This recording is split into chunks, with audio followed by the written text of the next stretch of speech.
Well, none of them can hide from the truth, yeah. Children have to go back to the roots, yeah. None of them can hide from the truth, yeah. Children have to go back to the roots. I'm telling you now, the truth, the truth. Telling you, yeah, the truth, the truth. You have to go back to the roots, the roots. Go to the roots, to the roots. Yeah, man, you know, this is Benjamin out of the Smiling Coast, West Africa, Gambia, representing for the one and only Abu, the big man you don't know, the Soninke warrior, the man that brings the truth, Soninke warrior, the sign of enlightenment, the Soninke warrior, the righteous and the true African. Abu, reveal the truth to them, you know, no matter how them try run from it, because none of them can hide from the truth, yeah. Yes, we have to dig back the roots, yeah. Fire! Subscribe now.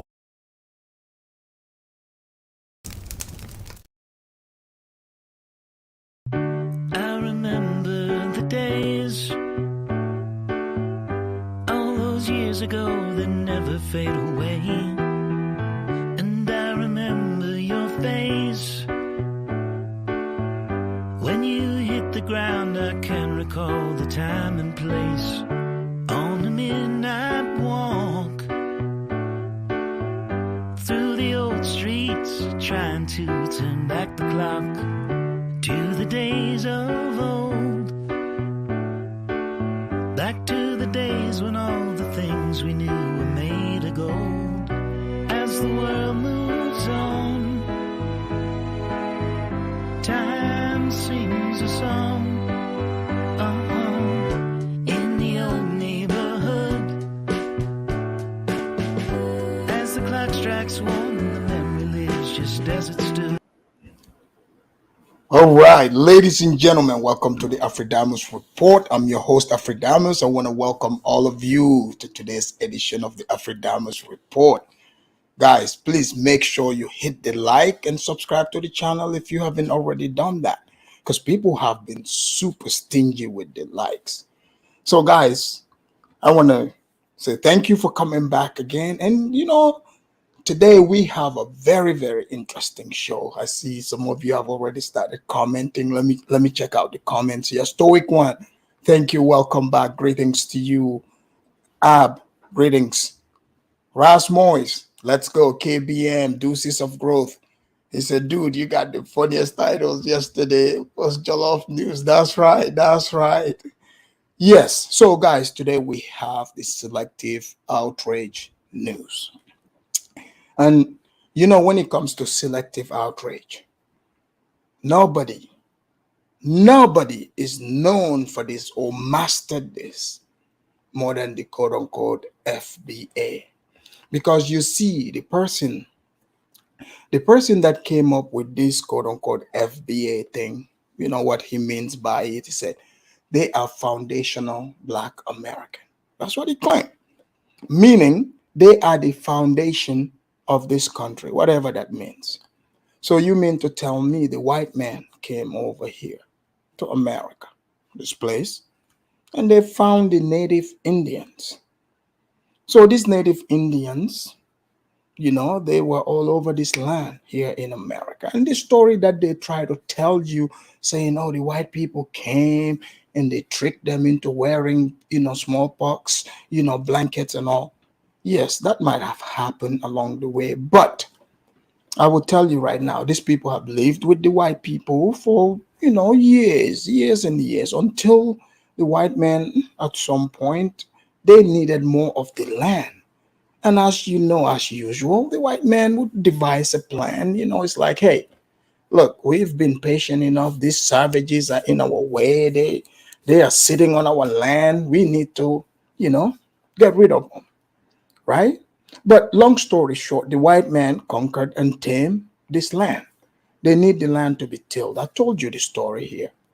So they went to, you know, Africa, where they were selling, you know, people that need work. They needed people to work in farms, and they didn't have machines back then. They need people to till that land. First, it was tobacco.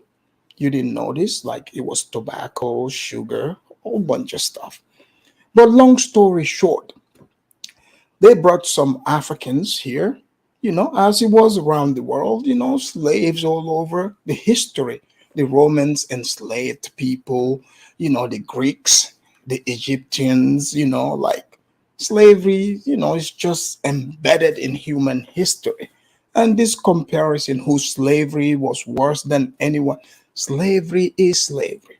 I've heard people say, oh man, the slavery, the African slavery was different. No, slavery is slavery, point blank.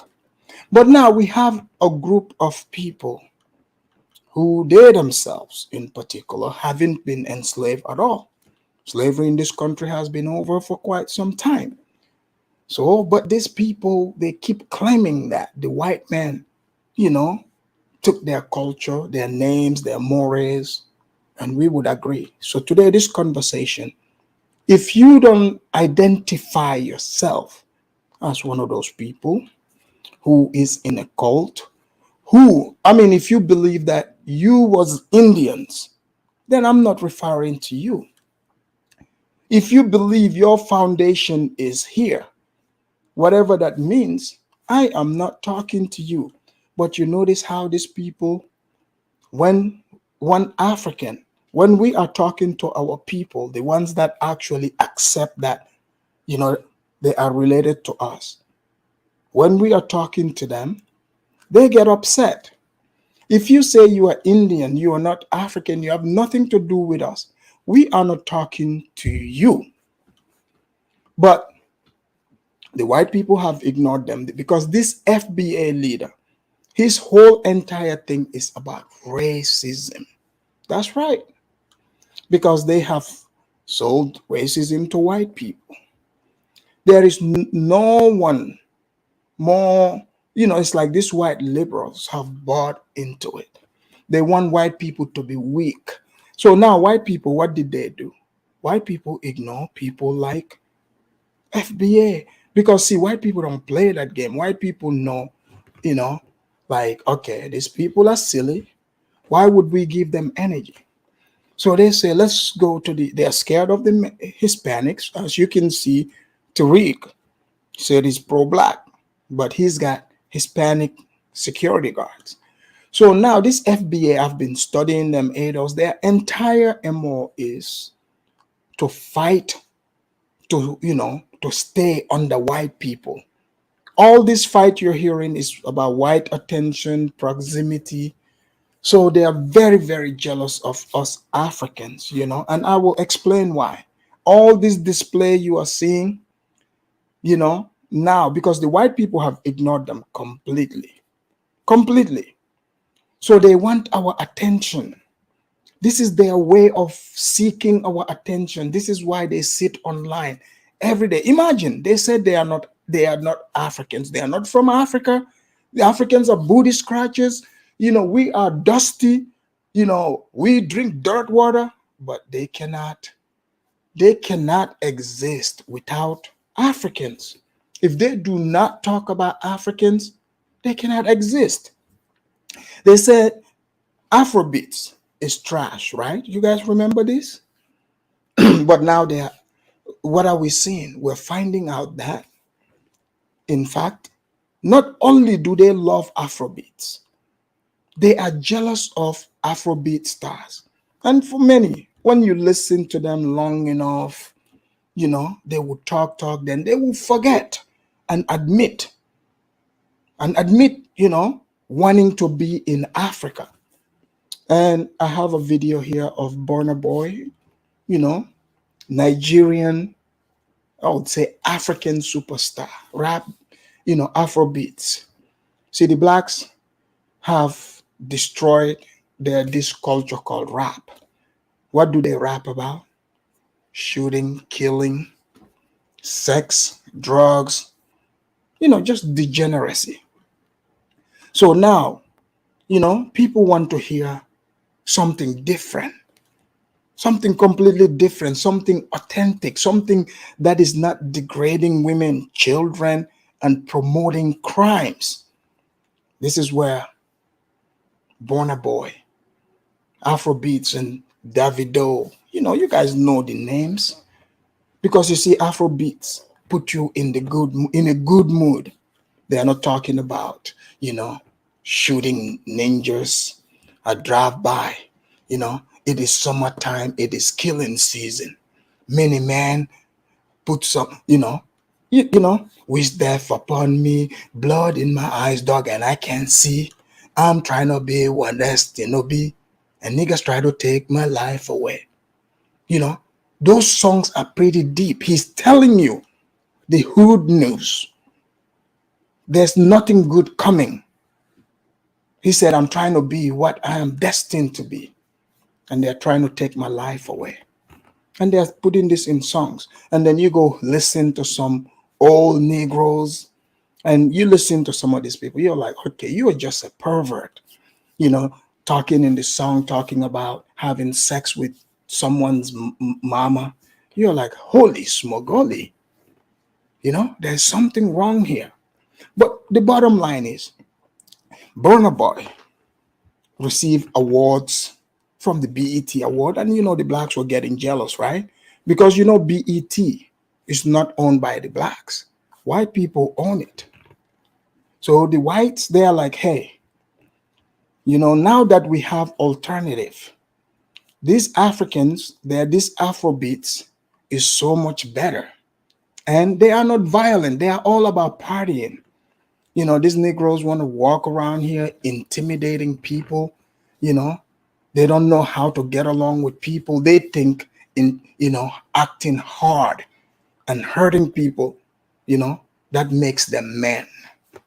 Walking around sagging their pants. Remember when Akon called them out on the sagging pants thing? They got really, really upset. They found a way to be upset. They went talking about, man, you all Africans, you're an entertainer. What about James Brown? James Brown said, James Brown wear tight pants. We all know this. We see his pictures. So how have you ever seen James Brown sagging his pants? Michael Jackson? Damn well he wasn't talking about those people. But that's where the selective outrage comes from. I have learned and mastered their interaction with white people. Tariq would literally take things and gaslight it and blow it out of proportion. For instance, where we come from, like it's actually very shameful. It would imagine people finding out you have no issue, just, your fellow countrymen, regardless of their skin color, for you to just fabricate lies on them just to gain advantage against them without feeling any remorse at all. And I've seen Tariq do that over and over.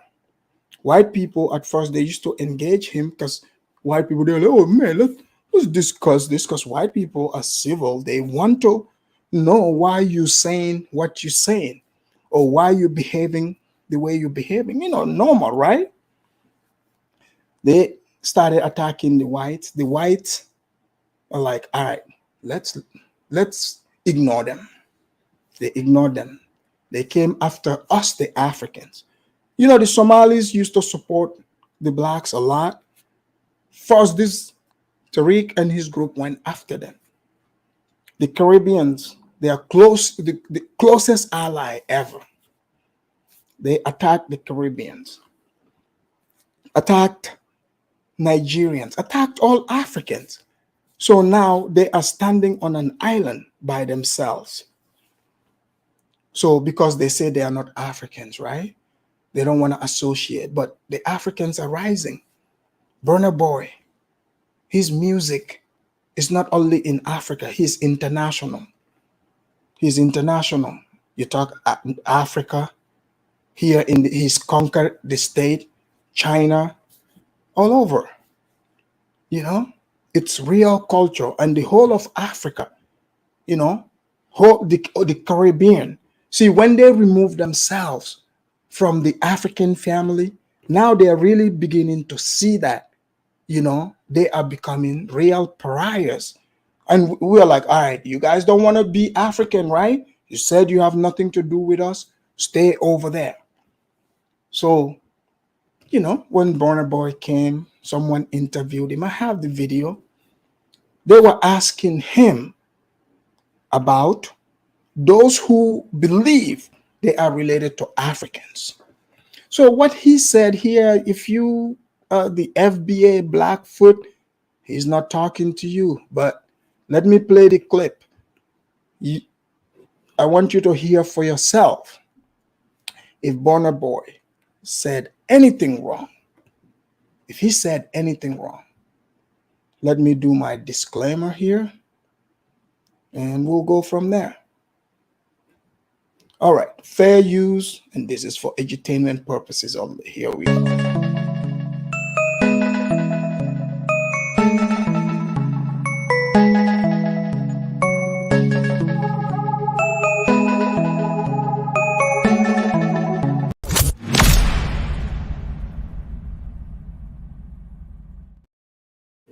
All right, we got that out of the way. Now, let me play what Burna Boy said, and then I'll play what Tariq, made that out of.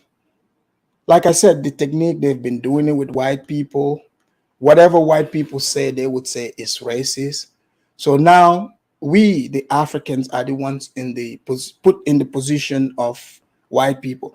Tariq is going out of his way to always teach the blacks to be the victims. To be the victims. When you hear what Burna Boy is saying here and what Tariq is making out of it, you'll be very surprised. But here we go. Boy has addressed the backlash he faced following a comment he made about the lineage of African Americans.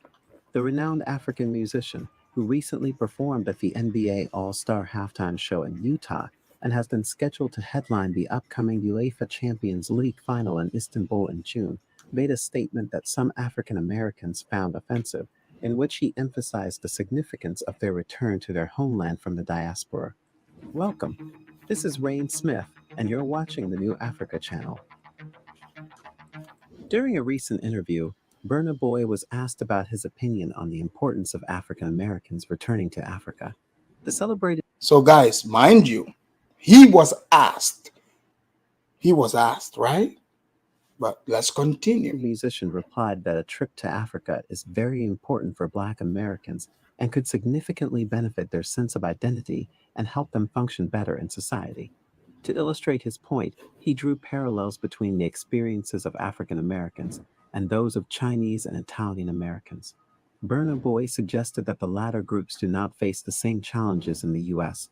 because they have a strong understanding of their roots and what they represent. So far, nothing bad, right? Nothing anyone should say, oh no, he's wrong, So let's continue. The Chinese American has a base. He knows he's from China. Italian Americans know where their grandparents came from in Italy. They know the first person from their family to come to America to start that line. Same goes to everyone else except the African Americans, he said. Burna Boy's interview received significant attention from... What lie did he tell there? Chinese, everyone here knows they have a base. Like Chinese have their base in China. We have our base in Africa. The blacks don't. That's why they keep saying, they make up all these things. Today they are foundational blacks. Yesterday they are descendants. The next day they are Indians. Another day they are Hebrews. Sometimes they are, Swedish Vikings. You name it. Or they are Olmecs. Or they try to, bring Jerusalem, Israel part of Africa. These people, it depends on whatever is popular.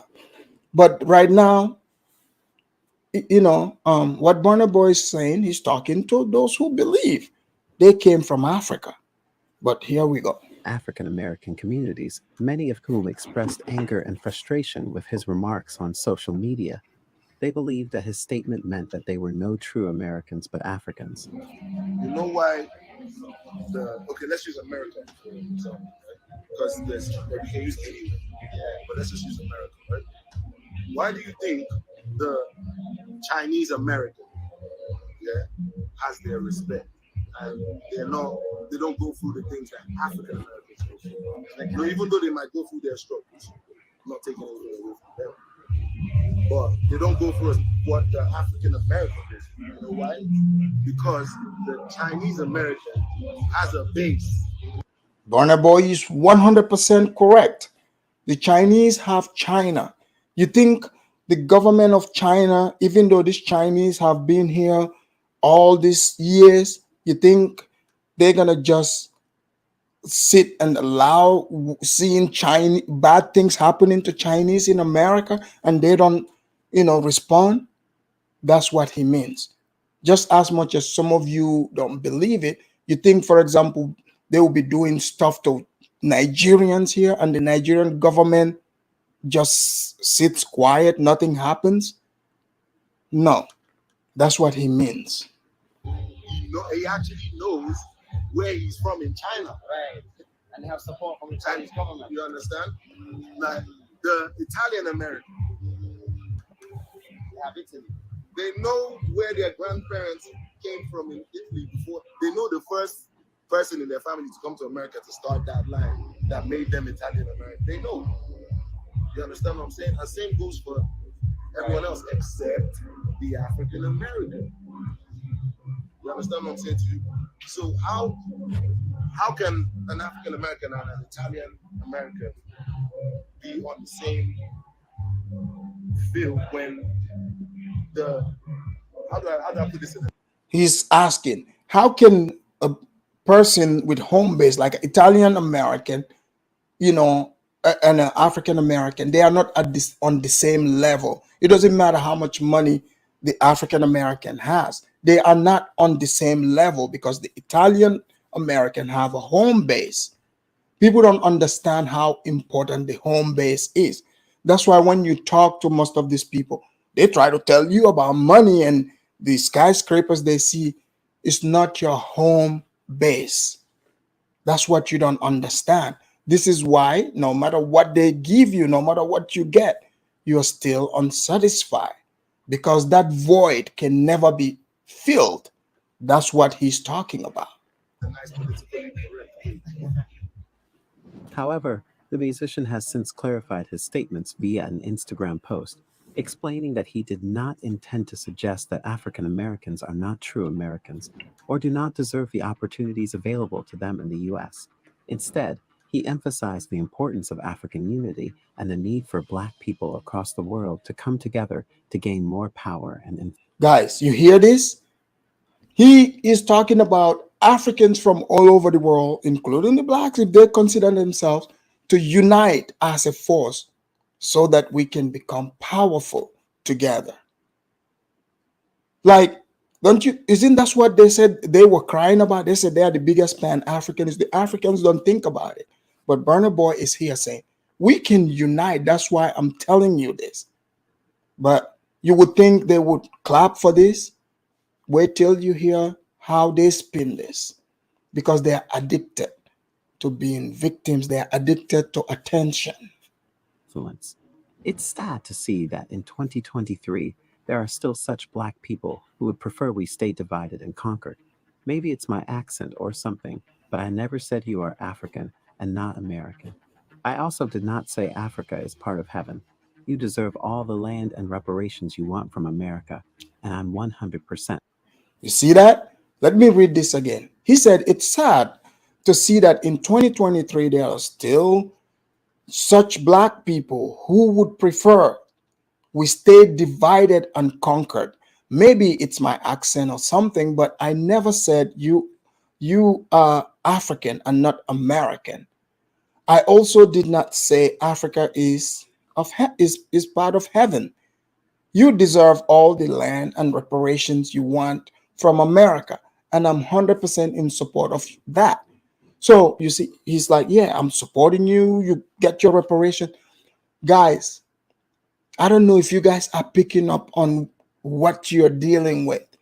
You are literally, you have people who told you they are being mistreated in this land because of their origin.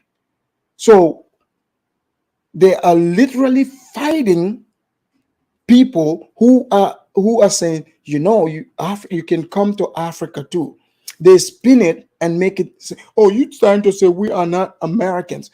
So which one is it? Is America a terrible place? Oh, is America great? They would fight tooth and nail. They would fight you, even if you just invite them. So all this talk for these people is just they want to be everything except African. They're Africophobic. They are scared, literally scared of going to Africa. They think, if they entertain this, the white people will be like, all right, well, good. Here's your tickets. Time to go to Africa. So this is what this is all about. They are literally trying to distance themselves so that day never comes. So all these lies is about being on the white people, period. In support of that. All I've ever done is try to make you understand that you have Africa too that loves you, and I believe coming together as brothers and sisters is the only way forward for American Black people worldwide. You work against the progress of our people worldwide if your goal is to keep us divided, he stated. Burna Boy is renowned for his unwavering commitment to promoting African values and bringing people together through his music. Thus, it comes as no surprise that he would make a pro-African statement regarding the importance of unity among Black people. So, because of his pro-Africa, uniting Black people all over the world, right? These people that said, hey, the Africans don't call for unity. His pro-African, stance and promoting. He's not saying, no, hey, you're not part of it. It's like Africa is there too. Africa loves you. You can come to Africa, like you can have Africa as your backup. But they are fighting this. So now it is clear to you, these people their fight is about being anti-African. They are still in the plantation because they see your skin color, because they think like slaves. They are afraid. They are like, oh man, these new Negroes are going to take our spot. They believe they have a certain spot to be in when, like they are free people. So this is what this fight is all about. This position is consistent with the values instilled in him by his mother, who became an instant sensation after delivering an impassioned speech on stage during the BET Music Award in 2019, in which she boldly declared that every Black person should remember that they were Africans before they became anything else. Thank you very much, BET. Thank you, Africa, because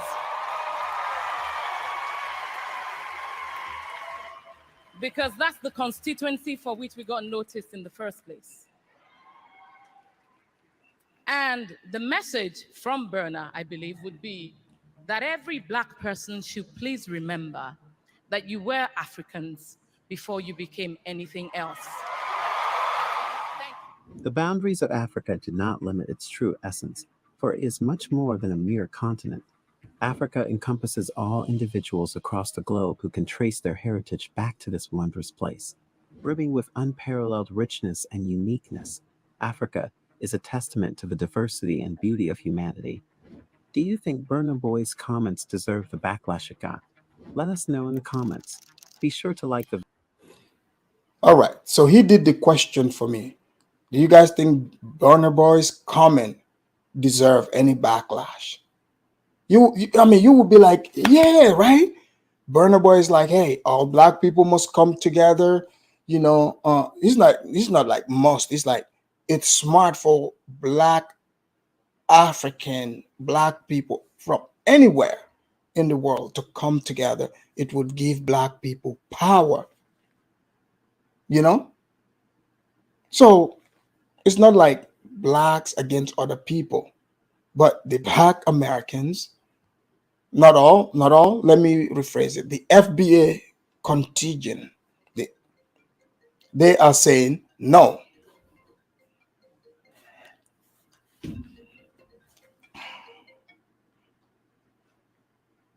All right, let me play Tariq's video. Let me play Tariq's video. Okay? Give me a moment. Let me play Tariq's video here. Here we go.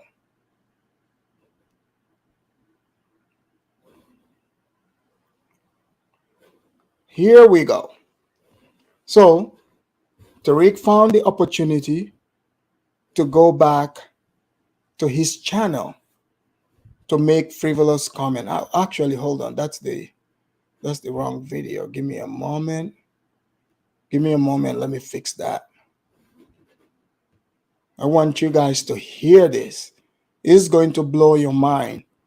How Tariq was able to somehow, spin this.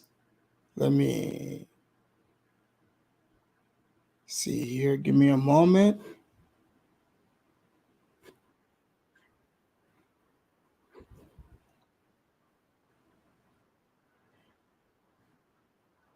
All right, I found it. Here we go.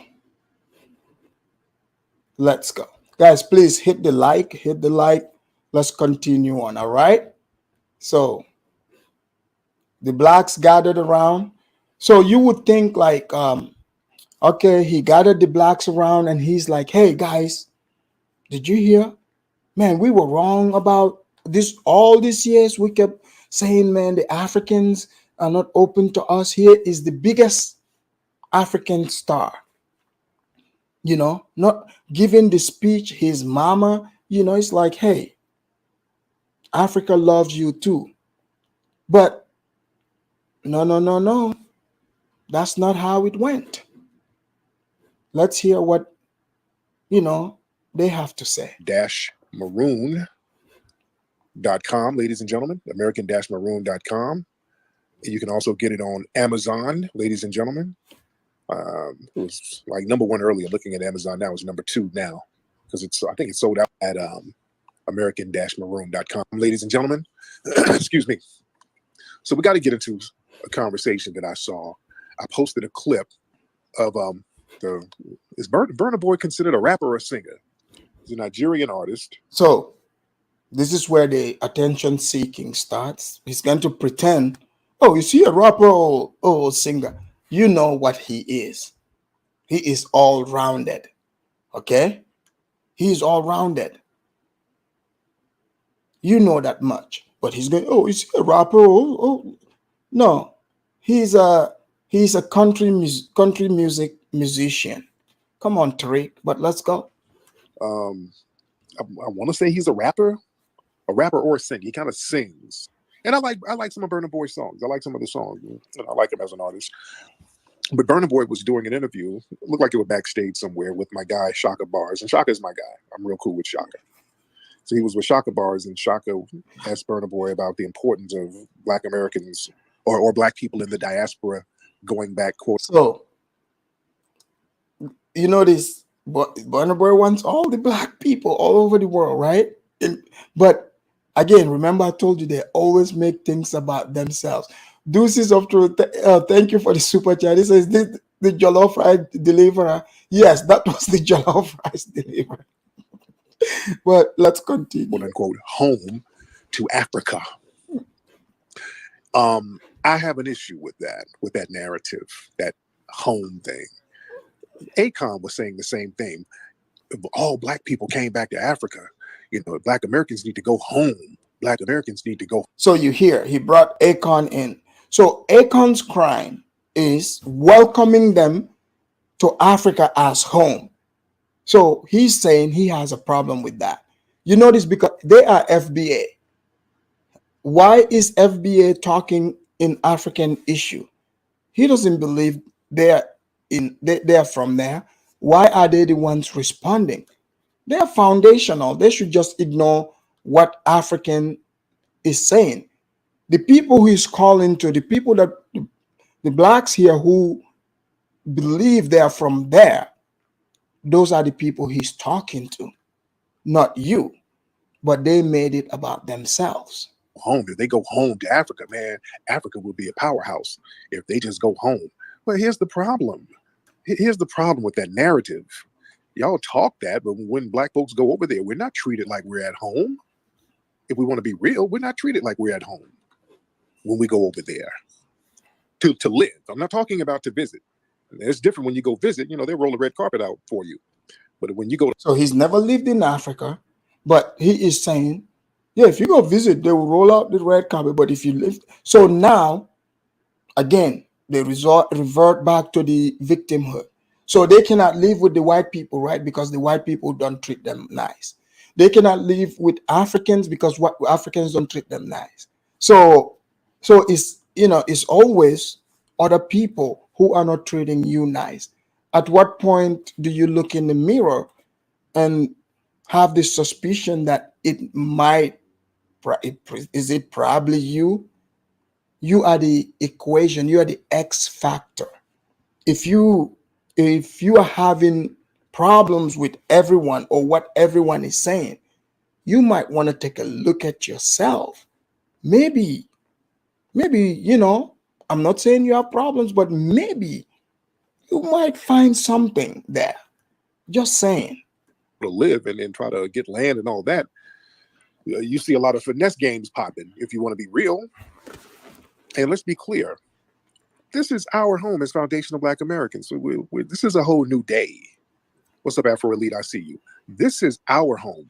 This whole thing, this narrative that we as foundational Black Americans are some type of guest in our own homeland, this is our homeland. The narrative. So you see how he spins it.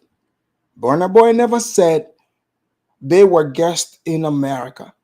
So this is all, mind you, this is all stemming from the man. Literally, he's not saying anything terrible, anything divisive. He said to Black Americans, African Americans, say, Africa is your home. Africa loves you. Remember that. You can fall back on Africa. It's your home. So this idea that, you other people have to, are the ones deciding what your feelings are going to be. If you're coming home, you're coming home, right? Like, why should you let other people, whatever way they feel, affect, your stay in that home? That's because maybe you're having certain expectations. So if Tariq says what Tariq is saying, obviously him and his group are not the ones Burna Boy is talking about. Oh, Africans are even interested in welcoming those people. They can stay right here in America. Africans are more than happy for these people to just remain here in America. But don't come to us crying about how terrible the white man is. Oh, how can you get along with the white man? We have no problem with the white man. But we see you claiming you have issues with the white man. But when we invite you away from the white man, you try to fight us just for simply saying, hey, there's a Negro heaven somewhere where Negroes can be Negroes and not worry about being judged. Where Negroes are not going to be judged based in DNA and all that crap. Because you say in America, you feel like an outcast. So no one is saying, give up being American. But now they made it about that. They are scared of living, going away from the white man, period. Tariq is here talking to a group of old Negroes who just want to be one and the same with the white people. But nothing wrong with that if that's what you want to do. But why be a hypocrite? Living with the white people, eating the white people food, enjoying the white people's air, and then saying they are terrible people. It just makes you look foolish. Simple. That they're trying to spew is that we're some type of lost immigrant group or something, and we're not. We have a very unique relationship to this land, to the United States. We're the only group who built the United States from scratch. No other group can make that claim. White people can't even make that claim. We built this thing from scratch. So he's claiming they built America from scratch. Even white people can say that. This is what he's saying. It was our labor that built this country from scratch. You understand? The white supremacists can't even say that. Just because you held the whip, you don't get credit for building the country. That's and this is the analogy I like to give. That's like giving Joe Jackson credit for making Thriller. Just because he whooped Michael's ass, don't make Joe Jackson the creator of Thriller, the greatest album ever. You don't give the ass whooper credit just because you whipped somebody into showing the fullest. Grown ass man, you called me to troll me. Did you get what you want out of this? Did it make you feel better now? There's a difference. I don't bother people I don't like. And this is what you have to deal with niggas. What they built, what they did, what they gained. You want to live off somebody else's law. What they built, what they did, what they gained. You want to live off somebody else's law. Niggas are the worst people on earth. I do understand why they made them slaves. I think one of the worst things that happened was they stopped making them slaves. If they'd have kept niggas as slaves, we'd have built more shit. We'd have been better people. Whenever black people were under the oppression of white people, they did more. They were more productive people. Name the shit you built since being out of slavery. Name it. Name it. Let me explain. You claim you built DC. You were enslaved when you did that. You claim you built the railroads. You were enslaved when you did that. Everything you claim you built in America, it's when white people had the whip on your ass. What have you built since? Come on, what have you built since? Nobody wants to talk about the facts. Now all you do is go around and begging white people for shit. All these hoods y'all proud of, white people gave them to you. You didn't build them. All right. That's from Professor Tommy Sotomayor. Let's get back to, the normal program here. I just wanted to see what our professor said about, Tariq claiming that they built America. Not even the white man can claim that. But the professor cleared it. Tommy Sotomayor, shout out to Tommy for that great, beautiful song. Here we go. You understand? We got to be clear about that narrative. But let me play, if I can. I'm going to play that clip of Burna Boy, and I hope you guys can hear it. I got one of my kids' iPads, so I have to take the Coco Melon app off this. Hold on, let me see if y'all can hear this. I'm gonna put the thing up kind of close. Hold on, this is. So I'm here with the man himself, the African giant Burna. Can y'all hear that? So we've already, hear that part. So I'll skip it quick. Hold on. I want to ask you. All right, can y'all hear that? If y'all can hear that pretty decent, that would be great if you retweet it. Hold on one second. Hold on. Why is it important that the diaspora, Chinese American, they don't go for what from in China, right? They know the first. Where are my FBA fam? We know where our grandparents are from. They're from here. So then why are they claiming reparation? He said, "Oh, we know we're from here." He's not talking to you. Then he's talking to the ones who know for a fact their great-great-grandparents came from Africa. So they get triggered when people say this. So these people, it's like, what do they want, really? What do they want? We know our grandparents from generations. We can trace some of our grandparents back to the damn 1800s. I can trace mine to the 1700s. Some of you can too. We know who our great-great-great-great-great-grandparents are. Let's get off that narrative that we're somehow confused about who we are. No, we're not. We're the only group we're required to know some type of ancient history about our ancestry. That's some kind of criteria that's only put on us. No other group is required to know who their great-great-great-great-grandparents were 300 and 400 years ago. So you guys are hearing this, right?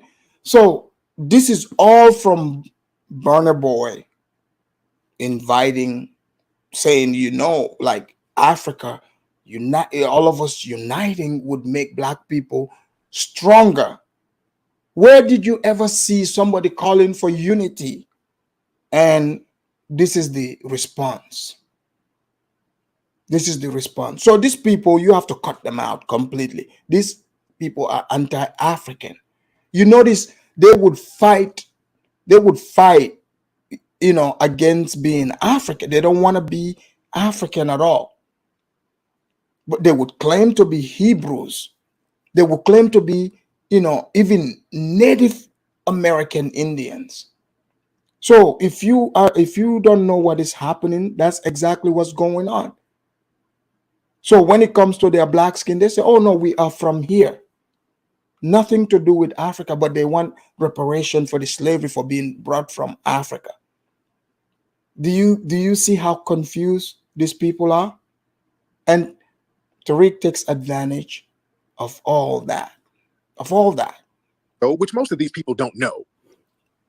I'm talking to my FBA family. Don't let people try to shame us. Most of these people don't know who their people were in the damn 16 and 17 and 1800s. Some of these motherfuckers who came over here don't even have birth certificates. They were born in some village somewhere that nobody even documented the shit. They don't even know how old they are in real life now, let alone who they mom and them and daddy and them. A lot of them don't even know that, man. Don't let them.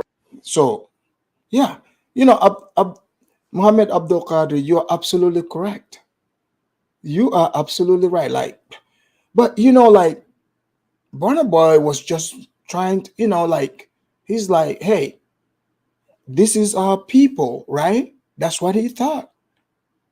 So he's not talking to the FBA type. He's talking to the ones, because there are others who don't share this sentiment. But now it's even hard to know which one those are. Because even when they get to Africa, we see how they act. No need to get into all that. You saw some of the shows from yesterday and last week. Run that game on us, which is very ironic. What's interesting, our lineage was pretty well documented to a certain degree. Because we were enslaved here, a lot of our lineage was actually very well documented. That's why we can go check out those records and check out insurance papers and check out documents. Other groups can't really do that. I want y'all to. So he's saying slave documents. So you remember now he's talking about the slave documents. The slave documents would tell you also they did get people. Some these people came from either like today Nigeria, Ghana, Senegambia, Cameroon, Congo. It will say that, but you notice they would sometimes forget and walk their way until they start getting close to Africa. Then they walk it right back. They don't want to acknowledge being from Africa, and Africans should be okay with that. Now you see those of you that are inviting come to Africa. Now you're hearing their leader how they feel about being African. You are literally insulting them. They feel insulted. How dare you invite us to Africa? That's literally what they are saying. We would rather be here with the white man, getting that white fried chicken that we claim is ours, but it's Irish. But let's go. Think about that. They don't have the paperwork on their lineage and their background. They might have some oral traditions, but a lot of that shit got lost when they got colonized. That's why there's in those African countries, they got big statues of white Jesus. They don't really know their history like that. So our lineage paperwork got lost when we got colonized. So you notice that slave talk. He think like us Africans, our lineage, because we don't have masters, nobody has to come and write our family tree for us. So you see how now he's pulling Africans completely from the African tradition and culture to put power in the white man's hand, because they see white man as God dictated. Because now you see the white man is the one that have all their record according to him. So that's the record he is comfortable with. But the white man bad, right? The white man is evil. The white man, white supremacy. But when it comes to Africa, man, no, we'll just stay with the white man. It's much better here. They're not going to run that game on us as if they have some type of historical one-upmanship on us, like they really know their history over us. You don't know your damn history. They do not know their history like that. They don't even know the names of these countries before the white people named them. Nigeria, for example, was named by a white woman. A white woman named Nigeria that name. They don't, many of them. There we go. Oh yeah, Nigeria was named by a white woman. Okay, if it's named by a white woman, what's that have to do with you, like Black Americans being, invited to Africa. So oh yeah, he's named by a white woman. Like even though it's over 200 million Black people, but it's named by a white woman. It's the same thing as living in this white neighborhood. It's the same thing, same thing.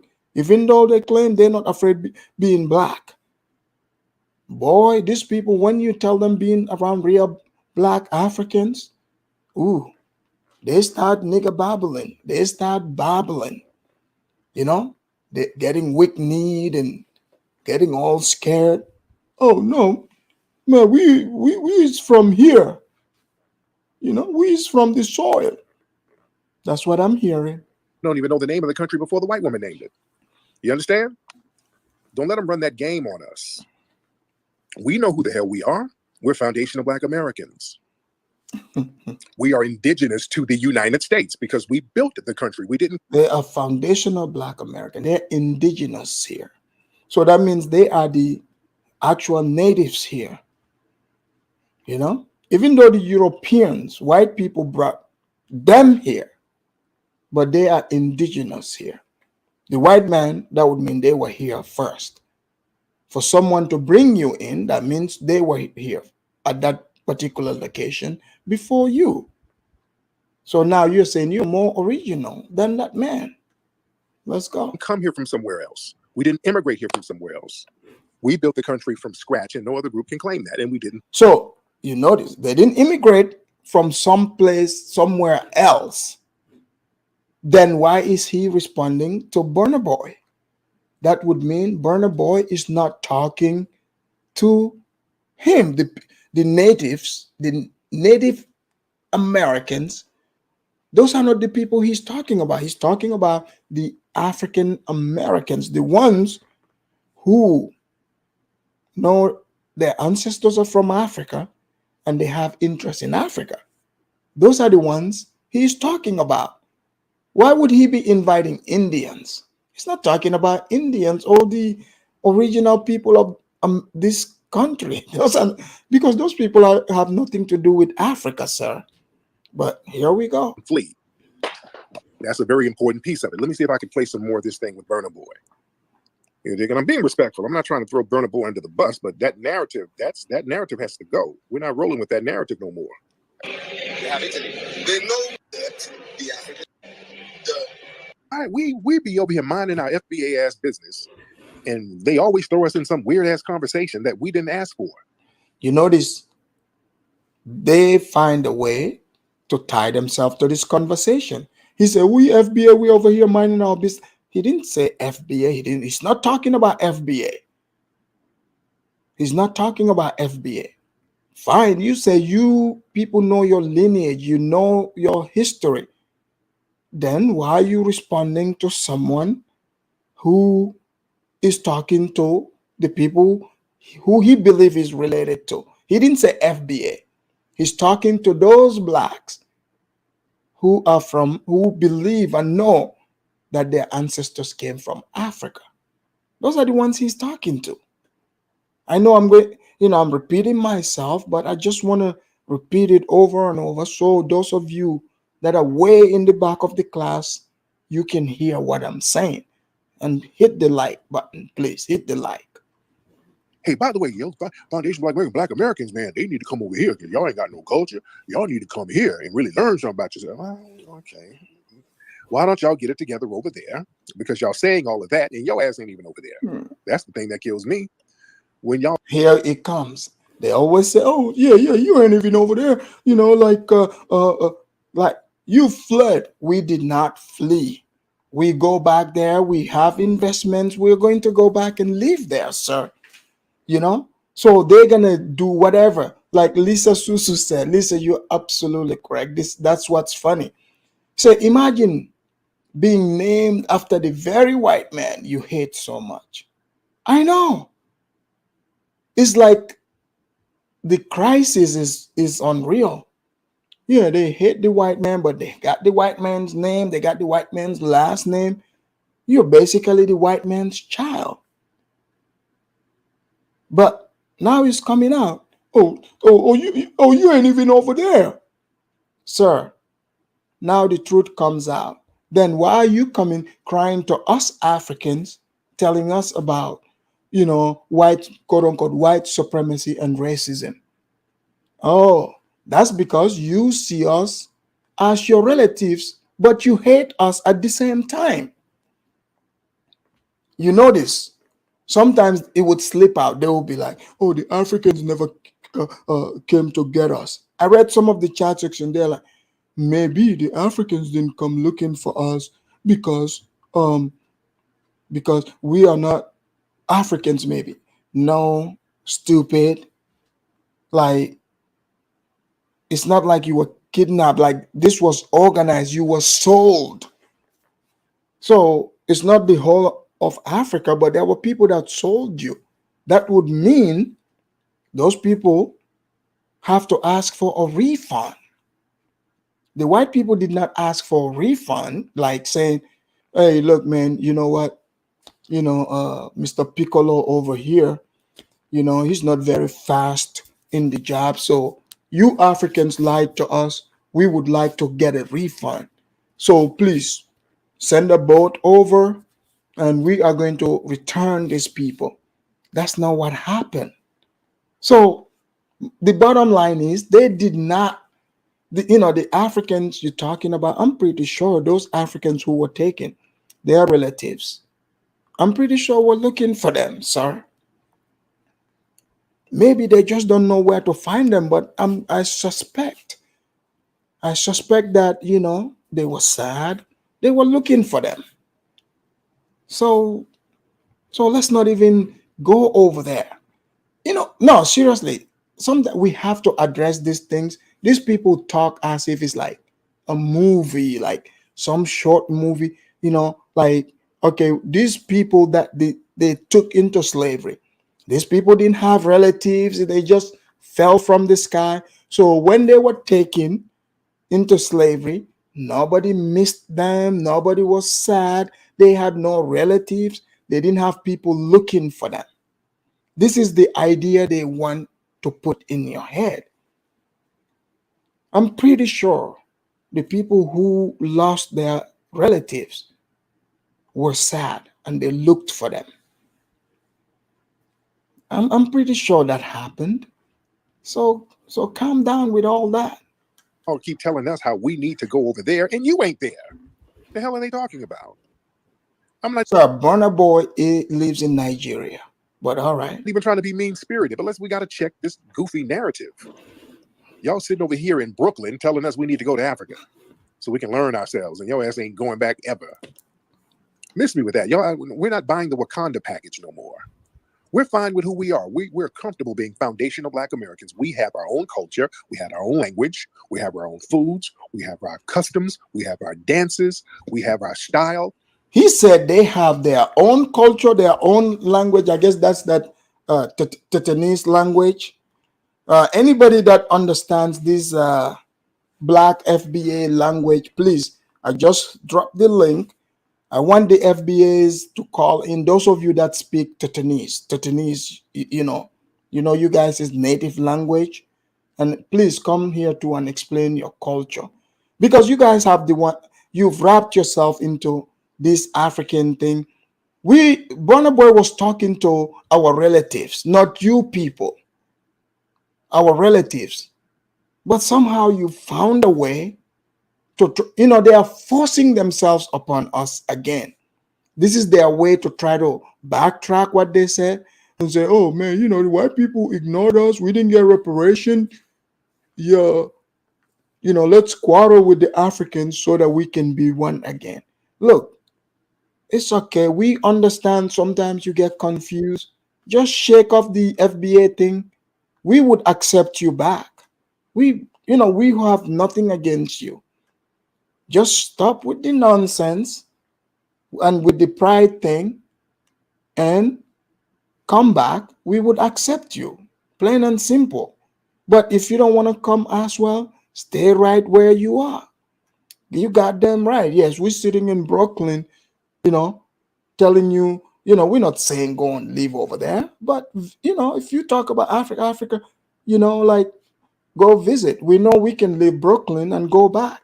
That's why.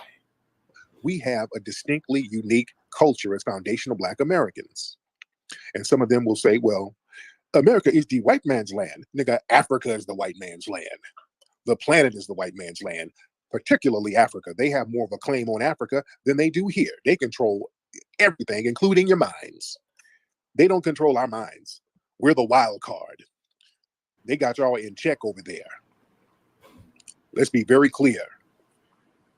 I'm not even trying to be mean-spirited, but we're going to have to get some. So the white man owns Africa. They own our minds. They own, like they check us. So now you see how these people contradict themselves. So pretty much there's, because the way they describe their condition, they're saying they are slaves. Have you noticed how these people always say, man, these Africans don't fight for us. They don't help us, right? Look, when we came to America, we didn't see you fighting the white man. They are asking you to do things that they are not doing. We didn't come here and saw you fighting the white man. So what you mean, because they like to say, man, the Africans, they don't do anything. No, we see you crying constantly. We see you begging the white man. We see you when you get money, you run to the suburbs and you find you a blonde Becky. You see? We all see that. So this is amazing. They have a different language than English. Fellas, I see all of you in the back. I will bring you guys here shortly. The video is almost over. Some cultural straightening going on with these narratives. Let me hear from the family, man. Some of y'all raise your hand. Let me hear what's on your mind. Who is this person? Let's get Chris in here. What's up, Chris? Hop in. Chris, turn your microphone on, bro. What's up? What's up, Chris? How are you? So I just wanted to get your opinion on human trafficking in Haiti. That's a big problem over there. Right, but that's kind of off topic right now. We're talking about. You see, inner city public school education for you. So their entire thing, they want to attack every other blacks. So whatever black group they are angry at, when they call, that's who they talk about. So for him, he's probably angry and jealous of Haitians. So that's the people he wanted to talk about. This is how these people think, man. They are not the brightest tool ever. Africa. Right. And you're talking about Haiti. You're talking about Haiti, but we're talking about Africa. And that's the diaspora. That's really way off topic. Why would you come in here to get off topic like that? I don't think it is off topic because your Jewish mother-in-law was involved in that. Oh, you're a white supremacist troll, and I don't have a Jewish mother-in-law. You're fantasizing. Yeah, while you're fantasizing. Oh, I guess he's getting called out. Right. Watch, soon he would run. Your wife. Are you laying? Stop it. Are you laying on your stomach while you're fantasizing, sir? Because I could hear the lisp. I knew you were moist and sassy. I could hear the lisp in your voice. He always goes to the passionate attacks, and he likes those gay jokes. Okay? Because you want to be trafficked. You want somebody to put you in a yellow van somewhere and make you sell your pussy. You want to be trafficked, don't you, dude? Come on, girlfriend, hop on. I heard some lubricant going on in the background, by the way. Okay, because you're sitting there fanning. Renee is like, Jewish mother-in-law. Renee, you didn't know? Yes, he does have a Jewish mother-in-law. All that talk he's doing. So, yeah. Fantasizing about me. In the middle of the night, it's Friday night, and you're sitting up laying on your stomach with lubricant, fantasizing about me. That's sad, brother. Go out there and find you a good man, okay? Look up. Okay, get out of here. And you got a lisp, and you're very moist. Now go find you a man, because I'm not the one for you. Sitting there fantasizing. All right, let me get some more people in here. Let's get Shango. Let's get Shango in here. Then we'll get Jeff. What's up, Shango? To stay on topic, and you get this, and those of us on code get this. He's talking about himself. Yeah. He's an African American. You know what I'm saying? We are foundational Black American. We haven't been the country that we quote unquote may have came from or whatever don't exist no more. We all out in the. You see how dumb they are? Listen, so that would mean Burna Boy is talking. He said he's talking about himself, African American. So those who consider themselves African American are the ones he's talking to. That he said we are foundational Black American. Why are you speaking to an African American? According to you, he's not even American. Talking to people who identify as Africans. If you're foundational, you shouldn't respond to this man. It's here. So real talk. And for him to say, for us to go to a home base, China can have a home base. The home base didn't even help me in Ukraine. So what is he bumping? What is he bumping his guns for? Just get your money and make sure everybody in Nigeria, wherever country you come from, got they control their own resources, bro. We good on this side. Real talk. You know, don't. Yeah, that part about the Chinese they got. So you see, all of a sudden they are good, so they don't need reparation, right? So with the white men, so I hope the white people are listening to know. Oh no, the blacks are doing good. They're telling us, the other blacks, they're good over here. So they've been lying to us this whole time. You guys heard it from their mouth. A home country that'll help them out. Well, y'all, those dudes don't remember over in the Ukraine when the Ukraine was throwing them under the bus. Them Nigerian students, Nigeria wasn't even helping them. They were over there in the Ukraine calling. All right, we're done with the Negro Babble there. All right, so I got the panel here. I got Jude, Ola, and Be Brave. I want to welcome all of you to the Afridamus report, and I hope you guys have been listening to the video. Sir. All right. Jude, are you there? Jude. Oh, yes, sir. Can you hear me, Afrodemus? Yes, Sorry. I can hear you. And All Kidola, your mic's good. Everything is good to go. Let's begin.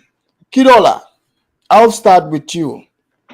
Kidola, have you been listening to the both videos, what Burna Boy said? You know, do you have any problem with what he said? And why is FBA Tariq responding the way he did? If they are not even Africans, they're foundational blacks. Let's say you, Kidola. What do you think? Okay, you hearing me? Yes, I can hear you now. What I think here is like they want to blame everybody in everything. You understand? They want to blame even the air or the flies, even the animal that run around.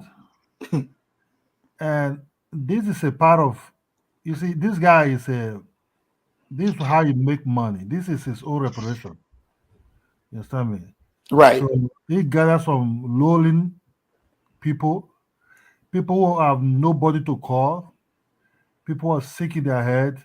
He gathered them, sell a game to them, and sell a product to them. And yeah, but Kidola, Burna Boy is talking to the ones who believe they're African American, their ancestors from Africa, but they say they are FBA. Why are they responding to African Americans being called? They are not African American. I think Burna Boy Burna Boy didn't really know. I think it's easy to come to America, perform a show, right? Go or see maybe like people like the Puff Daddy that sometimes hang around with, and some of these guys who are a little bit. Well, yeah, he's in the entertainment industry. That's so, you're not getting the real vibe. That's all fake. He's not getting the real. So now he's getting the real vibe. There are some mad ones inside this so-called blacks. There are some session of them. I think now he will be digging more into these people. You understand? Right. But the truth of the matter is, these FBA ones, they say they're not African, they're traditional Black American. What Tariq is selling now, why he's jumping to this thing, Tariq is saying that they were already black. No, you see, he moved already from Pan-Africa to FBA. Now he's not talking about blacks were here. Black was in the United States. Yeah. Before the white people came over. So then why are they saying It's You part know, of the story. The Africans should help them with reparation. It's part of the whole story. Look, Tariq does not care about anything Black America. He just cares about how much money can I make out of these Negroes. Exactly, You understand me? exactly. That's what he cares about. So Burna Boy is part of his story that he want to say. You see. They call it North Africa. That's why you see he can. You see Maroons. He's talking about Maroons. Which Black America Maroons that they want to talk about? Well, you know, they are Maroons now too. But I will come back to you there. Let's bring in Judah. Judah. Yes, Afrodemus. I'm here. Judah, Burna Boy is talking to the African American, not FBA.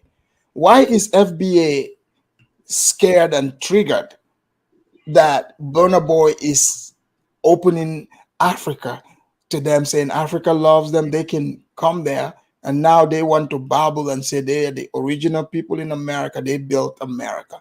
Why is that even relevant?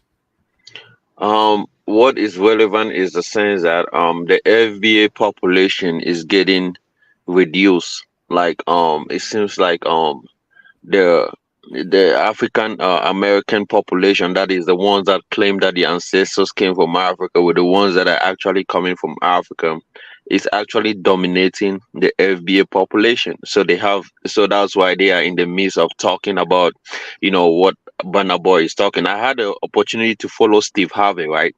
Because this is a big issue. He came out and also made a statement. Oh, he did? Yeah, he made a statement about this. This thing is not just FBA people talking about it.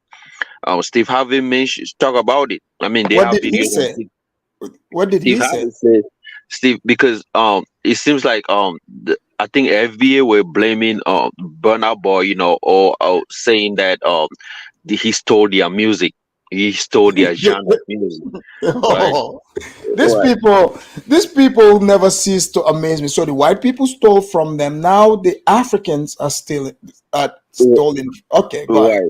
So Steve Harvey made a statement. Steve Harvey said no. Say Burna Boy. He say African Americans are Burna Boy. African or he say FBA are Burna Boy. Say FBA came from Africa. So the music that Burna Boy is doing is African music, and that's the music that FBA stole. Not stole, but that's the music that FBA were doing. So they've lost their mind. It's like now they are not only saying they're not from Africa, even their origin, they are saying the people that came from there are stealing from them. Then what is their culture? Because this Tariq said they have their own language and their own culture. What would that be? Come on, bro. Come on. I mean, you cannot be taking a culture of ghetto and all this weed smoking and making it a culture. This is not what you call culture. Like, see, man, I'm tired of what Tariq says, but people want to go ahead. I mean, if he claims that his ancestors were already on American continent, on American soil before other blacks came, I mean, that's what most blacks have. I was also in that domain, and probably I still follow it because there's no way you cannot say blacks were not part of America before the other blacks came in. I mean, if that's what they think, or FBN, then that's their own history. That's fine, do that. But then if they are talking to people from Africa. Right, the problem is involving now. I mean, if you want to claim that, why not stick to your own history or your own points of view or your own people? Why getting involved in the ones that claim that the ancestors came from Africa? It just makes no sense. And that's what I tell you, because their population is getting dominated by African American, including the ones that are coming from Africa. So, and it seems like the African Americans are playing a major role in what is also affecting them. The music is, FBA music has died down. Nobody listen to hip hop anymore. I mean, if they do, it's still a minority listen to it. But what is kicking up now is African American music. When I talk of African, I'm talking about Africans on the continent. But right. So these are music that are kicking up. These are music that are on the media space. So now they want to get into the bandwagon, the trend. They want to also trend because FBA are not trending. So what they have to they use to train is talk about African American or Africans on the But why do continent. you think now they talk about Africans? Not the white people. What did they get tired? Did white people all of a sudden, become nice? No, no. This is the thing. This is the thing. They want to talk to people that have the same skin color like them. They are scared talking to their master. You cannot go back and the man that has been feeding you for all this while give you make your own food and chew it and give it for you to swallow, and you still cannot swallow. You don't have. I mean, there is no way you can go back and talk to him. Oh, this is going on. This is this. No, they are gonna pick on those who they think they have a little superiority complex, and it's not happening. But what superiority do they have over Oh, African? he mentioned about how they good in America. They have a better. They have all these things. They are. I mean, but me and you know that their standard of living is mess. Their neighborhood is all messed up. Their whole situation is all ghetto. That's why when they talk of gentrification is actually the white man give them houses. They could not maintain it. Now the white man say, okay, your own places is becoming ghetto. We don't want these things in these cities. So we have to clean you out again. We have to still, fix you up. So now the white man is taking all these old houses because it's becoming. Oh man, Judah was on a roll. But be brave. Welcome to the Afridamus report. Be brave. Did you hear the video of the African musician? Did he say anything that is offensive? Let's begin. I did not hear it, but my money says no. Tariq, have you noticed that when Tariq quotes Africans, that he makes them sound like the dumbest? Yes, absolutely. Mm-hmm. Anybody caught on to that? Oh yes, I've done videos on that. Yeah, he always makes menstrual out of Africans, make us sound like we're dumb. Yes. The sad part is a good portion of his followers sound like that. Right. So he's mimicking his own followers and saying they are Africans. Listen to his own English on this tape. He said, "We be over here," as opposed to "we are over here." But he said they have their own language. So be brave. You're a white American, and you know about history. So he's saying, this man is talking to those who African American who know their ancestors are from West Africa. Mm-hmm. So he's saying the reason why blacks don't have enough power is because they don't have a home base. Like, let's say Chinese, right? Everyone here has home base. Even me here, my country's little, but it's home base, right? Yes. So he's saying if the African Americans should know Africa is open to them, they should unite with Africa. It would give them more power. Does that make sense? Yes, it does. But Tariq is saying they built America. They're the original people here. Even the white man cannot claim that. They have their own language. So you being an American, do you know of what language they have? The language that Black Americans have is the language that is Ebonics, destroyed on purpose, and is to hide the fact that many of them probably can't speak very well because of the gene pool destruction from their Black women mating with any old silly bottom of the rung man by the thousands. So they've got low IQ going on in the Black community for the last 40 years that is now just it's becoming dominant. That's why he's got to speak like that. If you look at Afrodamus, if they took away their conflict, don't we understand how stupid they would sound without blaming anybody? They would stick out as the lower IQ. It wouldn't even be a horrible thing. It would just be obvious. But so if they blame everybody for everything, their low IQ has an apron to hide behind. This is why. So, and as far as when he says, just like when he says they built everything, I'm going, now empirical evidence, as you go around America, white Europeans built the magnificence of everything in the last 100 years. Did we just catch on 100 years ago and learn how to do it? Because previous to that, we didn't do anything? So, I mean, the flow of the magnificence of what you see. So be brave. When you hear like Tariq, right? likes to say they want reparation from the white man, but then he turns around and said they are the pioneers. They built America. White people didn't even do it. They just had the whip. So, with all these numbers of white people, a small group of them, they were the ones that built America. When you hear this, like, what comes to your mind? Mental retardation. I'm not saying that lightly, Afrodamus. I'm not. There's something wrong with people that don't understand and can't look around you and say, wait a minute, if whites did all of this, that means they had to have a big old part in all of that.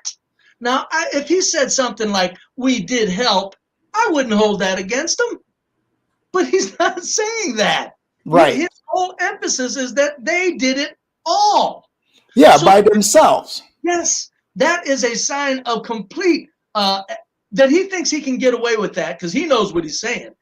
That his followers, that he gets away with that with his followers, proves we're in trouble here, folks. We've got a whole probably 20 million people that are severely low IQ, and they're making children. So like you said, the Africans treat them bad. Whites treat them bad. Yeah, exactly. So, I mean, wait a minute. No matter where they go, they got problems. And the whole funny part about it is they've got it made here. So I don't understand. They know this. That's why they get mad if, they get invited to Africa. Because, God forbid, why invite me to a place where I have to actually build something? Yeah. And think and fit in and be sociable. And guess what? There's no eggshells around me. So I have to fit in on my merit, not because everybody's afraid to hurt my feelings. No, I'm telling you, Afrodamus, what we got here is we've got a situation where these pro-black people are taking, I'm telling you, they're taking 20 million Black Americans and they're turning them into machines of hate. And it's easy to do because 20 million Black Americans are already low IQ'd. But now, them turning against like foreign blacks, right? Yes. Where, Africans, cultured, Caribbeans, others. So here in America, how do you think that will coexist in years to come? Because, other foreign blacks, we are holding ourselves to higher standard. So how is that gonna work? Because they hate white men, they hate the Africans too. Eventually, this is how it's going to work. Because you know me and my notion of a corporate machine manipulating the planet. If what's going to happen is if that corporate machine keeps feeding these monsters, and they're feeding them, the corporate machine's using these 20 million Black Americans as a destructive tool to keep power, to keep things off balance. Now, if the corporate machine gives them support, they'll carry this on probably for the next 40 years. If it's obvious that the Africans that come over and the whites that are getting real sick of things now, it's growing. It's like, okay. Oh, I'm seeing it. Yeah, the Africans come over and the whites are sick of it. Pretty soon, they're going to be so isolated, I would think, hopefully, that they would have to shut down their victimhood. I don't know if they will, because like I said, there's so much power behind that political power of manipulation of this entire country from that small group of low IQ people that I don't know if the corporate machine will ever give up that tool. Yeah, it's crazy. I'll be back to you, Be Brave. Let's bring in St. James. St. James, welcome back to the Afridamus Report. Thank you. Thank you for having me, man. Can you hear me? Loud and clear. St. James. St. James, so Burna Boy is, did you hear what he said? Yes, I did hear a few. So the blacks are upset, FBA is upset that they are getting invited to Africa because they are the foundation of this country, and they, God forbid they become Africans. What do you think about that? Afridamus, one thing you got to understand is like, when you invite someone, right, based on all the things they said they have done in the United States. So for me, I think it's the time to showcase what you have done in the States, in Africa. So they're scared. You know, they're scared. Wait. Technically, they're scared. So you're saying it's time to show the evidence. It's time to show the evidence. So you build the greatest nation on earth, which is the United States of America. God bless you. So can you help us replicate the same in Africa? So these people are freaking out. They're freaking out, though. That's the way we get. That's the way you gotta look at it. St. James, you are onto something. Because St. James, think about St. James. If the white man rolls in and say, "Hey, look, the Africans are letting us in. We want to build entire neighborhoods for you in Africa." Do you think you would hear FBA again, or they would be waiting for those malls to be finished and those apartments to be ready? I'm sorry, I didn't hear you quite well, bro. If the white man decides, "Oh, I'm gonna build an entire area for you," the Africans have agreed to give us this big land to build it, put these apartments there, the malls. You know, do you think FBA would be saying, "No, we hate Africa"? I don't think so, though.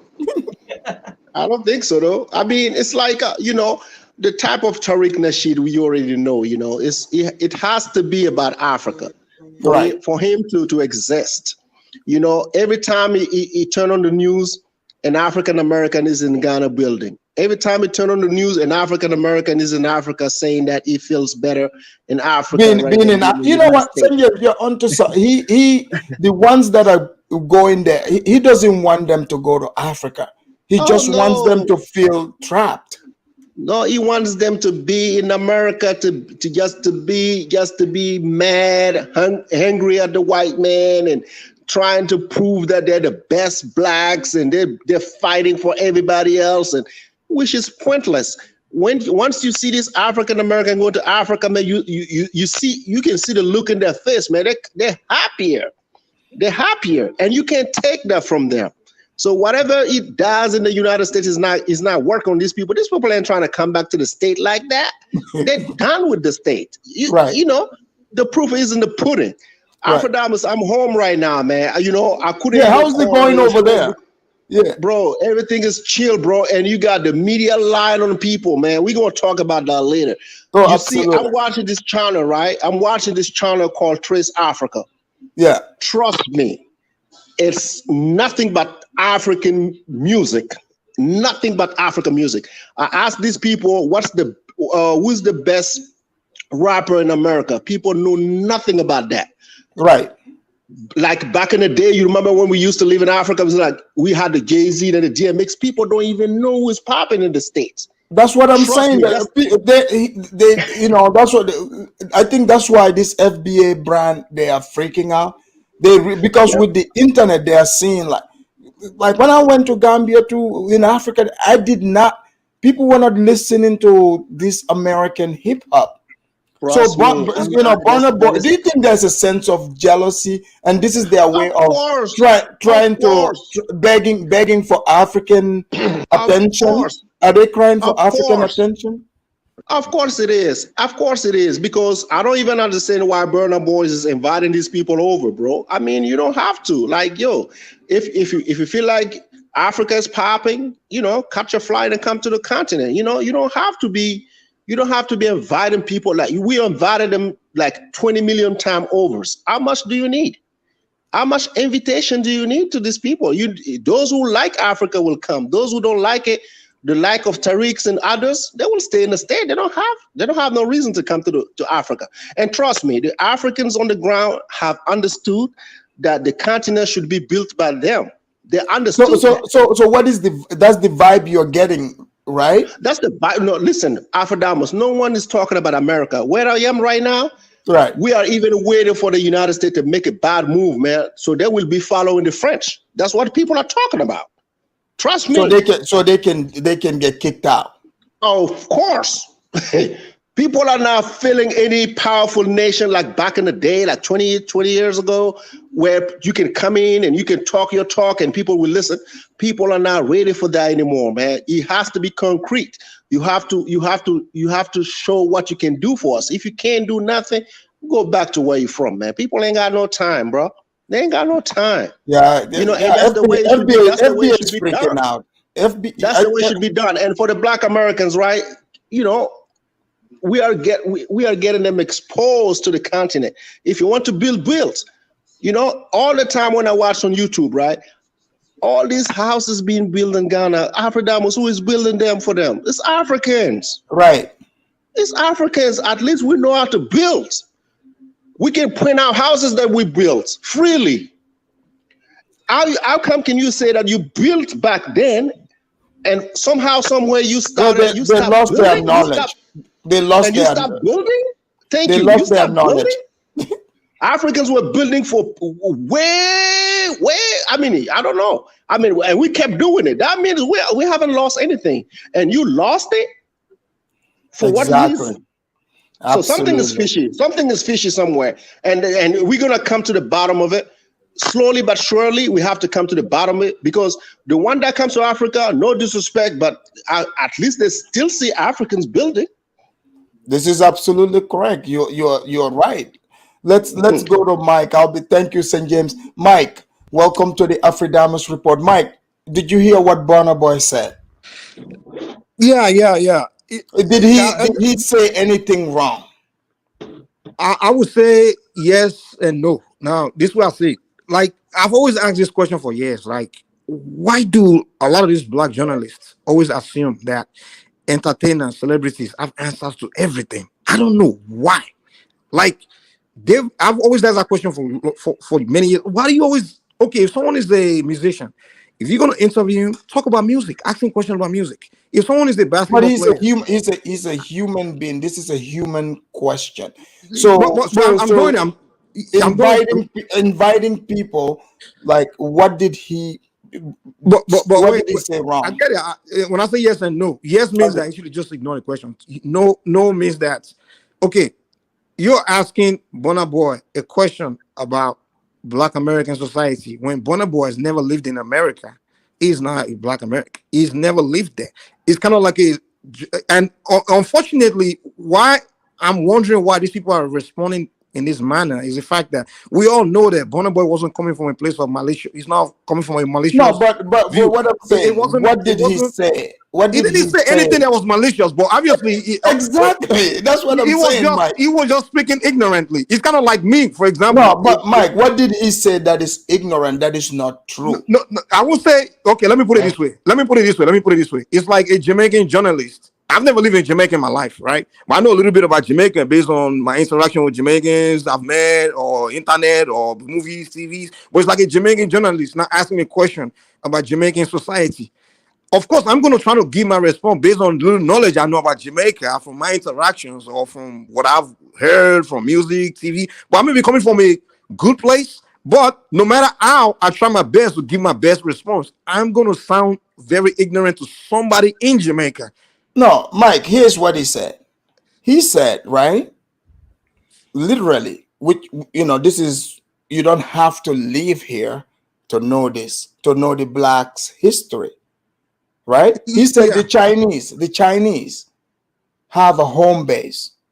You don't have to live here to know that. China exists, right?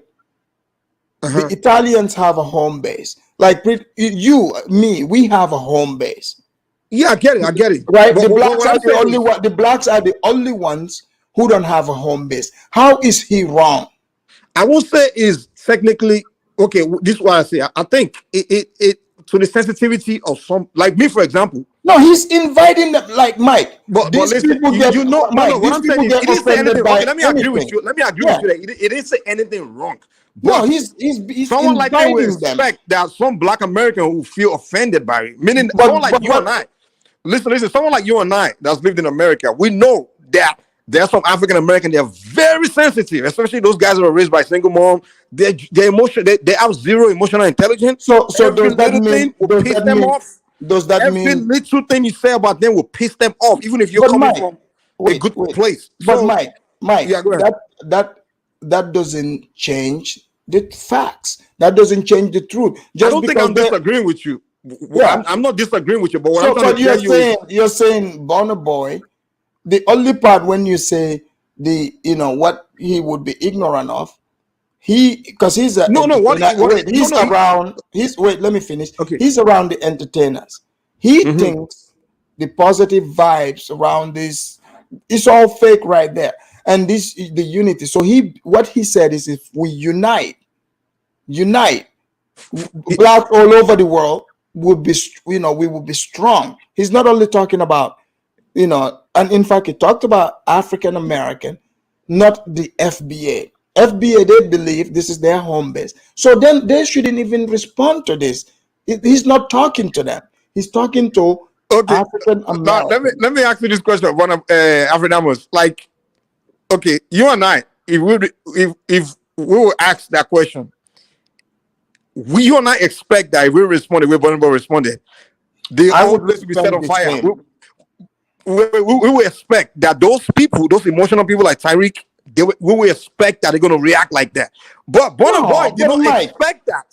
Oh no, I know. No, we're not exactly. Burna Boy he didn't expect that because he's never lived in American society. He doesn't know how black Americans are. No, he doesn't know them. So Mike, hold what on, I'm saying is, Mike, calm down. You're getting all worked up. You're getting way too worked up. Calm down, Mike. We're not talking about Burna Boy's expectation. We're speaking on, did he say what he said? Was it wrong? He didn't say anything wrong. He didn't say anything wrong. Wait, okay, so just because someone is gonna be upset doesn't mean the truth wouldn't be spoken. So if you have the truth to say, who cares about these crybabies? You know what I'm saying? They're gonna cry regardless. Who cares? So that's my point. And the funny thing is that what really upset me is this. Do you know how many times black American celebrities have been asked questions about other places like Africa or Caribbean, and they give ignorant answers, very ignorant answers, right? But me as an African, I don't look at them and begin to take offense to it because I understand that, okay, I will expect you to give an ignorant answer because you've never been to Africa. You don't know. I will expect that. I won't react in a very, the way these guys are reacting to Burna Boy, like, oh, he's talking shit on us. Yeah, but Mike, that's what they do. They have selective outrage. That's the whole point of the show. One of my point is, just like how they react to white people, now Africans, is the same pattern. It's a pattern. It's like, this is just oversensitivity. Here's the thing.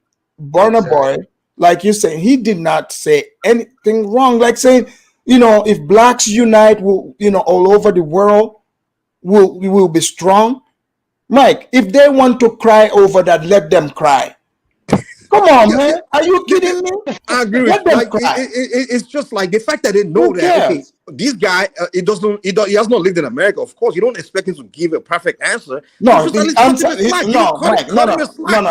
Mike, you're being weak. Mike, you are trying to go after Burna Boy. You're being weak. No. Nobody cares. Look, no one cares about these weak-minded people. What's like? Who cares? Who cares about you speaking the truth and somebody getting offended by that truth? Like, what do you mean cut a slack? Who cares? His answer was perfect. The answer was perfect. So, okay, again, what problem? Name one single thing that Burna Boy said that you would consider, wrong. Did you hear the video? Here's what I would say. If you ask me a question about other people's society, first thing I would say is, hey, I'm not part of their community, so go ask them. I'm not the one to speak for them. No, Mike. Because no matter what answer you give, you're gonna have people among them. Mike, did you even hear the video? I heard it. Listen. So wait. Why do the answer? He's African. He's the perfect person to ask. They are asking him. No. They are not asking him anything intricate about how Black Americans react with each other. They ask him a question because he's a Black superstar from Nigeria. It's about the unity of Black people all over the world.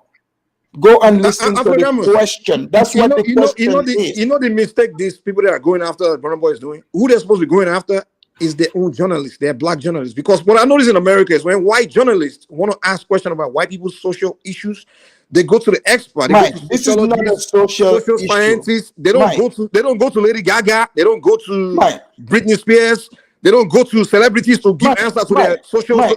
hold on, But these Mike. black journalists Mike, will go to but a what are celebrity you and be talking asking all about? these questions, you know? Mike, what are you talking about? You are creating a completely different. If they, I would agree with you if they were asking him, right, about how African Americans interact with each other. If he's never lived there, sure, I agree with you, but that's not what this question is. This is him being an African. They're asking him how it's about like how Africa is looking at unity with the whole world. So, but you are just going off, Afrodamus, I think you're missing my position. Afrodamus, I need to get going. Can I say something? Go ahead. Okay, go ahead. Go ahead. Say what you want to say. Thank you very much, Mike. Thank you so much. Right quick, I'll make it quick. Afrodamus, I didn't hear the guy, but I'll guarantee you when he speaks of what he was saying, I guarantee you he was talking to blacks that are appreciative of being in America. He wasn't trying to appeal to these idiots that are whining about everything. I don't think. I'm not sure. Hold on. You know what? To save this, let me bring this clip. Let me bring the clip so you know, you guys can hear this because I think Mike is misunderstanding what is here. It's not like he's speaking on how Black Americans are living. This is any intelligent person, any smart person can answer this question and should answer it like he did. So it's not that complicated. But let me play it so that we all hear it here so we would understand, because I think there's a disconnect here. Let me play this. Nigerian megastar Burna Boy has addressed the backlash he faced following a comment he made about the lineage of African Americans.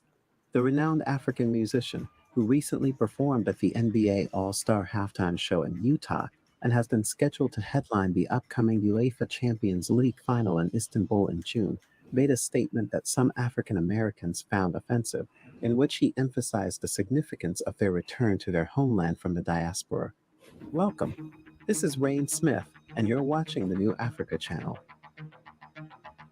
During a recent interview, Burna Boy was asked about his opinion on the importance of African Americans returning to Africa. Okay, did you guys hear this? Yes. So let's set the premise.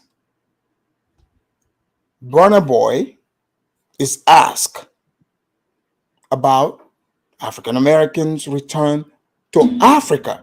He is from Africa. Who is the perfect person to ask here? Wouldn't it be an African? Guys? Very good. He is an African. Now let's see what he said. Celebrated musicians benefit their sense of identity and help them function better in society. To illustrate his point, he drew parallels between the experiences of African Americans and those, many of whom expressed anger and frustration with his remarks on social media.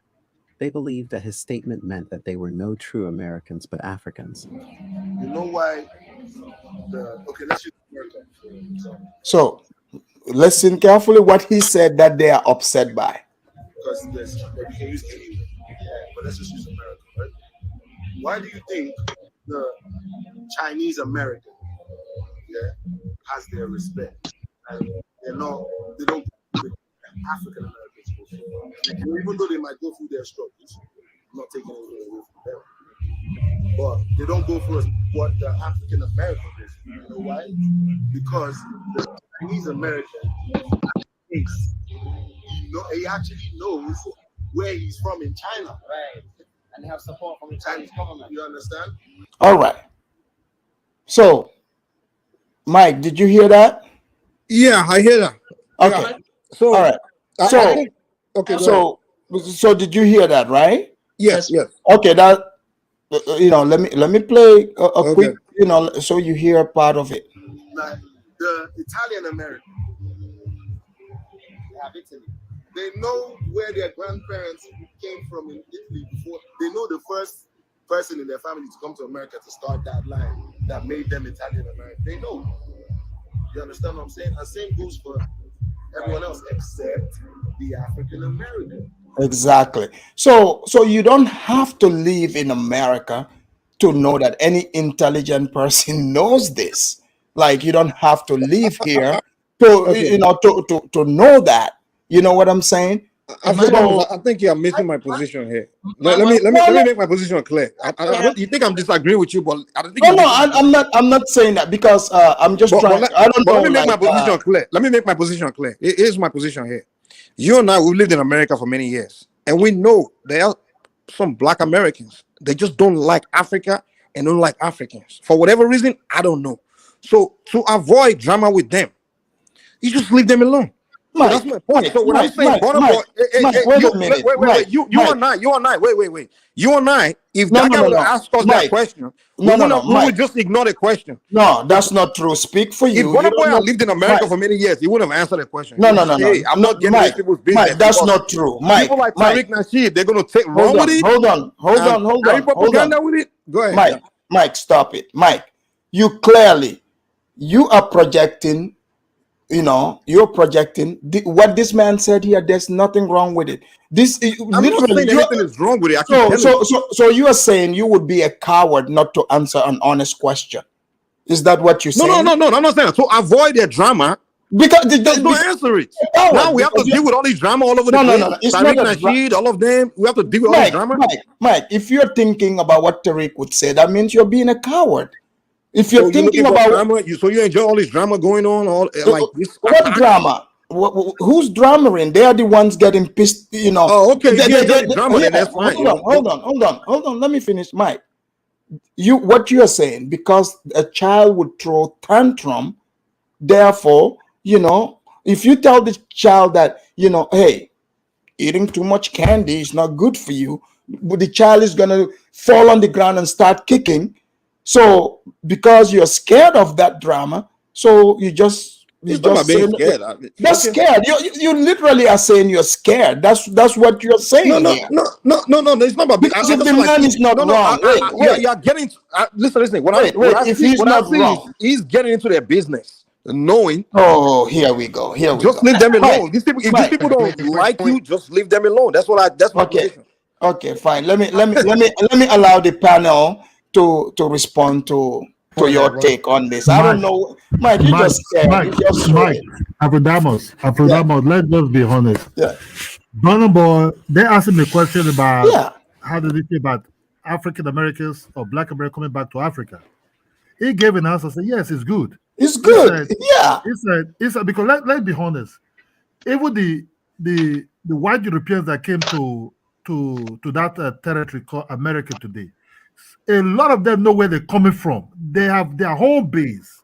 Look, the white Americans know, some of them know they are Dutch, some of them, all of them know where they're coming from. They know they're English, they know they're Denmark, they're Swedish. You understand me? And that's a powerful culture, you understand me, which they have. You understand me?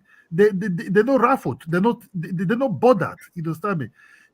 That's who they are. They will tell you, yeah, my ancestors is Dutch, my Swedish, British, French, you understand me? They know who they are, you understand me? But the moment you don't know, you don't know yourself, you become confused. Exactly. You're right. Some of the Black Americans are. Yeah. So Burna Boy say yes, it's good for them to come so that they will know their foundation, they will know their base. Just like the way the Chinese is, the Italians is. Italians Americans know if they are Sicilian or they are Naples or whatever they're from, Milan or whatever. He said, yes, you must have to have a base. Then you can have foundation to work with. You're right, Kidola, absolutely. He answered a question in an educated way, but what happened is he didn't know that some of these bunch-ass Black Americans who, one way or the other, have schizophrenic about something else, they can change a little thing as into a victim. You understand me? But now that he be doing research about them now, before he was saying things like, that these people, but nobody didn't know that these people can lie. They can afford friendliness to you, but they don't really like you. You understand me? That's what Burna Boy don't really know because he don't really deal with them. Exactly. Look, here's the thing. I did like you might give an example living here. I do my shows. I'm talking about this. If someone interviews me, I would give the honest view. So unless you're a coward, you're afraid, that's the only reason why you will not speak the truth. You would. So That's that is just why, what it is. so But that is why let's allow Blue and Nilotic. You Okay, know, I we just have want to new give a quick. speakers. We have new I just speakers want here. Blue, go ahead. Perfect. Thanks, man. I just want to give a quick opinion. So I think it all boils down to clout chasing. I feel like Tariq is clout chasing. He wants clout. He wants to catch the new. He's basically chasing ambulances, and the reason why is because we know right now, 2023, there's about 70 million Hispanics, 30 million Asians. There's only 4 million Black immigrants combined in total. The Hispanics and Asians, there's thousands of videos online of them abusing, doing all kinds of horrible things in their nail shops. Even now through the police station, Hispanics are killing Blacks every single day. Hispanic gangs have taken over Black communities and are bullying them. So it just surprises me that someone who says that they care about Black people, love Black people, have their best interests at heart, is more concerned about the 4 million Black immigrants compared to all these other groups who are abusing, killing, and destroying Black people every single day. The last thing I wanted to say, I wanted to add this too. So I'm sorry, I'll skip that. So the last thing I wanted to say is now in 2023, everybody has, you can easily take a DNA test and African ancestry will actually tell you which tribe you come from. So if you're but Blue, yeah, the thing is, Burna Boy is talking about when he say, you know, about inviting Black people like Africa to be your home base, is your home, right? Mm-hmm. So he's speaking to people who believe that no, their ancestors came from Africa. Is that correct? Yeah, I would agree with that. If you say you're FBA, you're Indian, you know Dan Calloway believes he's Indian. He didn't respond to this, right? Correct. So Tariq, if he believes they are the foundation here in America, why would he respond to it? That's my whole point. I think it's cloud chasing, man. Because like I said, there's so many other topics to talk about that would prepare Black Americans, benefit Black Americans far greater than talking about Burna Boy's 2-minute response to a question that anybody, it doesn't matter where they come from. Yeah, but he didn't even say anything bad. Like, how do you switch? How do you get upset over, like, because they say Africans don't want us to come there, but here you're getting invited and you're getting mad. Like you said, it's selective outrage, man. It's cloud chasing. It was a huge headline, and it was something to give him a topic on his show because he has. He's just begging for attention, begging for attention. Let's bring in Nilotic John Jordan. Go ahead, Nilotic. Are you there, Nilotic? Greetings. Greetings Yeah, greetings, Chat. Can you hear me? Yes. Yeah, I just what do wanted you want to to add? ask. Do you think? See, go ahead. Yeah, what I wanted to say is there any way Burna Boy could have answered that question that wouldn't have triggered the FBAs or Tariq? Like, if you ask Tariq, what should Burna Boy say that wouldn't offend you? What would the right answer be? Because if Burna Boy said to that question, we're not the same. Africans and Black Americans, we're not the same. They should probably stay. You know what they're going to call him? They're going to call him a tribalist. You hate Blacks. You're racist. You want the white man to come to Africa, but you don't want us. But then he gives another answer, and they're also still offended. So, is there any right answer for these people? No. Afrodamus, can I give a best answer to that? Afrodamus, can I give a best answer to that? They do this with white people as well. We see it. But okay, go ahead, Mike. Respond to him. See, let me tell you something. Afrodamus, you agree with me. Don't make it about me. There's a bunch of people in this panel. I don't have to agree. Like, you guys, talk to them. Talk to the people. Definitely agree with me on this one. The way a lot of Black Americans see themselves, they see themselves as the superior Blacks that are just above any other group of Blacks. And they look at other group of Black as people that are not worthy of even talking about them or even mentioning them. That they see you as someone that's not worthy of even talking about them, whether it's in a good light or negative, any light. The moment you say talk, how dare you open your mouth and speak? I literally used to do this kumbaya shit with someone like Carla Genesis, and he would tell me, "Oh, Mike, yeah, let's unite as Black people, but me as a Black American, I'm the superior Black. You just follow me." you will see videos where the black Hebrew Israelites would tell Africans walking to come kiss their feet. You know, that's just the way they think. And black, like me and Afridamus, for many, we black in America would have known them. We just ignore them and just stay away from them. Not saying there aren't good ones among them. They have better, they're intelligent and smarter. They think otherwise. Yeah, we just have to stay with those ones. But the point I'm making here today is, if Burna Boy had lived in America and understand their society, he would know that those kind of people are gonna react and they're gonna flip out. Even if Burna Boy would have praised them, they still would have flipped out. The fact that this African here is talking about us, out there he talk about us, is inferior to us. That's what it's all about. They think they're just this superior group of black people that every other black that's non-black American is just beneath them. That's what this is all about. It's not really about whether Burna Boy says something bad or negative or good. That's what it is. Mike, what you said doesn't make sense. You know why? You notice everything you're saying. You said that's how they feel and see themselves. Not all of them. Not all of them. Those categories are but again, my point is, just because these people think that doesn't make it a reality. It's not a reality, but that's a reality. So therefore, just because somebody is crazy, thinking crazy stuff, doesn't mean we will not speak the truth. It doesn't mean we have to pretend to be crazy too. That's you don't have to. point. I'm just saying. To avoid the drama is just to leave them alone. But when you say avoid the drama, what do you mean?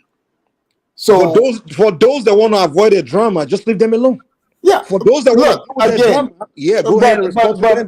But again, Mike, do you know? I used to let me tell you this. Wait, do you know when I first came to America? When I first came to America, you're making this about you. This is not about you. So many fights. That I'm like, you know what? The best way for me to just avoid this is just to stay away from these people and just go mind my own business. That's it. Mike, I get it. You're speaking of your own trauma. You have direct contact with them at the time whatsoever. Burna Boy, could have never answered this in any perfect way. Just like Nilotic Junta said.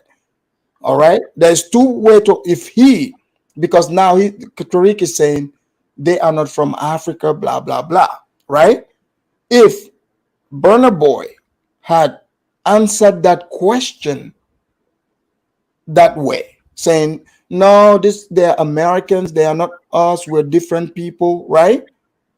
They would be livid as well. There's no winning. So therefore, when you are speaking the truth is one and the same. Who cares how somebody's going to feel? Feelings are not real.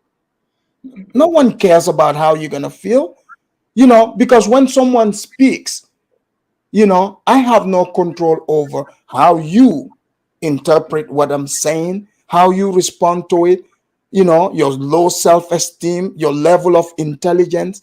In fact, if you have low IQ, better. Maybe you would try to elevate yourself to think like normal people.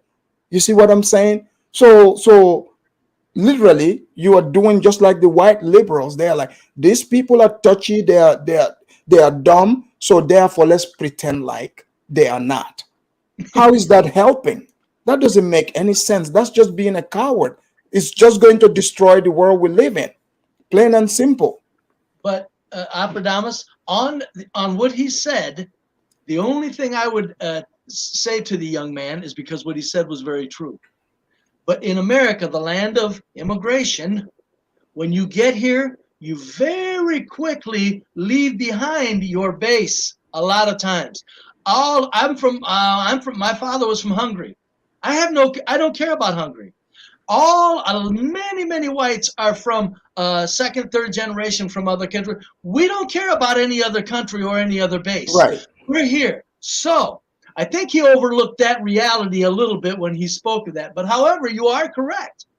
If you're from Africa, grab onto it and make use of it as if you need to. So my point is, when you got these people that that they claim not to want to speak much of Africa, and they're living so comfortably. It's amazing to me that, as you guys say, no matter what this guy said, they were going to find something wrong with it. But the point is for Tariq and his followers, I'm telling you, I'm almost slightly in agreement with Mike a little bit. Leave these retards alone. I can't. It's exactly. Like, No, but he wasn't talking. He wasn't talking to the Tariq group, like what they identify themselves as. If he did not talk to them, you see what I'm saying? Yes. They inserted themselves in this. That's what I'm saying here. These is people are looking for. It's like they're fishing for attention. They're fishing for victimhood. That's the whole point, because they say they're FBA. So he wasn't talking to them. Right. Maybe they're insulted that he wasn't, because I guarantee you, when he was speaking about blacks in America, thinking of Africa as their base, I assure you, I know for a fact he was talking about blacks in America that think and are well reasoned. That's all. And I say that. And you are right, Afrodamus. He didn't even touch on the idiots. No, he did not. Because if you consider yourself, right? If like I'm not Chinese, right? Right. But like, hey, and I can see clearly you are not Chinese, right? But if you tell me you're Chinese, you keep saying it, I'll accept it, right? Yeah. But I would also be confused if I'm speaking to Chinese, if I'm speaking to white people and I'm inviting white people and you show up, I'll be like, whoa, wait a minute, sir. You told me you were Chinese, right? Even though I can see you're white, but you insisted that you were Chinese. Right. You would confuse me. That's my whole point here. Yes. So it's like these people are looking for these things. At every turn. Yeah, they're looking for it. Absolutely correct. At every turn, they're going to grab anything they can for conflict. Yeah, so it's like the goal is they want to shut you down so you don't say anything. It's like spoiled children. They go on tantrums. It shines a light on them. They can't have it. What Africans are doing right now, and it's going to continue to intensify, is you're going to shine the light on these idiots that are complaining about living in the land of milk and honey. And that's what they have to stop. But I got to get going here. All right, thank you. Go ahead, St. James. Thank you, Bibir. Afrodamus, you and I know, and everyone on the panel knows that without Africa, FBA can't stand a chance. They're not relevant without Africans. I know. 99% of Tariq Nasheed's content is derived from the Africans. Anything else is about begging for money, for doing things that can't uplift Black Americans in America. James, what do you think about this idea? Just because some people are going to be offended by the truth, would that deter you from speaking the truth? No, I do understand where you're coming from with this. Burna Boy is from, he lives in Africa, right? He's from Africa, right. He doesn't know all the shenanigans that goes on in America. So he just answered the question based on his own knowledge, without knowing, the back and forth between the African immigrant in America and the Americans, I don't take away, there's nothing. I listened to it because I didn't hear him say anything wrong about anybody. So I get it. I also kind of see where Mike is coming from. For us living in America for so long, taking all that crap from certain people, we should at least now not pay attention to whatever they say now. We should be. But he doesn't live here. No, Afrodamus, let me tell you something. Afrodamus, let me tell you something. Burna Boy, he comes to America a lot lately. And guess what he does when he comes here? He goes straight to go hang out in the hood with his Black American celebrities, right? He's going to mix with them now. To him, he's trying to build a fan base with them in America, right? Now, what do you often hear in the news in America these days? Oh, this rapper has been killed. That rapper has been killed. Oh, that rapper has been killed because of some back and forth bullshit over the internet, over the social media, right? Now, Burna Boy is trying to wrap himself into that back and forth bullshit with them, and he comes to America to go hang out in their demography. Guess what? Oh, Burna Boy has been shot in America. That's what I'm trying to avoid. Dude, stop coming. No, I'm serious. Mike, you're a scaredy cat, No, bro. When Burna Boy comes to America, he doesn't go to the Y. He goes and hang out with the PDDs and the 2 Chainz, and I don't know why he's doing that. To me, I think he has no reason why to be doing that, because when you start mixing yourself into their circle, their culture shit, you're gonna be part of. They're gonna start seeing you as one of them, and you said this, you said that. Oh, let's go kill him. Let's go. This is really the rappers are killing each other these days, because they're gonna just see him as another rapper like them and trying to. That's what I'm trying to avoid. That's what I'm saying. Is like Burna Boy, just stay away from that. Mike? Are you serious right now? I'm just telling you. That's what they do to themselves, to their celebrities. Okay, I don't want them to do it to our celebrity, because let me ask. So you're scared now? No, not for me. I'm just worried about Burna Boy being mixed in their shenanigans that they got going on. You know. Let me add to what Mike say, Afrodamus, though. I think we're up to something. You know, Nipsey also got killed because he claimed the set, right? Bro, he did not claim any set. We don't know where. I'm talking about Burna Boy. Like Mike is being when Burna Boy comes to America, he's hanging in that demography. He's hanging around Black American celebrities. That's what he does. Watch some videos. He's there in a club with them. When you start mixing with them, they start seeing their category, and then when they start doing their, I don't like that nigga, their celebrities, they go killing him now. Look at it when they're killing their rappers almost on a monthly basis. And you want to mix yourself in it.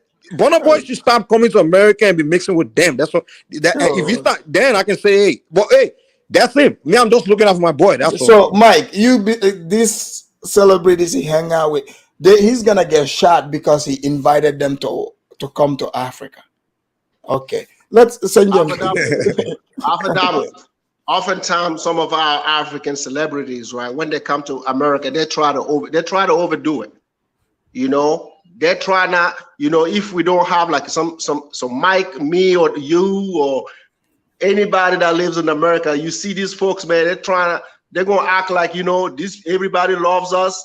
The neighborhood is safe, and you know, we don't care. We are loved over here. No, that's what Mike is trying to say, you know? No, but what I'm saying is the thing is, that's a whole different thing, right? He's not talking about hood stuff. This is nothing like they will take it like that. Afridamus, these guys will take it like that. That's why they're very sensitive. Mike, St. James, let's just be real. Mike is being way too timid. This is like scared to the bone. This is timidity, bro. Like I don't know where Burna Boy. I don't know where he hangs out at. But here's the thing. I'm telling you, when he comes to America, he's hanging out with the 2 Chainz and all these guys. That's what he does, man. Yeah, well, that's a whole different thing. Give it to Mike because Burna Boy is Nigerian, you know. Bro,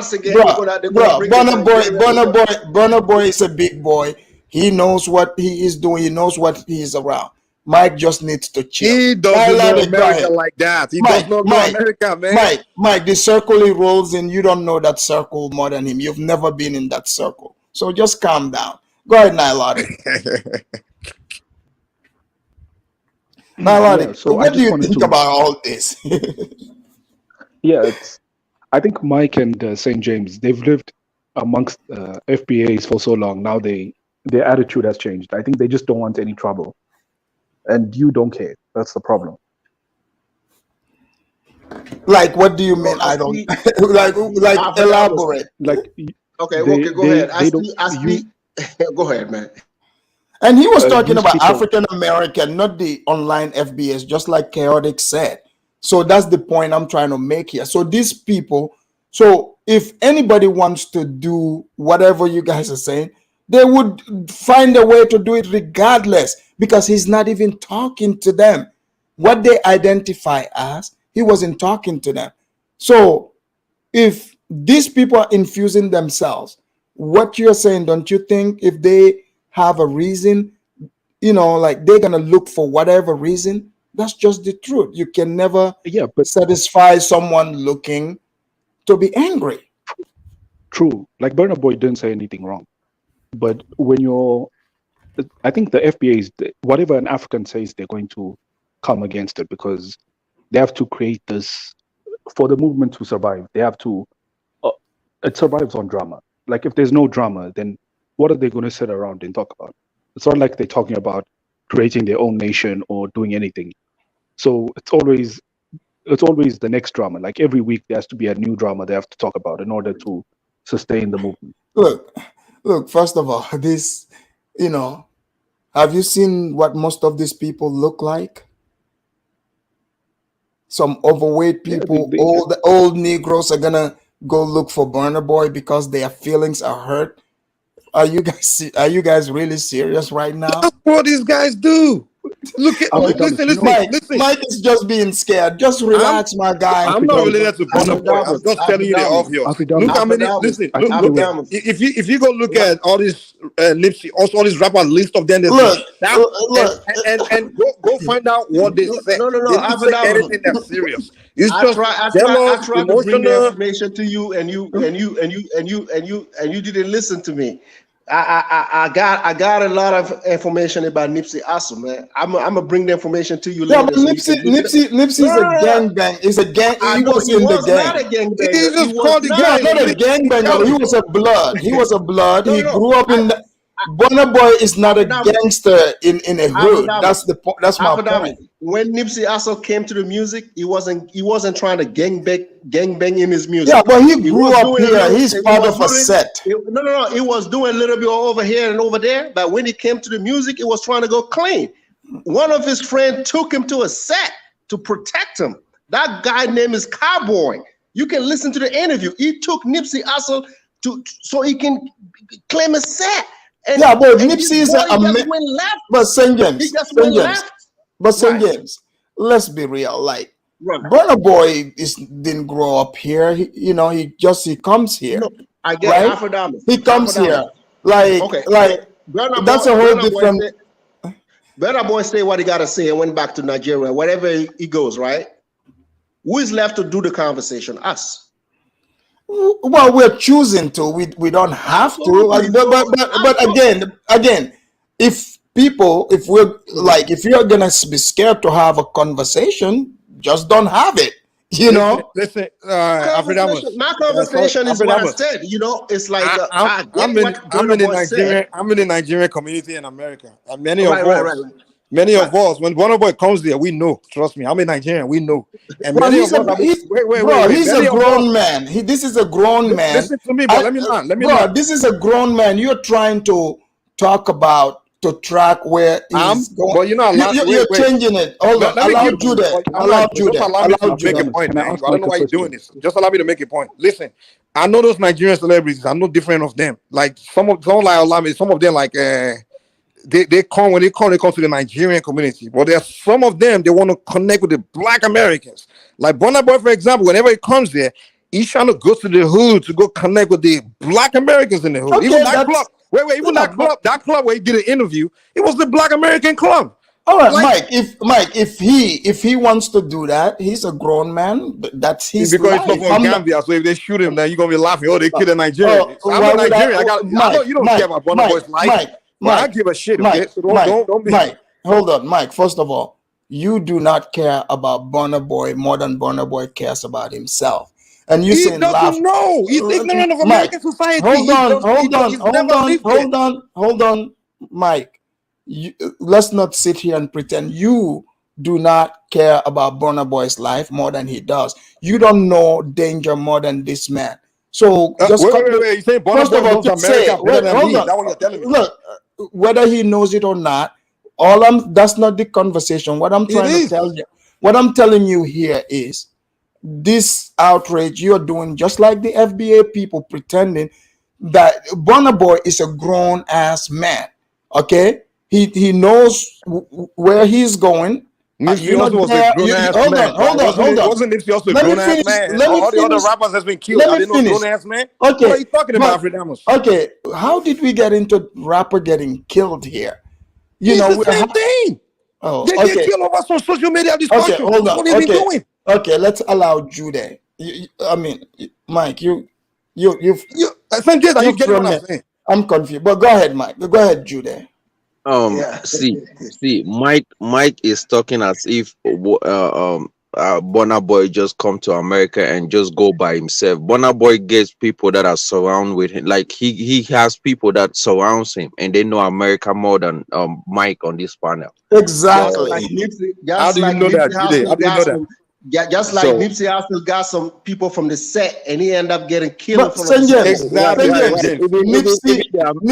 Nipsey was born there. Themselves are getting killed. It doesn't matter. Jude, have you been to the Burna Boy's concert? I'm telling you that people, I'm in Nigeria. When Burna Boy comes there, we are the one that host him. We are the one around him, and I'm telling you that we have been telling him, like, listen, the way America is, it's not the way you think. It's not like UK. It's not like you going to Peckham and all these places. America is different from UK. In UK, you can go to black neighborhoods. The worst they can do is stab you with a knife. In America, blacks they will shoot your ass from Mike, would you rather get shot or be stabbed? Which one do you think is worst? You're not making sense. So for someone to stab you, get close to you. Wait. For you to get stabbed, listen, your bodyguard can protect you from getting stabbed. Your bodyguard cannot protect you from getting shot. So they don't. So the people. So in the UK, stabbings are high, right? But the chance of a celebrity getting stabbed in the UK is very low. But people still get stabbed there. How many UK celebrities have been stabbed? For you to stab someone, you gotta get close to them. That's why in UK you hardly hear about a UK rapper or UK celebrities getting murdered by stab. When America, you hear about a rapper has been shot. This one has been shot.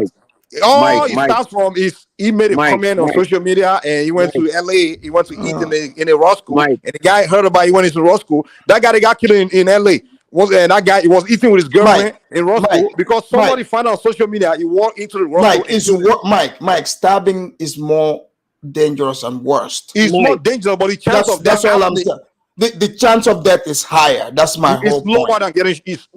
Are you what? You said the chance of? Are you kidding me? Yes, in America, the chance of you getting stabbed. We wouldn't enter that.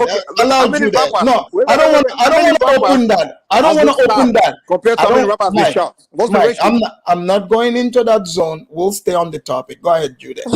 I don't want to go into that. That's just a whole different. Mike, you see, when Burna Boy comes here, you guys are the one that host him for no reason. When artists comes from Africa, right? America have different state. When P Square came to Utah, it wasn't Nigerians that hosted P Square. It was other Africans that hosted P Square. He came here, I think 2 years ago or something. I think last year, if I'm not mistaken, P Square. So when African artists come from Africa, they go to other states, and other state is not just, I don't think maybe they come and they host, you guys host them in your state, but in other states, it's other people that invite them to come, and that's the thing. But what Burna Boy, hold on, let me address this. Mimi said Afridamus, Burna Boy likes to show off with lots of diamond chains if he's being reckless. Mimi, come on, what's that have to do with this? Let the man enjoy himself. I don't know why this topic is even about that. I'm not here to question. Look, that's not what the topic is about. So you'll be happy if you have like Nigerian celebrities. Oh, so Mike, you're way too emotional. You that's think? Where you sound. Wait, so you think? Wait a minute. So you're sitting here clearly accusing me, saying I would be excited. That's what any human being, whether they are Nigerian, whether they're Eskimo, why would I be excited about any human getting hurt? Like, why? What would be the reason? Yeah, it's the way you're sounding. I'm telling you that, this could potentially happen. You're being dismissed. You're telling me he's a grown man. Mike, he's a grown man, So because the grown man, you ignore danger that's around him, right? You don't know danger more than him. That's why I'm not speaking. You're gaslighting. You are acting like just because you're popular. You don't know where this man goes. So just calm down. You are not his father. He's his own man. Let's not talk about the decisions he's making as far as where he goes. That's not what I'm here to talk about. I don't know where he hangs out at. Exactly. That's fine. That's what I'm saying. You don't care. Well, that's why. Look. I don't care to know where he hangs out at, because that's not what my topic is about. Exactly. That's why I say you don't care. You again, Selective Outrage, just like FBA, That's what you are doing. You are not Burna Boy's father. You do not care about Burna Boy more than he cares about himself. That's the point. So let's stick with the topic. Go ahead, Judah. All right, man. See, they cannot even let me make a statement, man. Every time, Mike, I don't know what is even Burna Boy. I'm not even a fan of Burna Boy or all these things, so I really don't care, what he says or not. But I mean, if he's, being asked a question about what is happening in a community that is because there's a lot of followers. He got a lot of followers from African Americans, and I think some FBA too are his followers. So if he's talking, he's talking to people that are following him. And I think he had there's no disrespect or there's no mistake in what he said. He said what he said, and if people want to take it the way they should go ahead and do it. But at the same time, man, like I really don't know. At the same time, I think Africans have to be very careful, especially the way they deal with African Americans or other things. If people want to disassociate, if they don't want to say they are this, express your own stuff and be your own stuff. I now find it ridiculous for artists in Africa to be coming to America to get aligned with these people, man. It's of no use because Africa has a population of over 1 billion something.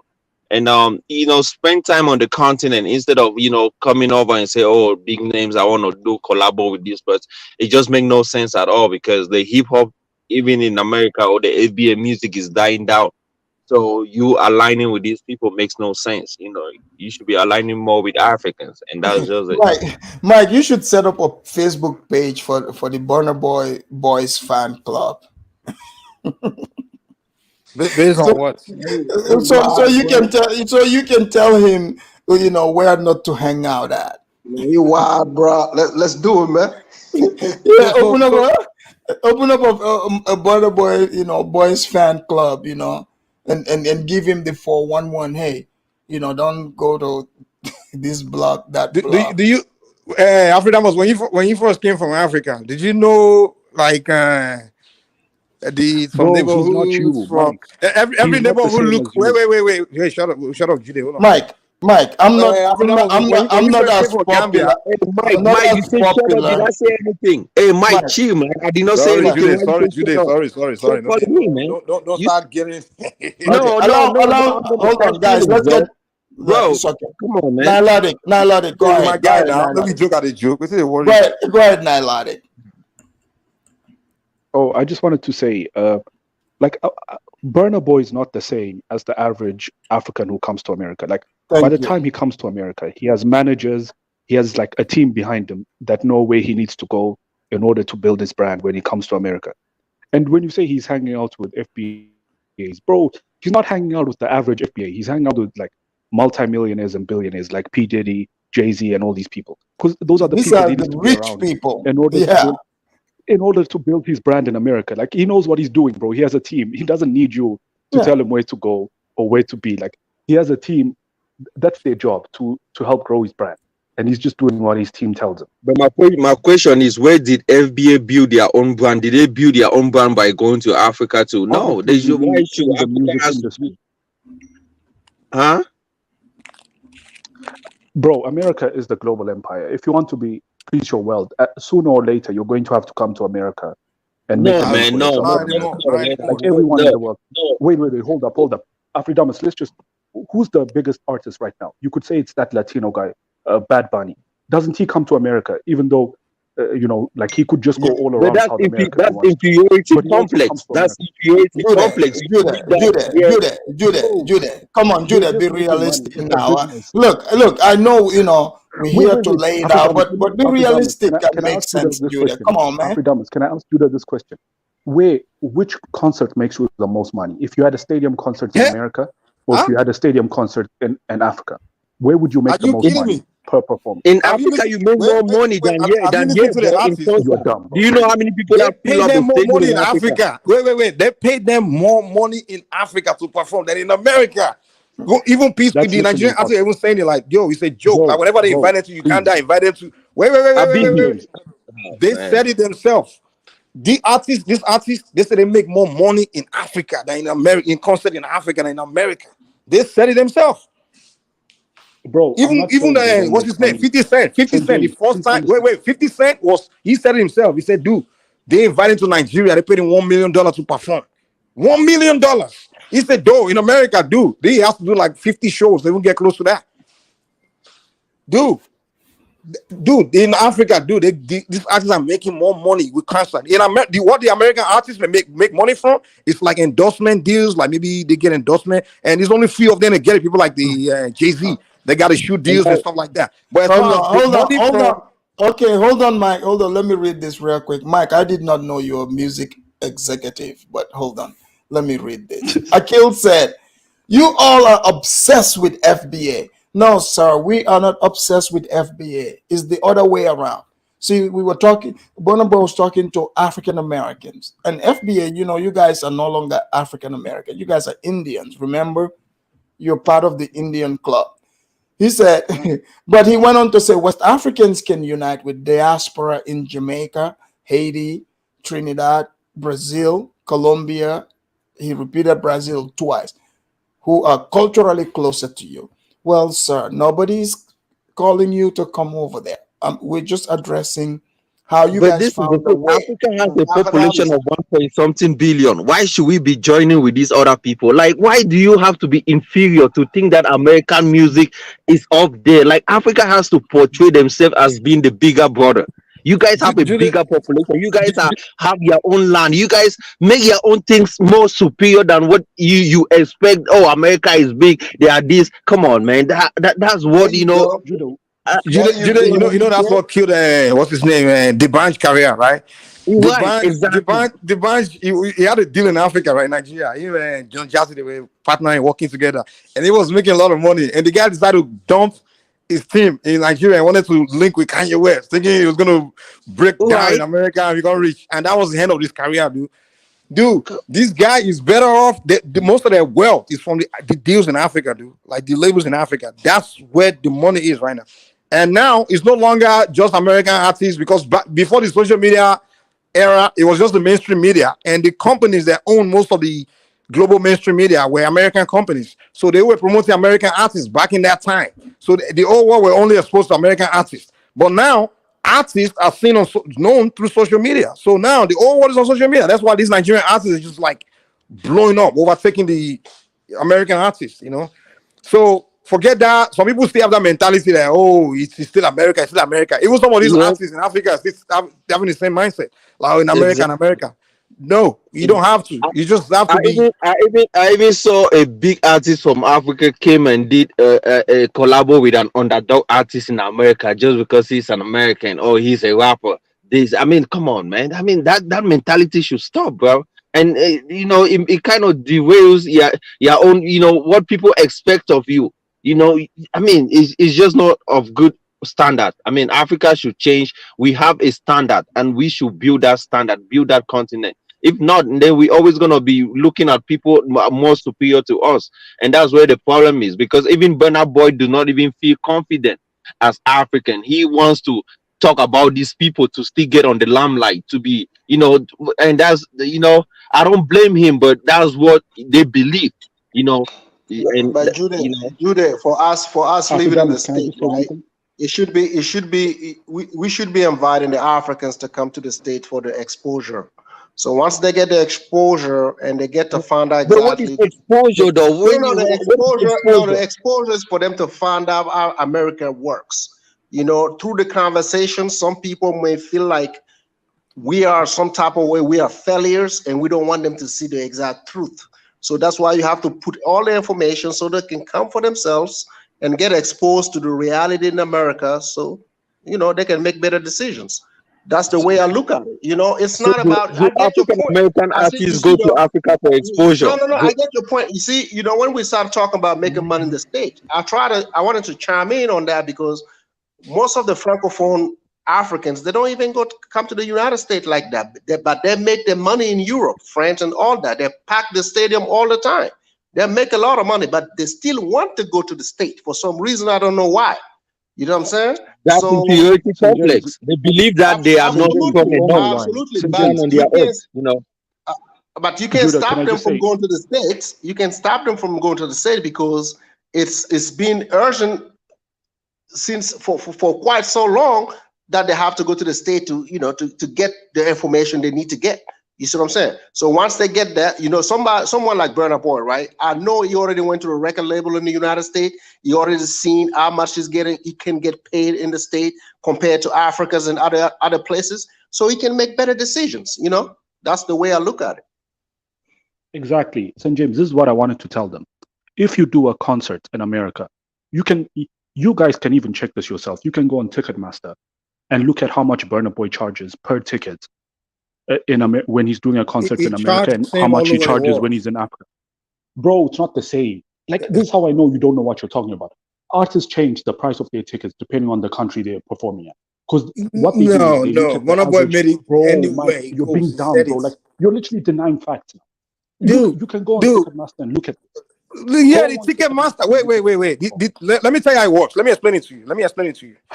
The agency that's inviting you, you will tell them how much you charge the agency to pay. That's a fixed price you make. Now I know that, bro. But wait, it's not based on what the ticket is. Where does the agency make the money? Wait, Mike. Where does the agency that's paying you the fixed price? Where do they make their money from? Yeah, they make it from what they charge the attendants. Of course, bro.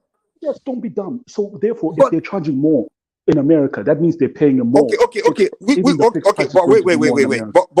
But which concert has more attendance? Is it the one in America or the one in Africa? The only place outside of Africa, where Burna Boy and these artists are selling out is in UK or Europe. They're not really selling out in America like that. It's only whiskey that they sold out once and maybe somewhere in New York. Okay. But in America, Mike, if Burna Boy comes to Utah, like what Judah said, in Utah, it's probably going to be 500 people or maybe 1,000 people. But compare in Africa, it's going to be like 50,000. You're literally making arguments that don't make sense. Obviously, if he goes to America, he's not going to make a concert in Utah. He's going to probably go to a place where there's a lot of Africans. And you don't know, Habibi, you don't know nothing. When he comes to America, there are people that are inviting him from different states. He's not just going to make concert. Other people, other Africans invite him in different states, and he goes there and make concert. I go to their concert all the time in America, dude. When they come, we go to their concert. They don't sell out like Africa, dude. Their concert here, they only get like 1,000, 2,000 people. But every concert in Nigeria or in Africa is about 50,000, 100,000. The place is packed, man. And people, those 1,000 are paying more than you. Bro, stop. Let's just, the average ticket, I just went on Ticketmaster now. You know how much for the front row in a Burna Boy concert in America? You know how much you have to pay? Do you know how much you got to pay in Nigeria? Mike, answer his question.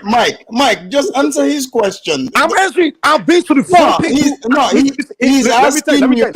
Let me answer his question. He just asked you how much it costs in America. Just answer his question. Let me give you the answer. Let me give in the front row in America is between $200 to $500 at the Burna Boy concert. Yes, in America, yes. In Mike, are you kidding me? Yes, I'm telling you. Now, can you tell him how much? Between $200 to $500 in the front. In Nigeria, the front. In Nigeria, Mike, hold on, calm down. Mike, did you hear what he said? What? Can you repeat it? How much it costs? Nylotic? $650. In Nigeria, it starts from $10,000. $10,000. Yes, in Nigeria. Oh, Mike, come on. Dude, you know what? Let's do our closing statements on that note. Dude, go look it up, man. In Africa, when Burna Boy shows up, the wealthy Africans are coming to it, and in the front, it's thousands of dollars. In a country where the average GDP per capita is $2,000. Dude, do you know how many wealthy people? Do you know how? Do you know how many wealth? Dude, have you been to Nigeria? Dude? Okay. Have you been to Banana Island? You don't know what you're talking about. We believe you. He's not. You're talking about GDP. Dude, visit Nigeria, dude. A lot of you guys think every African look like your country. Visit Nigeria. You see the amount of wealthy people you see everywhere, dude. You're gonna be. Is he doing a concert in Banana Island 365 days a year? Dude, there is no state. Listen. We have 36 states in Nigeria, and there is no state in Nigeria that doesn't have wealthy. I'm talking about super wealthy people, wealthy community, wealthy. So Mike, the front row seat there is 10,000. In the thousands. So you said 10,000. No, you said $10,000. Yeah. Are you so you're gonna sit in the front next to Dangote and be paying fucking $500, $600? Are you So kidding me? it's always So Dangote is showing up at this show as the Burna Boy shows. The Nigerian billionaires, their kids, they all showing up. Their kids, their relatives. No. Wait, Dangote is going to these Burna, shows. if Burna Boy is performing in where Dangote lives in Banana Island area, he comes there. All these Nigerian wealthy and celebrities, they're all connected. Mike, just a question, Mike. One question: doesn't America have more billionaires, according to your logic? American white billionaires, you think they go to fucking No. Mike, are you kidding me, Mike? They don't go to no goddamn all this entertainment show. They're busy making. What about the black billionaires? Afridamus. How many of them? Has Mike ever been? They have a lot more. They do, man. I gotta go, man. Don't run. Mike, this is how I know you're lying. When Lil Wayne and all these people are doing concerts in America, 90% of the people there are white kids, bro. Why are you lying? Acting like white people don't show up to the average rapper's performance in America. So clearly that's the market that white billionaires. Also trying to tap. Bill Gates is going to Little Wayne. Those guys don't. The only white people that go to listen. The only white people that go to listen. You think? I want to hear this. I want to hear this. The only white people that go to Little Wayne concert are the low poor white kids from freaking low income. Those is this guy serious right now? Scale white people don't go to rap concert. They don't even like it. Is this guy for serious right now? Afridamus, are you telling me these white people is the poor white people going to the concert and the poor white people? Those white suburban kids that are, those. Mike, you're delusional, Mike. Are you telling me wealthy white people go to rap concert? Mike, come to Utah and see snow bunnies, go to PDD's concert and all these American. Are you saying wealthy snow bunnies? Children of billionaires they went to fucking Ivy League schools? Mike, you don't have to be a billionaire to go to people this that went to Ivy League schools and highly educated white people that go to rap concerts. Mike, I'm telling you, Mike. Yes, Mike, come on, man. Mike, calm down, bro. Are Come you on, kidding man. me right now? I've been to rap concerts, man. The white people say those white channel trash, man. Here we go. So the white people are broke too. The blacks are broke. It's only the Nigerian that got the money. We got it. All right, the Gambians we got it. We got it. Okay, let's allow Obama. President Obama could not take it. He had to call in. Go ahead, President. Hello, Afrodamus. This is Obama. How are you today? I am doing well. President, Mr. President, I hope you are here to tell me what a great job I'm doing. Man, this guy, man, I know him, man. Why he's trying to speak different, Look, man? Come on, just bro. allow the president to speak. Now that I know, over here, we the blacks and the whites are all Nigeria is our next destination. You're doing a wonderful job, Afrodamus. Keep up the good work. Thank you very much. If I may, I'd like to make an announcement here on your show first. Is that possible, Mr. Damas? Go for it. I'd like to announce that I'm going back to my country of origin, where I was born, which you all know is Kenya. And Burna Boy is going to host a party for me when I arrive. But as a kind of a... In Kenya? Yes, sir. Oh, okay. So he's going to do the show for you in Kenya. What's the name of your village again? Your village in Kenya? It's called Obama Land. Obama Land, yes. Go ahead. But the Burna Boy, to sit in the front, you gotta pay $10,000, not shilling. Those Kenyans like to pull a 419 with those shillings, your people. So we will be watching, making sure the dollars are real. All of my rich donors are actually going to come to the show. Okay, then we're good. So they're mostly going to be Americans at the show, but just a little cautionary tale, warning, so to speak, is I'd like to say, don't bring your women to a Burna Boy show, because last time I went to a Burna Boy show, I didn't like the way Michelle was looking at Burna Boy. She tried to jump on stage. Did you see what was Michelle doing? Everyone likes to say, "Oh, Michelle looks like a man. She's born a man, or she's trans." That's not true. If you saw the way Michelle turned up for Burna Boy, you would know. Completely heterosexual. So what do you think about Mike saying your country have more poor people than Nigeria. Are you referring to Kenya versus Nigeria? Because Kenya No, is my country. the United States. I don't really know. I just wanted to come on and speak quickly, and I appreciate your time, Mr. Damas. Thank you very much. I'm going to head out to the back, and I'll be listening. Thank you so much. Thank you. All right, guys, let's do our closing statements. Mike ran away. Yeah, he's trying to find the 100K to buy. Look, I pay can't for a Burna believe Boy concert in Nigeria. I can't even believe, he said that.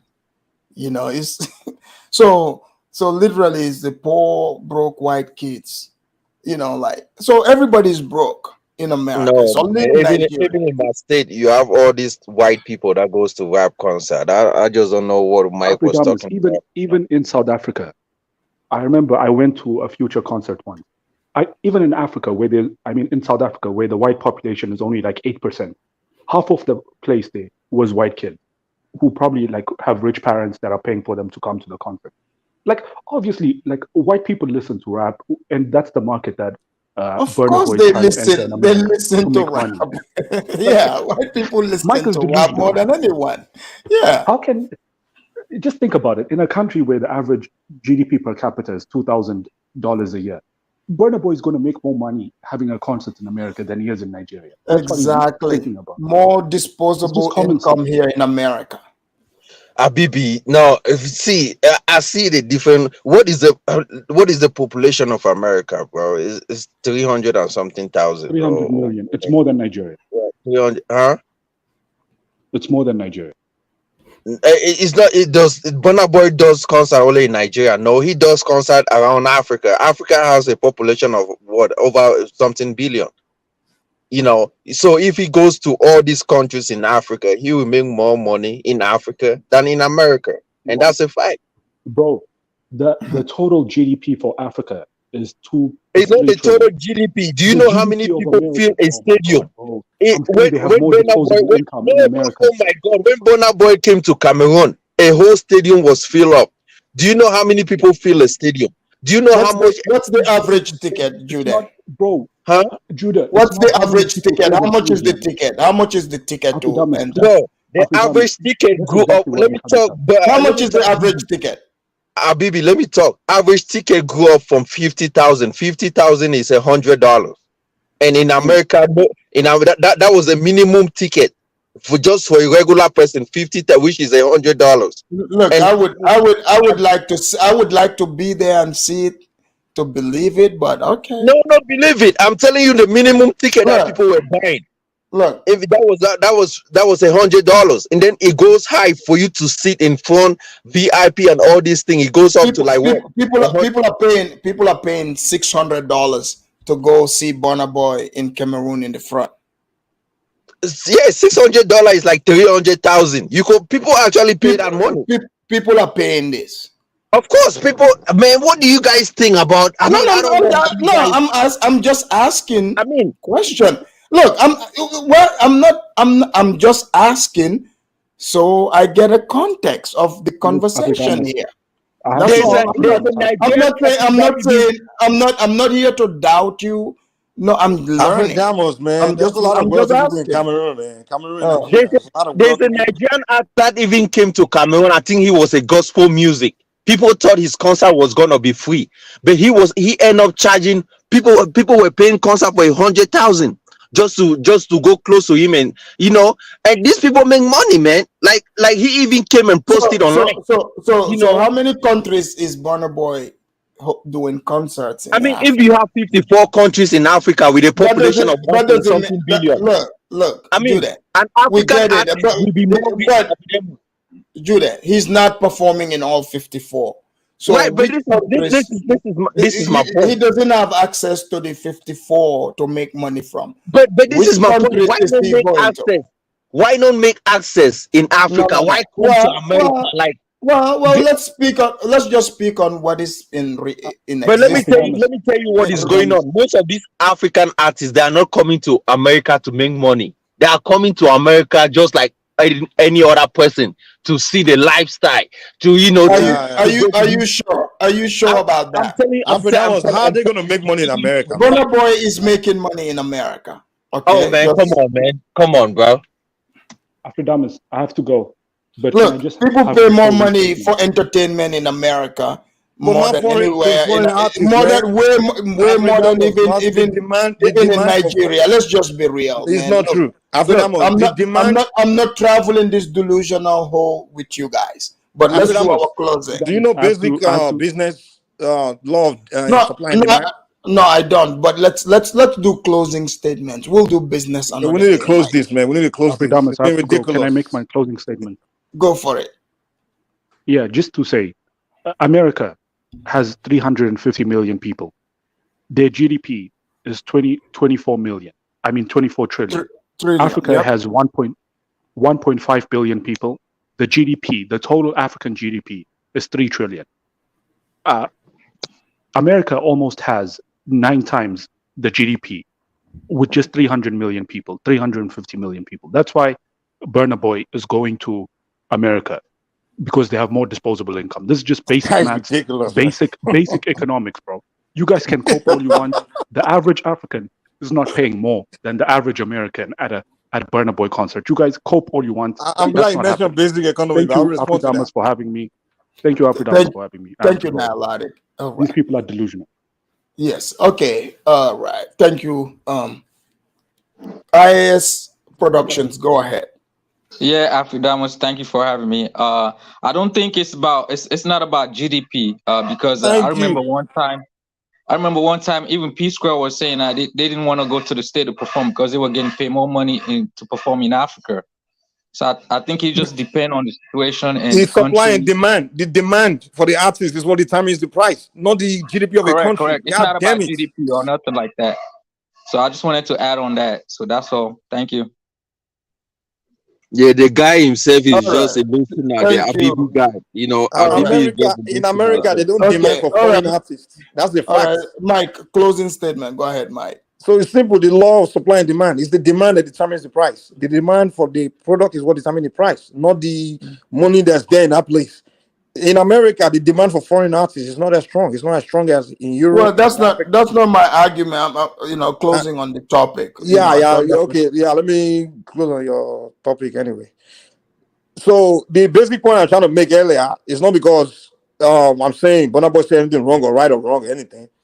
One, I think as an artist, as anyone, it's best if you don't live in a society, it's best not to be commenting about their society because you don't understand the sensitivity of the people. That's one. Anything he said wasn't. I don't think what he said was wrong, but we know anyone that's lived there would know that Black Americans always react negatively to any comment said by anyone that's outside of their community. Even people in their community that may comment about them, they react. Someone like Candace Owens, she's from their community. Even if she says something right, they will react. Talk less of you that's not from their community. We know who they are. So I'm not saying that he said anything wrong. I'm just saying that if he was to avoid, in fact, an artist, if you're trying to break ground in America and trying to get their support, whatever, it's best not to even make comment about them. Just I don't know who was around it. They should have. You guys were telling me that he has people around him. They're advising him. That just proves to me that he doesn't have people around him that knows America like that. Because if he had people that knows America that are around him, like someone like me would have given him advice like, listen, don't make comment about these people. They're gonna trying to tear you down based on that comment. I thought you say you guys are the one that hosts him in America. Why not give him that advice when you host him? No, we are not the one. We're not his entourage walking around with him, advising him. His entourage, most of his entourage are even from Nigeria. They come with him everywhere he goes, or UK and things like that. So even if I'm telling that we that host him sometime in our cities and places, we always advise him like, don't go to that neighborhood with these guys and all. But he doesn't listen. He doesn't understand how America works. He thinks he's in UK where he can just go to Peckham and all these black neighborhoods. In America, in Peckham, you just get stabbed. On this note, Mike, thank you very much. And I would add to your this closing statement and everything you say. All I can say is Chineke o Chineke. Listen, stop speaking pidgin. That's ridiculous, man. Mike is your boss. I would advise Afridamus, don't start to speak Pidgin, man. All these things, like you always sound ridiculous. Afrodamus, no Pidgin, no Mike. The guy. Mike is you need to go sign up for a class. I will teach you how to speak Pidgin before you come here and start speaking it, okay? Look, I'm teaching the blacks Pidgin, okay? Just so But you know. you're teaching them the wrong Pidgin, man. But today, I don't know where you're getting your, if you went to the, the FBAs, they pulled you to the side and, you found you a FBA girlfriend, but something is off today. But what the hell are you talking about, man? No problem. Thank you, Mike. Thank you for coming. That was Mike. All right, St. James. St. James, how's it going down in Burkina? Man, I've been chilling, bro. Man, your voice even sound more relaxed. Oh yeah, man. I gotta relax, man. Yeah. For my closing, bro. Like the FBA don't wait, right? The FBAs with Tariq, man. They will jump on anything to create a buzz, man. So it's up to the African to be more intelligent and more wiser about how to approach, anything that's related to the continent. I don't see anything wrong with what Burna Boy said, but I have to be honest with you. I'm getting tired of all these millions of gazillions of invitations towards the Black Americans, man. Listen. But tell the musicians, Akon and others. Right, Akon. Yeah, I gotta add Akon too, bro. Akon and all of them, like, you are invited, welcome, Africa's waiting on all that, man. Like Afridamus, he said 2023 is the years of the Africans, right? Yes. So we gotta be on the forefront, man. No invites, man. Enough invites. By now they should be reacting to the invite. It's either come or not come. That's it. We put it for them to take. It's for the grabbing. We can't focus about the one that don't come. We gotta focus about the one that do love the continent and the one that builds on the continent. That's it. The one that makes the buzz. Do you think this is because like the blacks show their love in a weird way? Do you think this is their way of saying, yes, trying to attach, like, no, man, y'all Africans can leave us behind. You and I can crack the code. And when we crack the code, the people don't get it because we are African Americans. We crack the code. The FBAs, they're afraid that we will expose them on the continent. So let me make sure my card is still here since you said that. Let me remind you.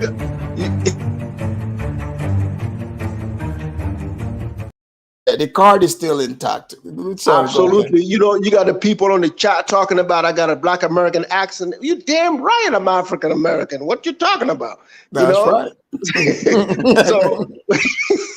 So we cracking the codes. The code is for we got some of them need to be. Bro, I understand, because it's like the blacks, they miss their long lost cousins. Absolutely. And now they're jealous of us. It's like they're just jealous. It's like, it's like, you remember when you have your cousin standing by your house, right? Like, yo, you need me to come too? Although he did something wrong to you, like, yo, you want me to come too? It's like, yeah, man, come too, man. Your family, man. And they want to give them special invitation, hamburgers, ice cream, Absolutely. So the last stronghold is what they need, right? So they're like, yo, they're acting funny. They're acting like they're tough, man. Like, yeah, African, we ain't African. F you, man.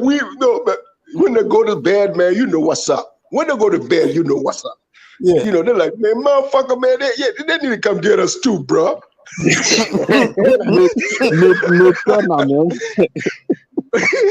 All right, man, bro, man, I appreciate you, man. Thank you. Have fun out there, man. Enjoy. Good. FBA or vice president is in Ghana. Kamala Harris, man. What's going on? They brought the kid outside, man. If you see the video, they brought the kid outside to welcome her, man. I was frustrated over that, man. No, I don't like that. I don't like the look. It's always about the youth of Africa they expose me. Yep. I don't like it. She's a VP, man. What the kids are doing outside at the airport? Exactly. Leave the kid in school. Leave the kids with their family members so they can learn something. She don't deserve that. She doesn't deserve that. Right. Why That's you bring the crazy, kids man. outside, man?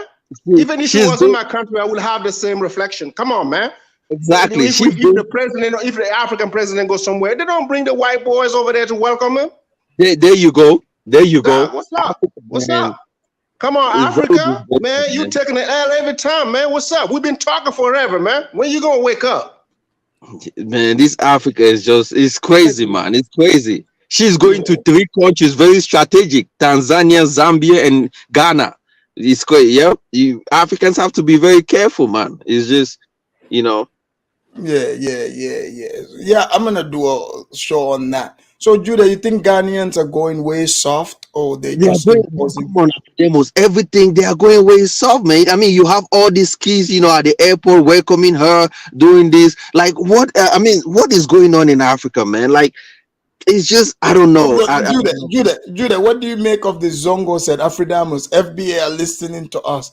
The last time Diners didn't allow me to speak on his platform. Man, Diners have kicked me out in his platform several times. Like, I mean, you should ask about me. So, I mean, why did you get kicked out? What you see?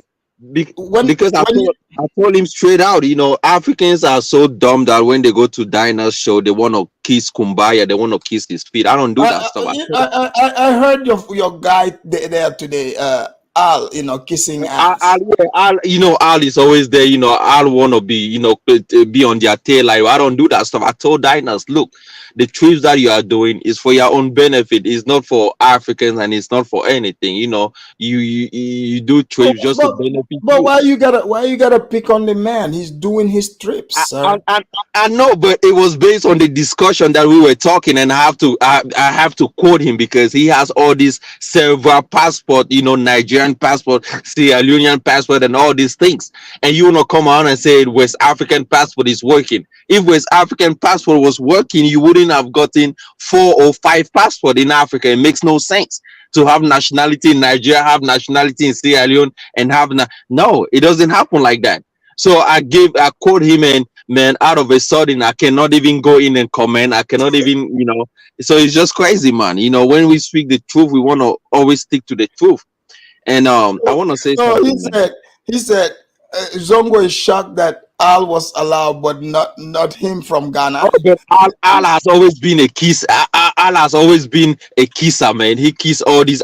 See, this is the thing. Al is looking for people to help develop Sierra Leone. That's a fact. Sierra Leone is out of money. Sierra Leone needs help.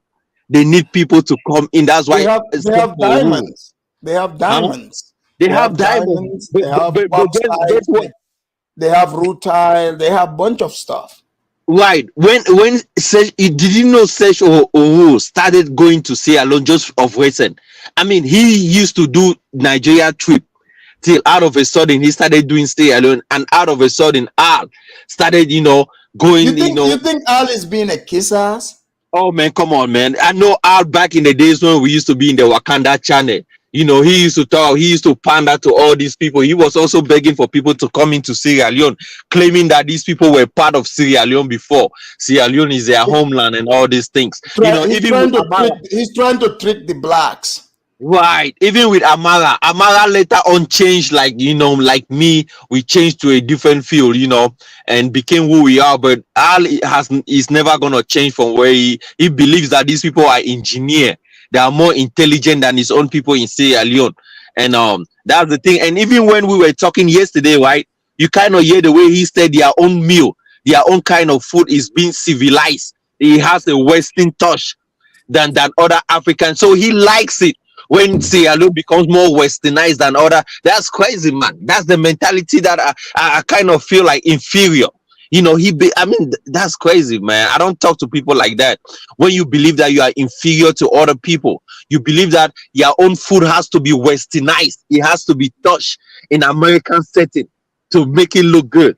Okay, let's give Al 30 seconds. Al, you came in. Oh, man, man. Come on, man. We'll give you 30 seconds. Look, you've done enough. Look, the street have been monitoring you. They've spied you, and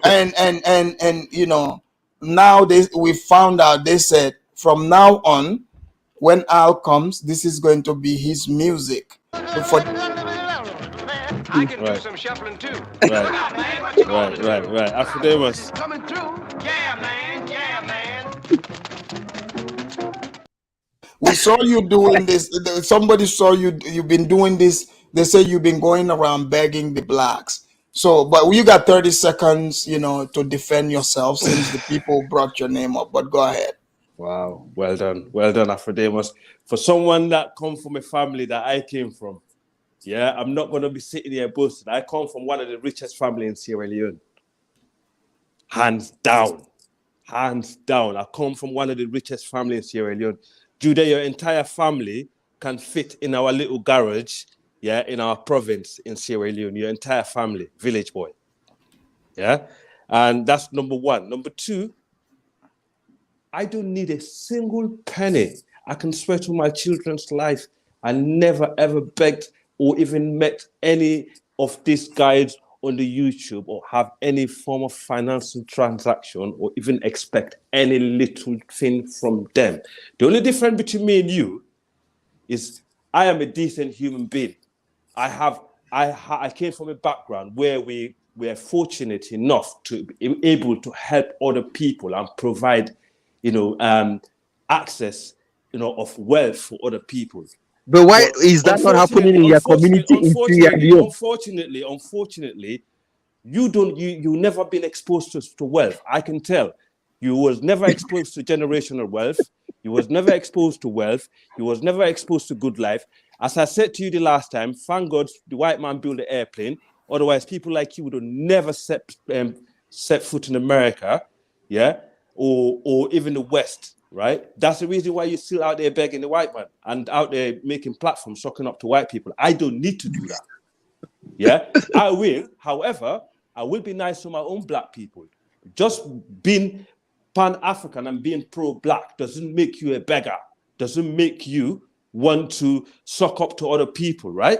It's because you have common conscience. You have the mind. And I came up from this sort of people, from this sort of background, yeah, that you don't belong to, and you envy and you hate and you jealous. The jealousy and the envy and the hatred towards people that are better than you is why very we are noticed. envy? I live in the state, man. I make my own money. Why we You are have envy nothing, people? bro. That, You have nothing. You're just a beggar in front of me. Yeah, if I see you now, I will give you some money, bro, because you have oh nothing. man, I come can on, man. tell. Don't feed You your come people in from a Sierra poor Leone, background. man. You come from a What poor about your family. people in Sierra Yeah, Leone? The man's my life family, in your in country. Sierra Leone can provide for you and all these YouTubers for the entire fucking life. I own my man, own shut shop. up, Well, man. Al, wait a minute. So, Al, this whole time And you're talking, you want to feed all the YouTubers. You've never hit the cash app here. Afrodemus, you cannot even talk. You cannot even talk to start. I am talking though, because but you gotta donate. Since Al, hold on, the generational wealth I came from. Okay, I don't know you, Al, please. I don't know you, but what you're saying sounds good. What I'm interested in. Hold on, Al. I like what you're saying. Al, wait. I like what you're saying. You got all this generational wealth. Cash App works in the UK, right? Which one? Cash App? PayPal. PayPal works better. Well, you want me to provide money to a platform I completely disagree with? Oh, well, you said you can give money to the YouTubers. I'm over here, I said drop some of that. Drop some of that. Wait, drop some of that. Drop some of that. Can you? I completely disagree. Anytime I come on this platform, the first thing I said, yeah, you're my brother. You was brought up in Sierra Leone in Connaught District, a district that we actually my family invest more in that district than any, including the native Sierra Leoneans. Oh man, come on, man. Yeah? But can you donate though? Can you donate some of that money though? I will never want to give money to something I don't believe in. I wasn't born like that. Yeah, just to make that point cleared out. Oh, right? You don't believe in helping the poor and destitute? No, are you poor and destitute? Yeah, and you actually claiming that I am poor and destitute, begging for help. You just mentioned that we are poor and destitute. No, you said no. You said it yourself, Al. Judah, listen to me. Do you want to talk to me, or do you want me to talk to Afrodemus? So you okay, go ahead and talk. Who want to come up to me? If you want to, one of you have to be a man. And but I just heard you. I just heard you tell Judah about how much money you and your family has. So I was listening. No. So wait. So me, you know, I'm listening. I'm like, okay, this whole time. Wait. Ignore the chat. Wait, Al. Used to sell your pum pum to. Stop. I don't know what corner used to sell your pum. So Al, since you got all this money, you for a good start, you can donate right here at the Afridamus report. You know, because you're utilizing the report. We're all getting entertained, and you got all this. Yeah, 1 month of Ramadan. Yeah, this is a month of Ramadan. I would never give my money to a kafir movement like this. Because hold on. Let me read this. Let me read this. It says, "Make it rain, Fuller." Hey, shout out to Flex for the donation for the $20, you know, super chat. You know, I mean, man, thanks for sharing some of that. You know, I think you're from Ghana, right? That Ghanaian, wealth with some of us here. You know, this is highly appreciated. I think my brother, especially Al, Al in this Ramadan. Good begging tribe anyway. In this, one of the best beggars in West Africa.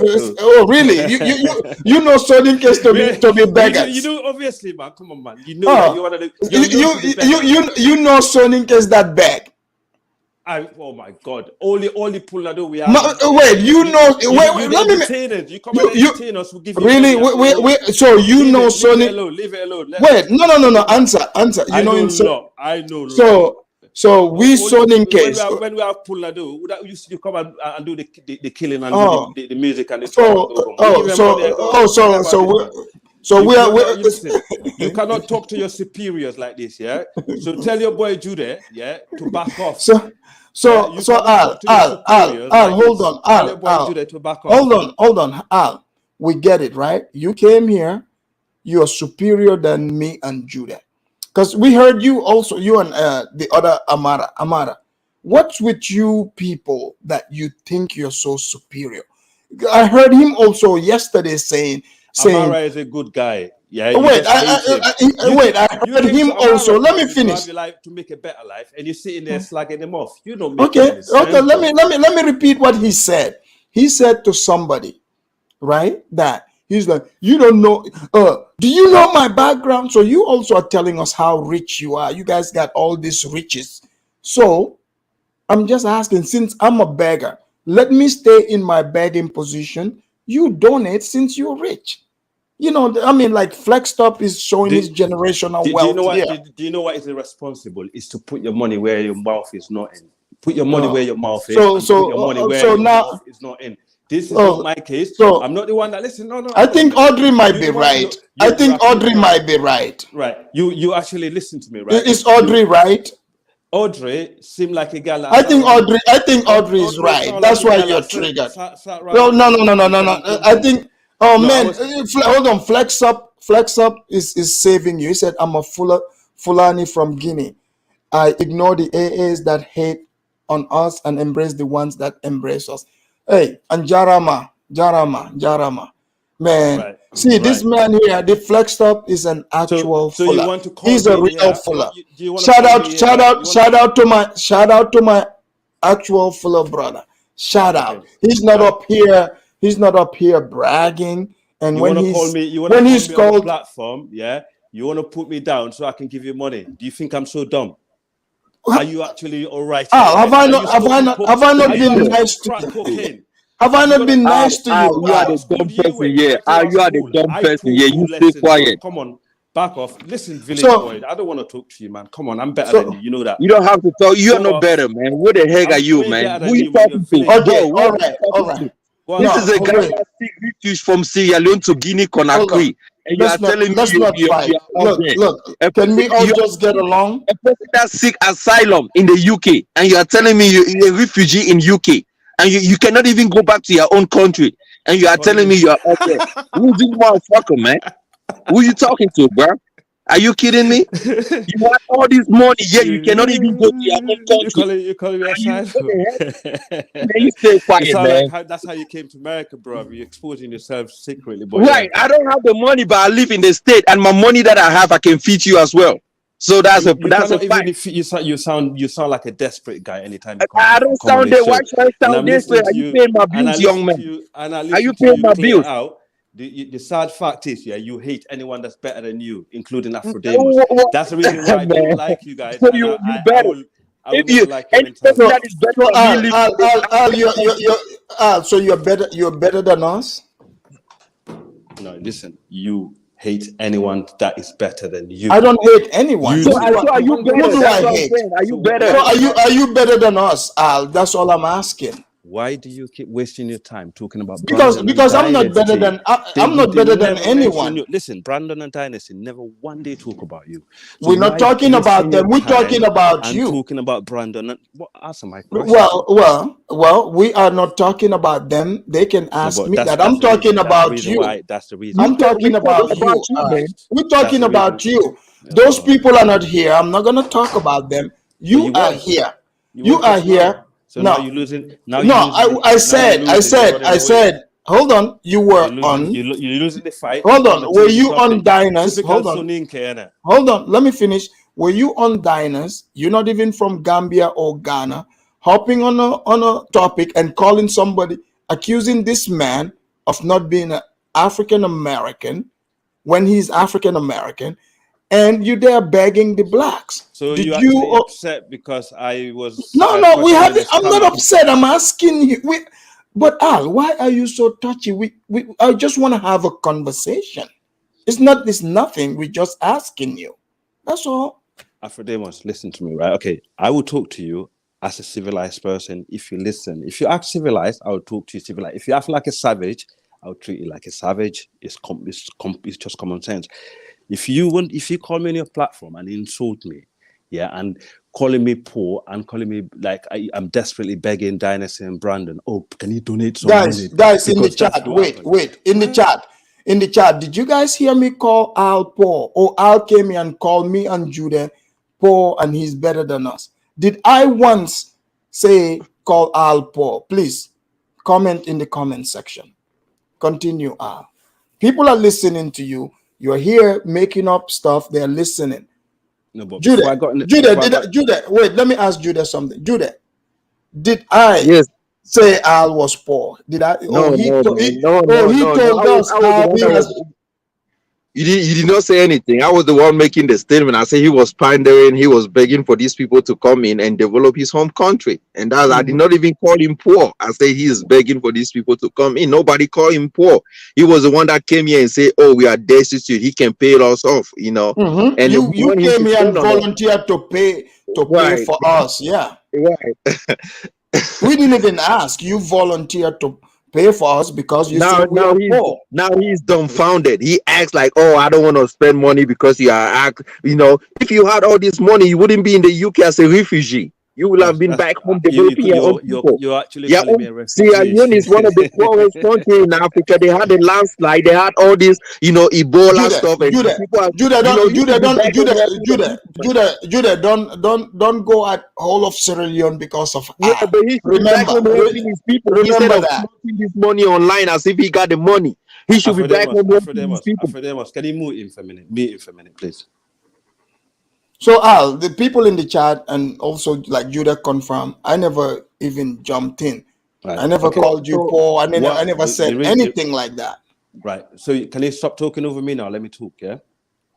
Please talk. If we're gonna have a three-way conversation, not two-way or one-way, let me talk and you can mute that fool. Number one, what I heard, yeah, that I am pandering to these guys because I need something from them, which I don't. Number one, and also I need these guys to come to my country, develop my country, which my country doesn't. My country existed way before them and it will exist way after them. And the reason why Sierra Leone is currently in this situation, because they had 15 years war. If there's any human being with bit of honesty and dignity and actually integrity knows better than that, it's you, because you was born and you was brought up in Connaught district. You probably run away from the same war, right? So a country that went through 15 years war, yeah, and then obviously you actually migrated from the Gambia, whatever you came from, because you're Soninke, I don't know exactly, but yeah, you came to Sierra Leone, your family, to find a better greener pasture, and then you run away from that country. You went to America, and then all of a sudden, you actually on a little platform, yeah, siding with some Cameroonian guy. Like, come on, man, Cameroon. The only thing I know about Cameroon was Makanaki and fucking what's his name, Roger Miller, yeah, and then and then hearing from people like you, yeah, and I don't know if you know this, Afrodemus, my family, my family happened to be one of the wealthiest group of people in that. You're repeating it again. Al, so you came here. Anything from you. So Al, you came in here. No one. The only thing I would like you to do, is to leave people that do not care about you, don't think about you. Leave them alone. Your show can carry on without Brandon. Your show can carry on without Dynasty or without me. Yeah. Just carry on doing what you do. So you're over here. You're over here again. You know, doing the tap dancing. And you talked about being rich again. You see, people heard you again. Someone texted me about all this bullshit that you was talking about because I was listening to the show and I just clicked in because one of my. Then hang on a minute. Why so you came attacking? So when I went reversed into it and I thought, okay. So Al, this is all about your family. No, it's not about family. It's not about family. So why you? So you came. You said. You guys are so rich. Wait. You guys are so rich, right? You're trying to listen. You're trying to confuse yourself. Wait, hold on. No, we heard you. You guys, your family is really rich, right? We're listening, Al. Al, you got generational wealth. You guys are wealthy, right? Right. Okay, Afrodemus, let me just make you feel better so you can go. No. I'm just asking. Listen, so you guys are there's a reason why I'm asking. No. You're not poor. I'm asking you for a reason. So Al, you got no. For friendship from America. No. My life will be better, and Sierra Leone will be a changed country. Dynasty and Brandon will change Sierra Leone and change my life. Are you happy with that? No. That's not what I'm. No. You told us here, you've repeated this several times now. So your family is you guys have generational wealth. You guys are wealthy, right? According to what you told us here. Because we've been listening, for like the past 10 minutes. You've told us several times how wealthy you guys are. So you guys are wealthy. Your family, you guys are the wealthiest family in Sierra Leone, right? No, you see? I said I came from one of the wealthiest family in the country. Okay. And I'll repeat that time and time. All right. So, okay, well, that's easy. Okay, since you guys are wealthy, you guys are wealthy, one of the wealthiest families. And my family is one of the few families. My family is one of the few families in the country that did not take their wealth out of the country, just like others did. But anyway, like others like who? Others like who? I wasn't here. Others like who? Others like who? No, you brought your family into this. You said others like who? Like a lot of the Lebanese that was in Kono district took their wealth out. Oh, the Lebanese, huh? Most of them did. Yeah. Oh, okay. So you said we came there for greener pasture. So when you said they took out the wealth, besides the Lebanese, who else you talking about? There's so many other people. Come on, how many Maracas that actually remain in Sierra Leone? Oh, okay. The truth comes out. Okay. How many Maracas that stayed in Sierra Leone invested? Okay, fine. Let's say, okay. Those people they all left. But hold on. Fine. Gambia only became relevant after the war. When the war happened in Sierra Leone, all the tourist movement in Sierra Leone went to Gambia, and you know that well.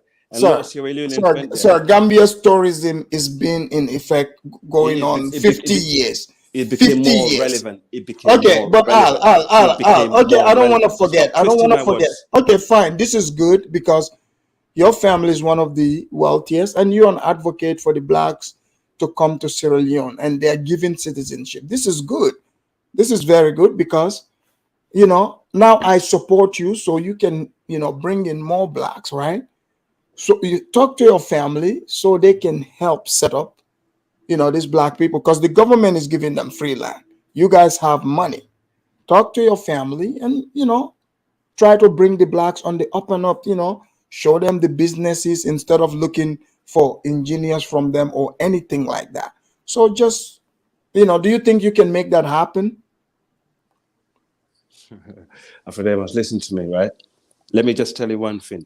If African Americans want to come to West Africa, to Sierra Leone, to Ghana, Sierra Leone, to Liberia, Sierra Leone. No, let's focus on Sierra Leone, because I heard you talking about, if these people want to go to Gambia, Ghana, they can do whatever, they can go there. 100%. Okay, fine, all right, that's cool. Here's the thing: in Gambia, since because me, I don't have the generational wealth.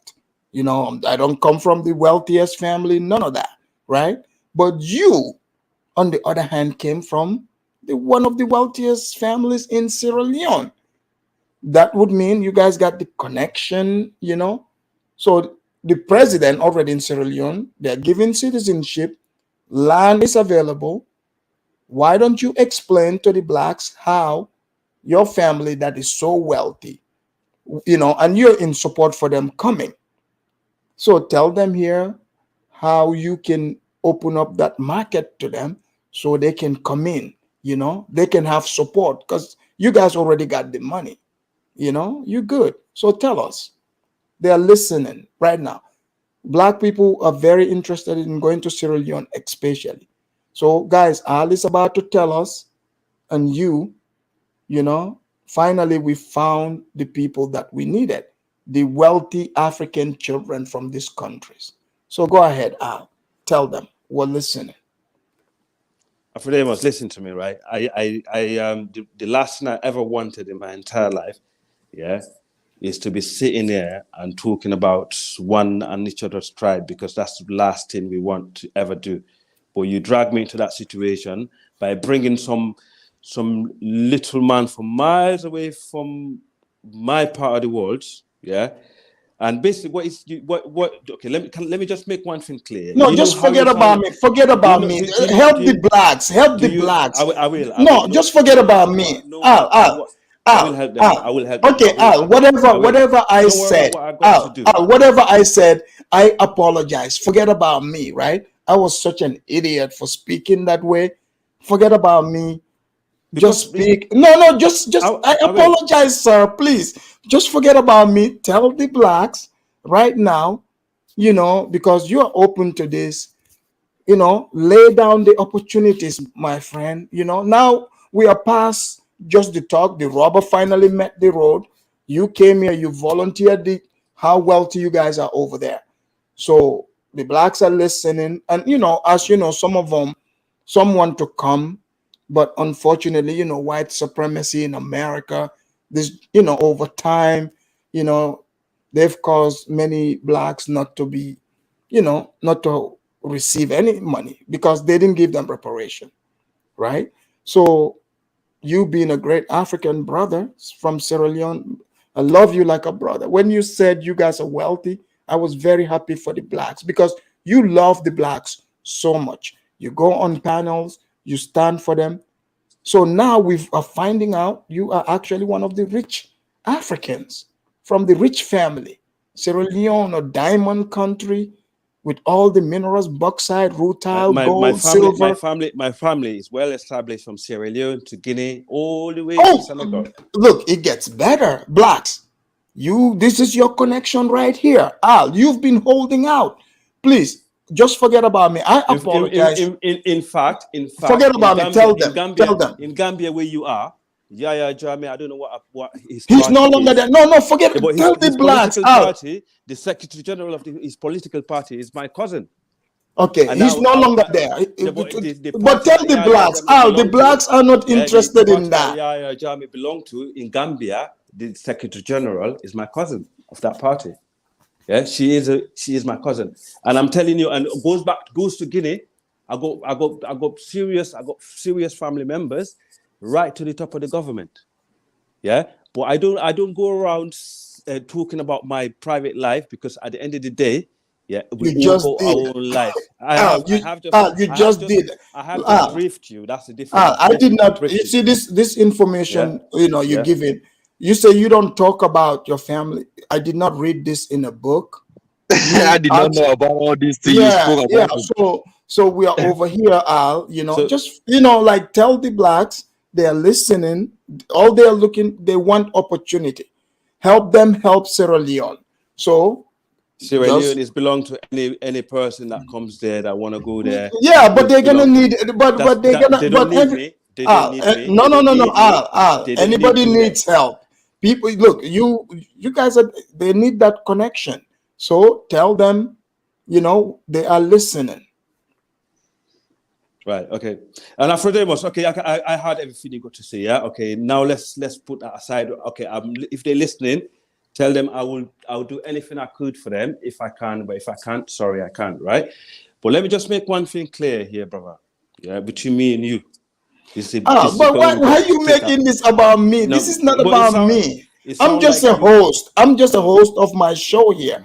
Just don't focus on me. I'm just bringing the topics, because look, believe it or not, despite what you want to believe, see, I'm here to help not only, the blacks, Africans, everybody, but especially the blacks, because you see, they gave me the honorary black card. I'm close to the blacks. I live with them. So any connection that I can find for them in Africa, especially Sierra Leone, you came and dropped this on us and you are holding out? No, sir, please forget about me. I told you, apologize. I was being an idiot the other day. Forget about me. Talk to the blacks.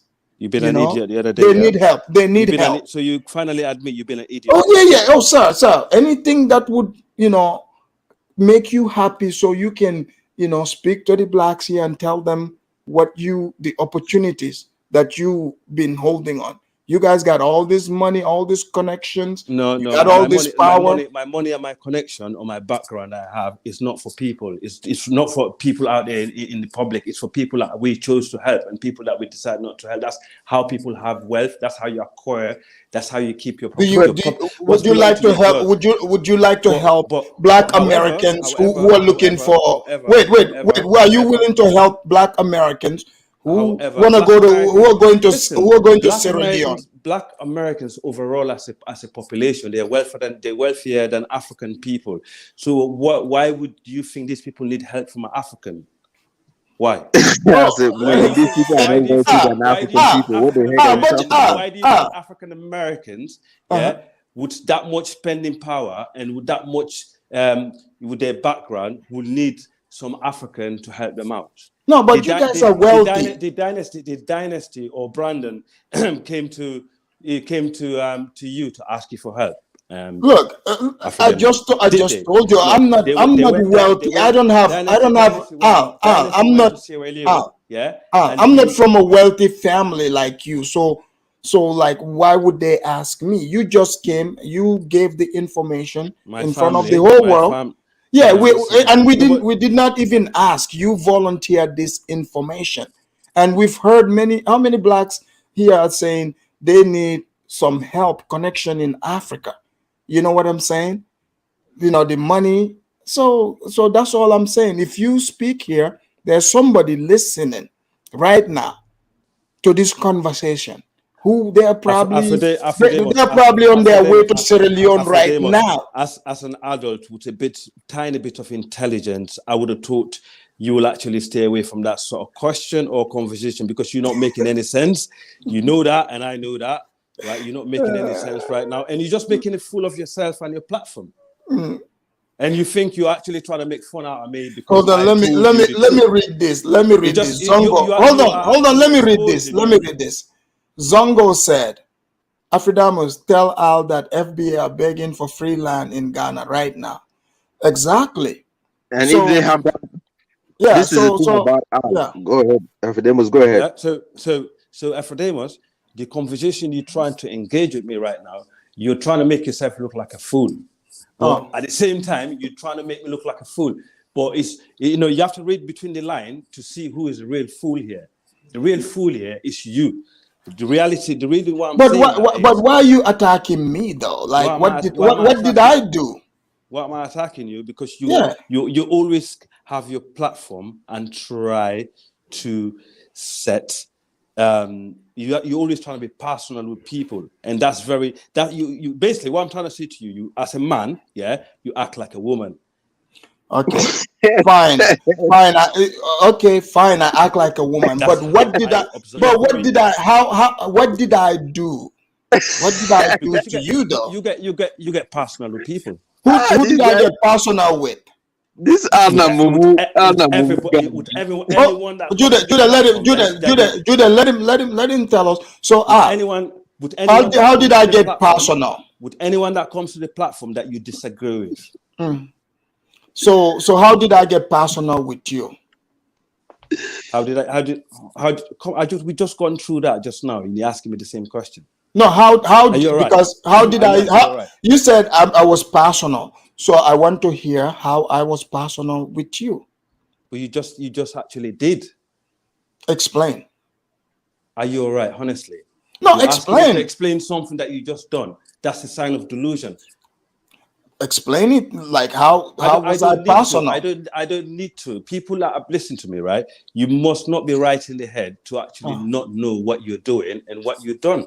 Oh, okay. So Al, right? You know, it's weird how I'm supposed to be my impression. So when you say I'm like a female, so when you say I'm a female, what do you mean? And the impression I got, yeah, growing up, yeah, with the background I grew up with Soninke, Maraka people. Guys, he's not being personal at all, guys.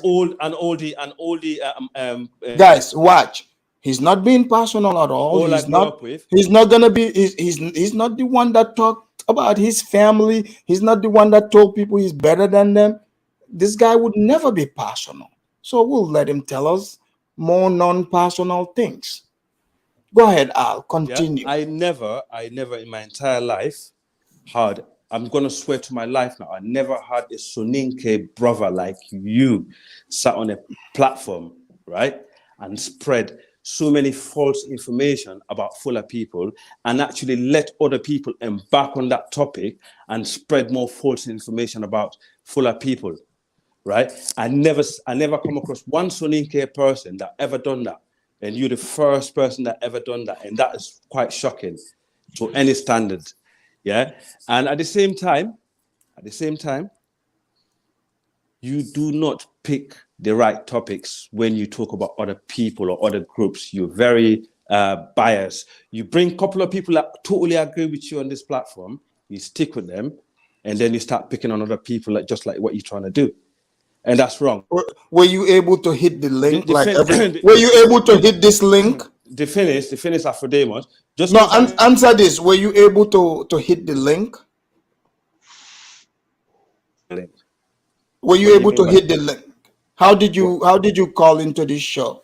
You dropped the link because you wanted me and Judith come and have a fight. So the same way. Hold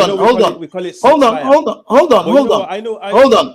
So the same way you hit the link, don't you think other people can hit the link that way? If I'm being biased, you know, like, would I have dropped the link? Okay, can you? I will let you talk when it's your turn. Yeah, stop meeting me. No. You come back. You have to follow the etiquette, the rules here, etiquette. Okay, right. So basically, let me finish what I was gonna say. Yeah. So just cause I encounter one person of your tribe that actually think about my people like this. Why are you talking about tribe here, sir? I would never, think of Soninke people in any bad way or any form. Sir, I'm not speaking in the voice of a tribe. Why are you talking about tribes, sir? But so the discussion your behavior yesterday was tribes and towards my tribe was quite disgusting, and at the same time, I don't know how actually I would be able to look at someone like you in the face and not seeing hate towards Fuller people. I think you do secretly don't like Fuller people. So you want to go ahead and promote Fulani culture everywhere, even in Cameroon, Fulani people are disgusting, and that's a point. Period. Go fuck yourself, man.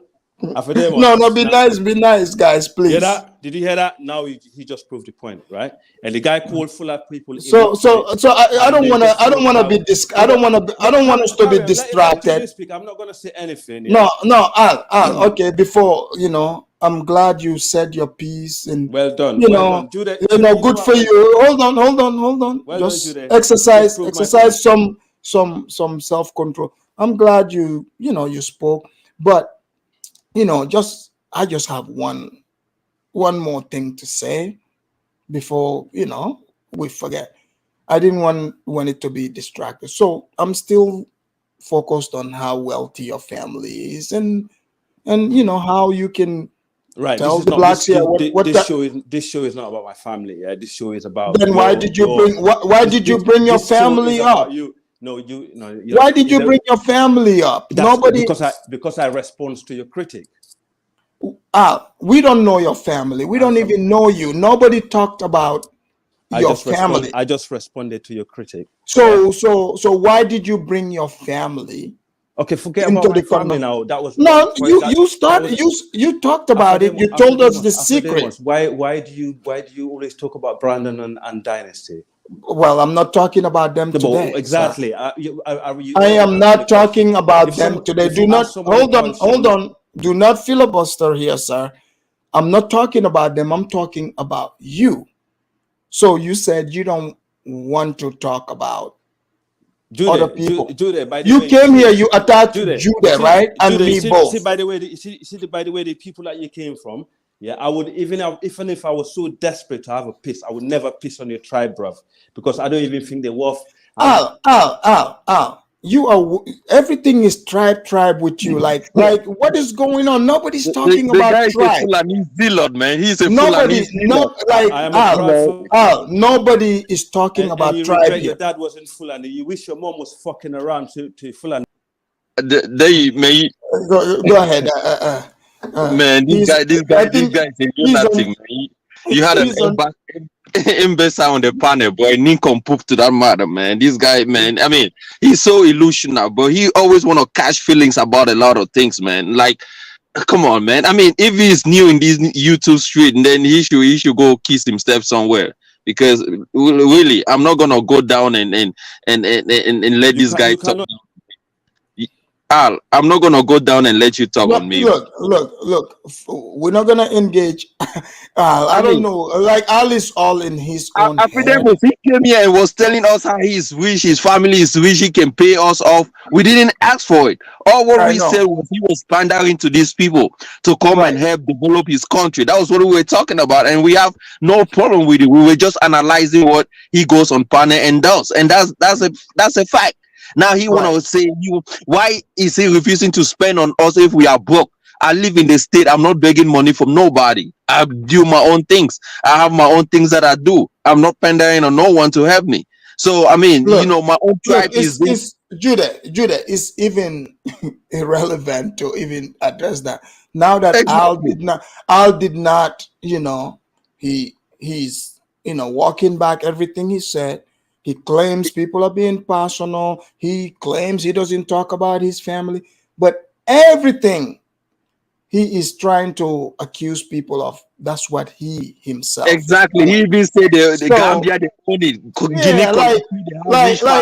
like honestly, he's sitting here talking about, oh, you let Judah talk about Fuller. Like, dude, I could care less. I'm not thinking about any Fuller or anyone. He's trying to belittle. Like, he even said the only people that he knows he's in trying Cameroon. to act like a victim. Like, nobody cares, bro. Right. Like, He says the only people he knows in Cameroon is Makanaki and Roger. Like, who knows Sierra Leone? No, Judah, don't stoop to his level. Don't do that. Just here's the thing. Just like he said, he said he doesn't like even my topics. So now we know Al might be on his period.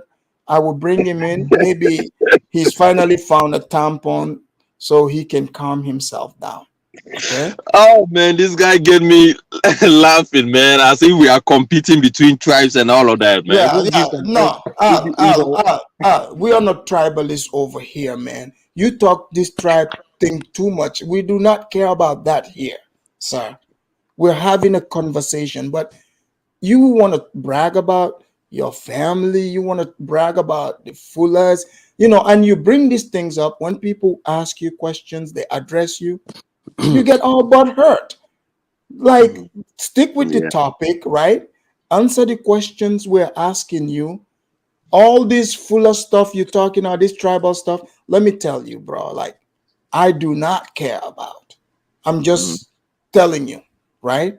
I do not care about, like, saying whether I love some tribe or not. I don't think like that. I mean, he's getting pissed off because I don't like Fulani. Am I supposed to like them? Is any person, I mean, it doesn't matter. This guy is rich. He should go back to his country and help Sierra Leone's. People are suffering in his home country. I've seen a lot of videos. People need help. People need rice. He should go there and help. You know, instead of coming and helping people that live in the state, or, you know, all this, man. Come on, man. I just wanted him to hit the, you know, the Cash App, or you know. No, he's not gonna do it. He's gonna. He even said these people are more richer than Africans. Do they? I mean, that, come on, man. Like, yeah, you know that Africans have money in this country, bro. For real, man. And this is the thing, right? These people, when they live overseas, especially the Africans that live in Europe, they see these African Americans as superior. Or they have money just because they live in the state. Or they are this. No, come on, man. Come on, bro. It's just, you know, it's a funny. No, I just wanted to make sure, you know, we get to the bottom of things, and I ask all the relevant questions. Like, all these tribal talk about your tribe being great, your tribe this and that. Like, I honestly, like, I do not care about that. You know what I'm saying? I could care less about all that. Yeah, man.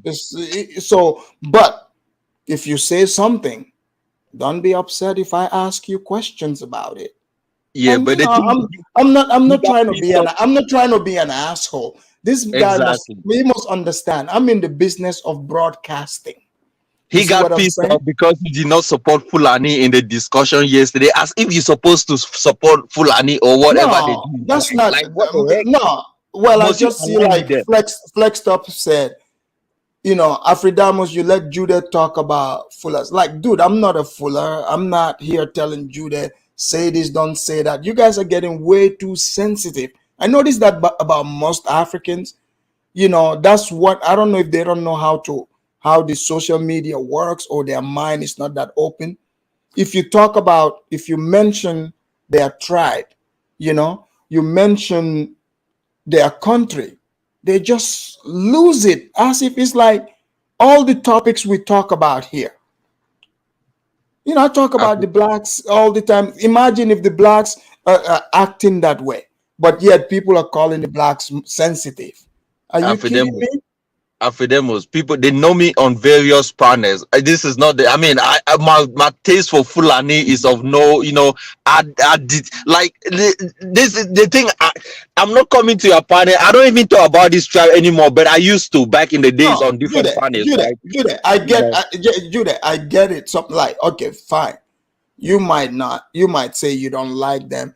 Sometimes I get where they're coming from. Yeah, if you don't like them, I would think, you know, I would think talking trash about them is not a good thing to do. Like, I'm just saying, like, it's because, you know, in our African context, you know, it's really, you know, that creates problems. It's really disrespectful. I know, but this is the thing. Right? No. What I'm saying is, to talk about them that way would be. But hey, you're a grown man. He's a grown man. I'm a grown man, bro. You guys can. I'm not controlling. Again, I'm not controlling your speech, but he's acting like I should be defending him. That's not my job. That's not what we are here having conversation. If you disagree with the man, hey, by all means, you know, tell him what you disagree with, you know, but attacking me, you know, is silly. Because even OJ came on the panel is not aligning with him, right? Like OJ is telling you how your country is broke and poor. Go help your people. Nobody wants your money, man. Go and feed your people. Your people are sick. Judah, guys, let's this time for sure. It's almost 4 hours, but I'm gonna wrap it up quick. We're not gonna go past this 15 minutes here. Mike, you got 30 seconds. You did say your last piece, but you wanted to come in. You say you wanted to say something. You got 30 seconds. Yeah. Don't go Man, shut over up, because man. I'll be quick. I got my button here. Go ahead, make it quick, sir. See, I think Al is a good person. There's no question. But Al, Do you know Al? man. Mike, do you know Al? No. I followed him and Okay, I see him on that platform. but you're vouching that he's a good person. But wait now, let me Mike, come on, let's be logical. You give me 30 seconds, but you're taking all my time. Come on. Well, because I'm trying to explain what I see, what I understand from what's going on. See, what I'm trying to understand Al is that Al, you see, when you blacks in the UK, when you pandering too much, like when the way you guys view the Black American, it's cool that if you want to be cool with them, but when certain things where you guys view them and present things, it just irritates the Africans like Jude, Afrodamus or me. Like we just like, come on, you guys should stop it. Like at least come and spend time in America, and then you can be saying things like that. For example, I saw you on Danny's show. You say we have to bring Black Americans to Africa to come teach us how not to be tribalistic. And I'm like, why are you making a statement like that, man? How can you say they have to come there and teach us to how not to be end tribalism in Africa? As if what makes you say something like that? I mean, as if they are better in America. They are fighting their own people in America as well, shooting each other. Come on. Look. For me, the way I look at it, right? First of all, as you guys know here, I'm not afraid to tackle any topic. But you see, if you are someone that gets easily offended, you all in your feelings, just because you don't like what I'm saying, taking it personal. I'm not sitting here thinking about you as a person. I'm here bringing the topic. It's not a matter of whether I'm on your side we are having conversations as logical, intelligent adults. Even though I understand some are not, but when you're fixated on me, you're going to miss the entire point. Just speak on what you know. Forget about me. I'm not here. I'm not the one putting the words in your mouth. I'm not the one putting the reasonings in your head. You don't have to agree with me. That's totally fine. But when you are crying and making it seem like I'm sitting over here in a little lab, cooking it up like, hey, you know what, today, what would I be saying about that Al guy? Someone I don't even think about. Unless I'm online, I see him, then I remember him, right? I set up my topic. Every topic, there's a reason for it. Like, dude, I'm on YouTube. That's what I do. Asking me why that's what I do. All Sir. the stuff that's going on Sir, now. you see, you can't even see. Couple of years, look. You will see the truth. Look, what is the truth? Too soon for you to see it, man. What is the truth, sir? Since you wanted to interrupt me, tell me what the truth is. The truth is, you are taking the advantage of tribalism by basically you're entertaining tribalism in your show, and you are actually inviting people that have like pro-hates against my tribe, and you're giving them more voice over me to speak over me. And there's no way. So does Judah have more speaking time than you here? Even if I was on some Southern Nigerian channel, I've been in different channel. Even if it was an Igbo guy from the southeast in his channel, he would never let a guy from Cameroon come in his channel, insult Fulani. Hold on. Al, let me ask you this. Al, let me ask you this. Al, let me ask you this. Listen to me. Unless you go insult Fulani. Hold on. Calm down. Al, let me ask you this real quick. Al, so Al, you and Judah, right? Where did you guys used to meet in another platform prior to this? The Wakanda lady. No. Let him answer. I want to hear from him, guys. Please don't interrupt. I just want him to answer. Do you know what? No, Al. Look. I'm beginning to lose patience. I was trying to be cool with you look. Just answer the question. What an idiot, man! I'm trying to be cool with this guy, but he's a real dummy. Judah, Judah, did you and Al, right? Did you guys know each other prior to Man, coming here? yes, me and I used to be on the Wakanda channel, but he's just a Okay. little boy with feelings, Okay, man. You know? so wait, so you guys knew each other from another channel, right? I mean, not new, like No, but what I mean, you Yeah. guys interact and you had conversations. Right, but this is the thing, right? He carries things Judah, around from one channel to another. I don't do that stuff. Damn. Like, what's going on today? Like you can't even set up the question without people just running over you. Go ahead, I'm just trying to get a point here. So, you guys met in another channel, right? And you guys were having conversations there. Yes, I mean, yeah. And did you guys talk about tribe there? I mean, most of the time, Fulani tribes always come up, and other tribes All right. as well. So my point is, the conversation you and I are having is nothing new. I didn't set it up. I was even shocked when you guys went into your tribal tangent. Didn't I ask you, the first time you guys... Today, right? When they were talking about Fulani, I did not even say anything. I just said a word and stay quiet. Most people were the ones that do the talking. I did not, because I've met on different panels, and this guy always want to show, because I follow him on another panel, right? He was happy when Tinubu won, and the only main reason why he was happy, he said, because Tinubu is a Fulani guy. No, Judah, I'm not looking for the reason. All I'm trying to establish is you guys, because Ali is saying, I let you, talk about Fulanis and stuff. My point is, this conversation is not new between you two. In fact, you guys brought this Fulani bullshit conversation to my platform. Everybody that listens to my channel here, have you guys ever heard me even mention Fullers here? And from now on, yeah, I talk about Somalians, the Blatts, Nigeria. Like, Mike, have you ever heard me talk about Fullers here? Have you ever even heard me say that? Today is the only day I heard it. I think. Okay, Judah, do me a favor. These guys seem to be, I'm telling you, they seem to be way touchy. If you can do me a favor, you're my co-host. Maybe if you guys meet in another channel, you guys can do the Fulani wars. But I'm begging. Guys, let me finish. I'm begging you guys, please.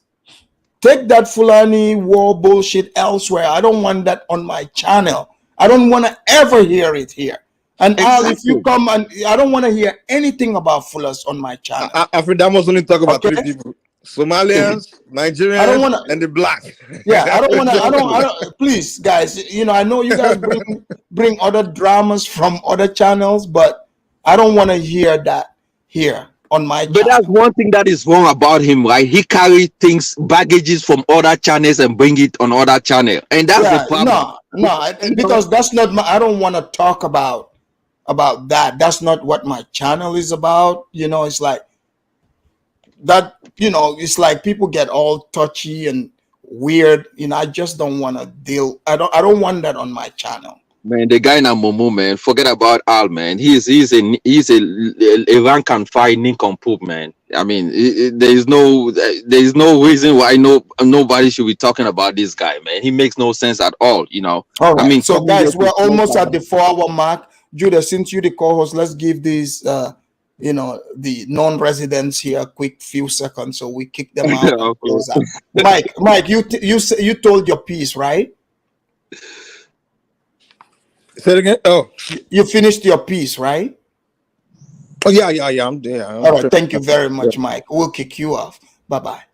All right, Zongo, real quick. Go ahead, Zongo.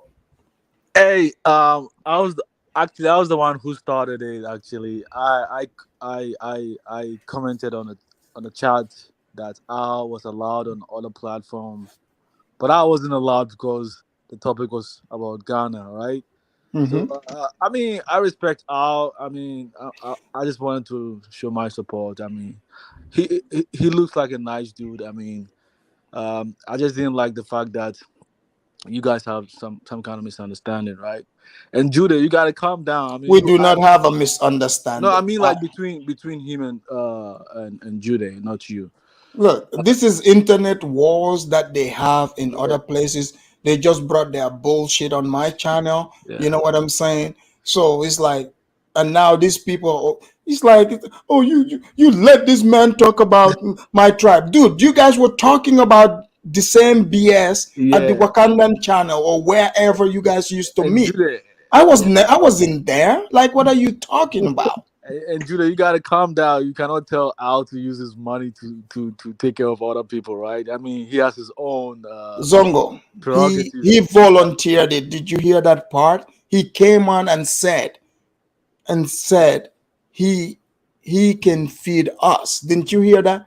See, that's No, the thing. Like I when didn't hear people that say part. this, when people say this type of stuff, you don't just let them off the hook. You know, like when they say it, No, but you know, in Judah, front of here's the but thing. I know but mostly in Africa, people want to be all nicey and pretend they didn't hear it and let the guy off the hook. No, you want to come here, you want to say stuff, we are going to ask question. That's all. And then once you start asking, they start getting passionate, getting all heated. Look, I don't know any of you. I don't know people. I'm just doing my show here. Nothing is personal, you know, none of that.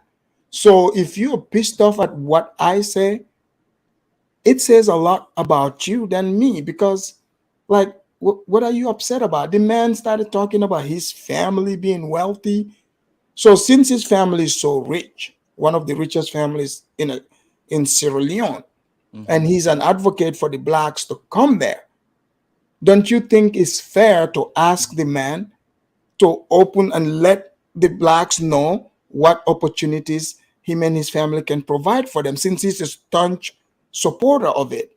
Like how that's his own prerogative, actually. Zongo, that's Yeah, silly. that's If, not if silly. look, we get it. If it's his prerogative, that's cool. Why come and divulge that here in this in a platform, right, on the internet where But you don't we know if he's all, helping or not. How do you know if he's helping or not? because he did not say it. I mean, he doesn't have to say. He doesn't have Okay, to. Zongo, you're bringing semantics to me. We've already heard Al. We know you want to play a lawyer for him, but the case have been closed. He's already spoken. We Yeah, all but I heard mean, him. but Judah, I'm not gonna do semantics on something that the horse's mouth himself said it. I understand, Zongo. I would have been with you, for example, right? If the conversation revolves around that, and somehow it's in the conversation, it talks about it, and then all of a sudden we started saying, "Oh, you gotta help the blacks." No, he came bragging about having that power and all that.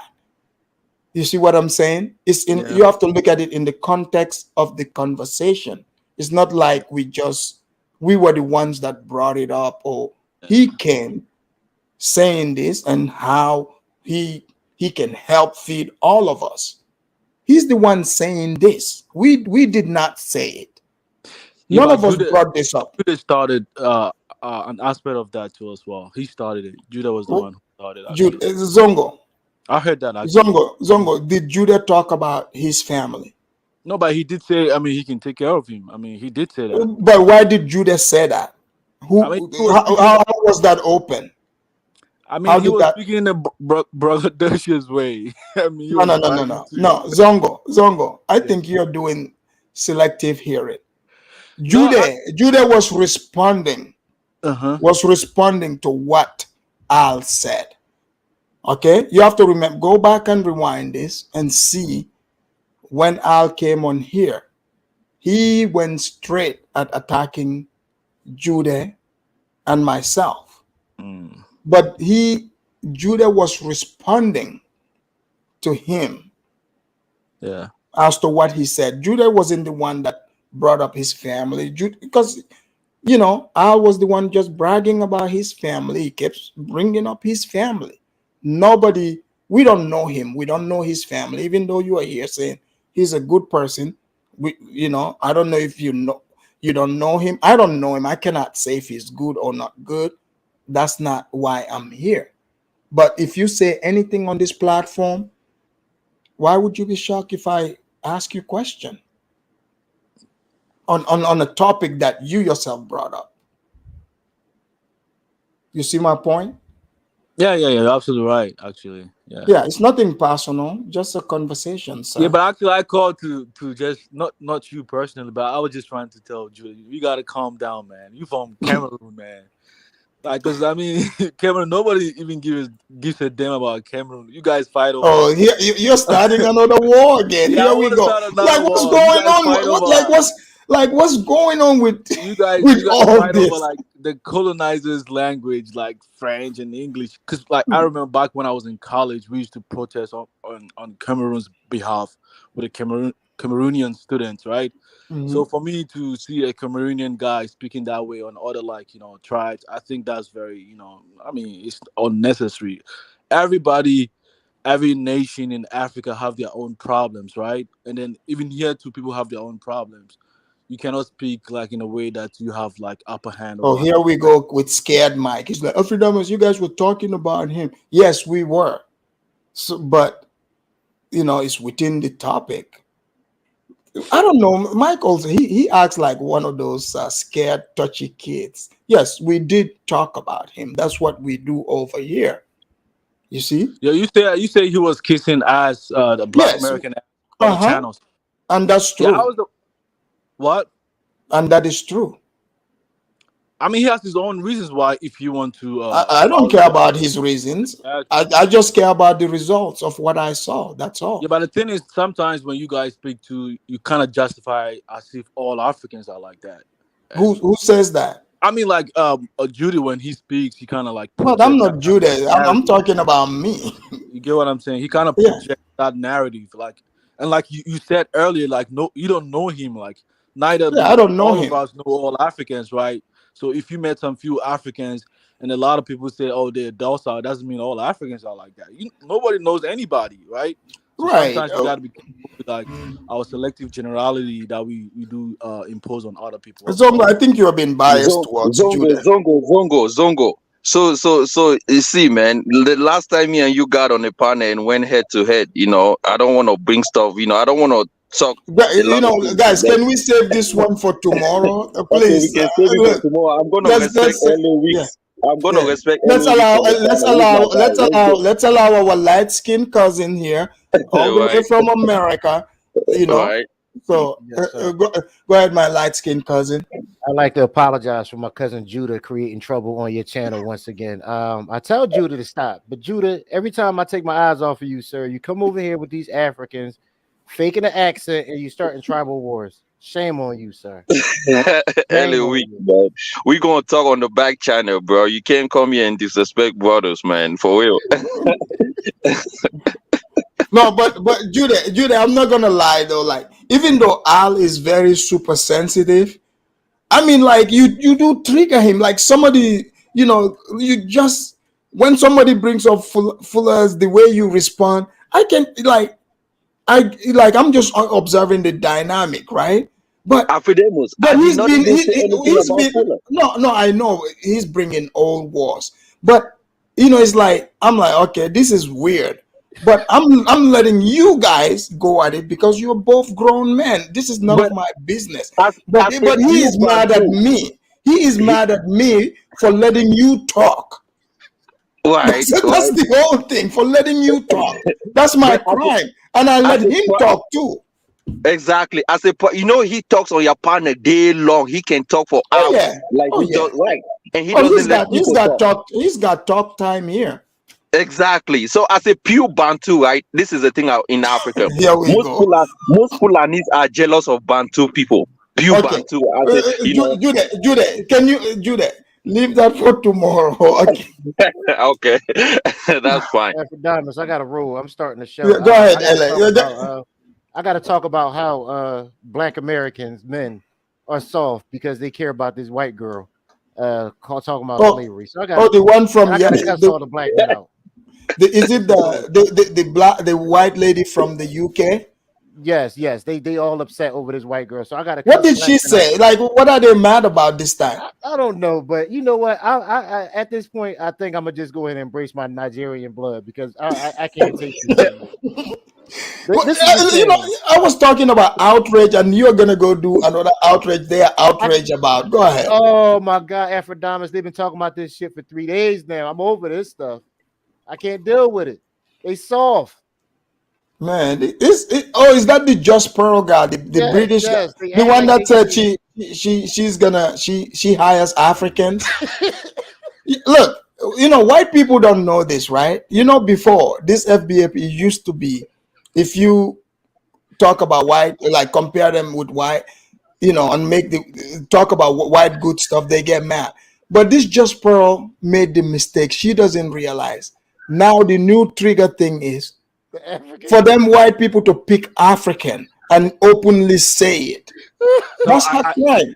I think what happened was she, according to them, she brought a known racist on her platform. Man, who cares? Oh, is that Nick?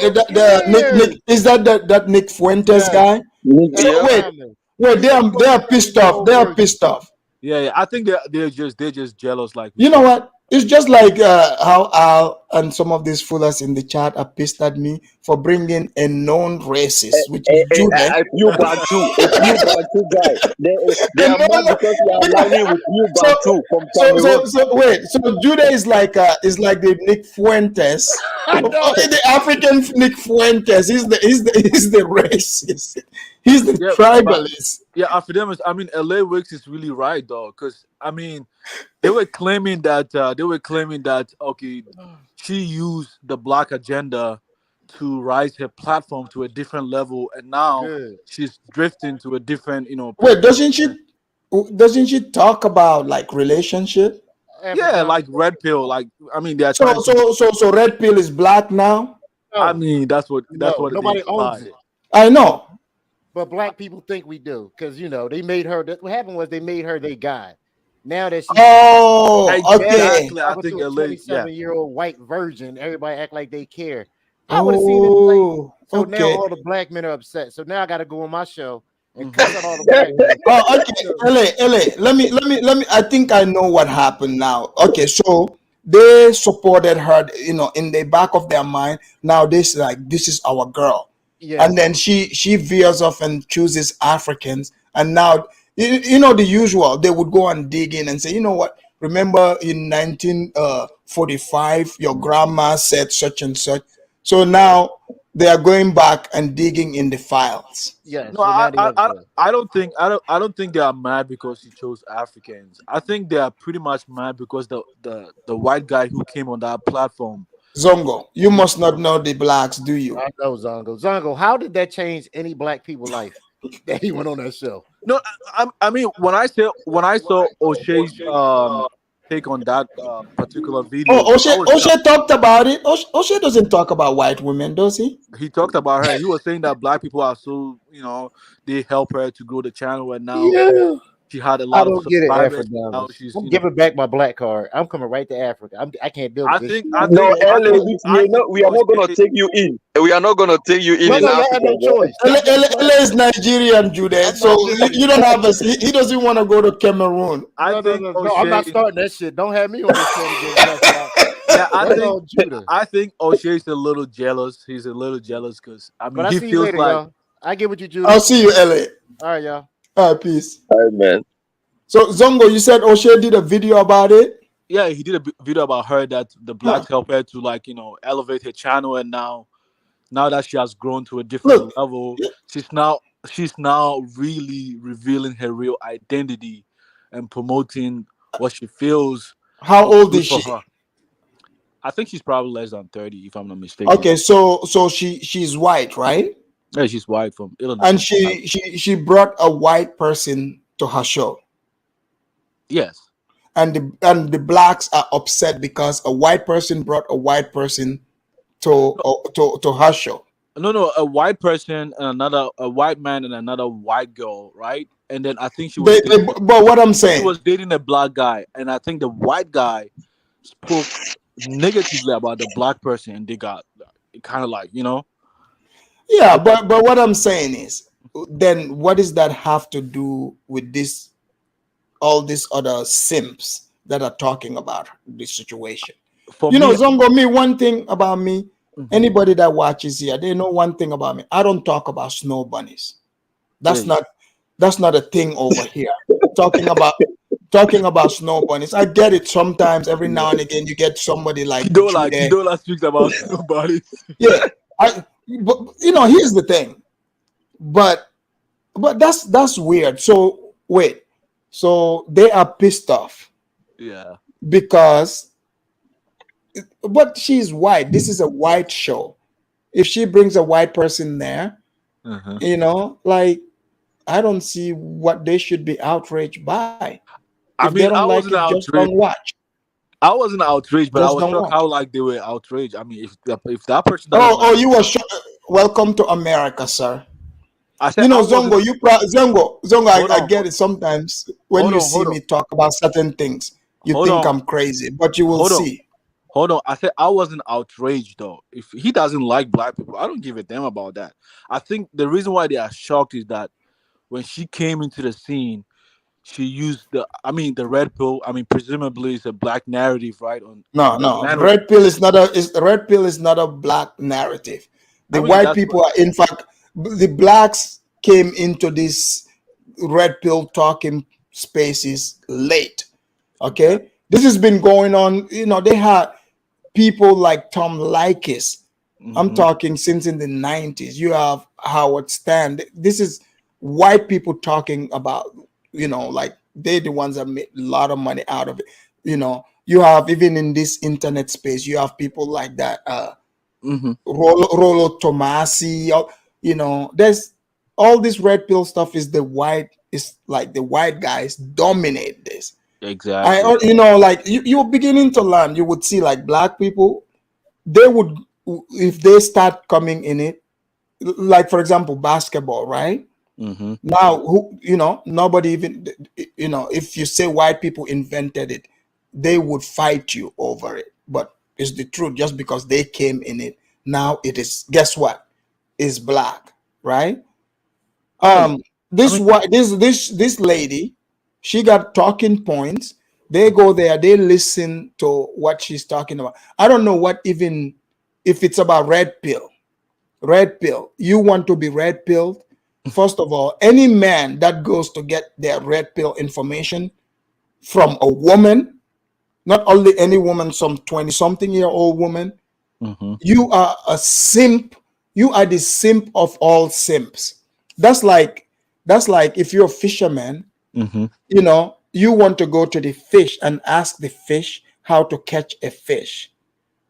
You see what I'm saying? You're absolutely right. No man, if you want to be a real man, should be taking their, especially that type of information from any woman. They don't know what the hell they're talking about. They are just giving you their womanly perspective. You are a man. You're trying to figure out how to get them. They can tell you how to, like, Zongo, have you dated many women in America, like especially black and, you know, different No, women? Zongo just his FBA lady. That's Okay, it. so That's the first lady he's dated. Judah, let the man answer. I've dated a couple of blacks, and I've dated white Okay, women. Zongo, have you ever met women, for example, whether black, white? This is just a woman thing. It's not even a race thing. Mm-hmm. I bet you didn't know I am the red pill of all the red pill guys, right? If you're talking about relationship, how to deal, if I start talking about red pill, trust me, you wouldn't, like, all these guys, they don't know what they are talking about. I'm bringing field studies, not like fantasy, some virgin sitting in their mama's basement, you know, fantasizing. I'm telling you facts. See, a woman, especially here in America, they would test you. You know what the test is? What is that? First of all, to be a man, you have to lead. You cannot go there taking instructions from a woman like she's your mama. So when you are asking her this red pill question, she is being your mama. So when women, they test you, everything they say, you do it, you act according to it. what they say, they become bored. They see you like a little boy. They see, like a simp. You have to take charge. Put your foot down. I'm not, like people think, like trying to be hard that's what foot down is, or that's what makes one a man. No. You just have to make the decisions and stand on it and know what you're talking about. That's what a man's supposed to do.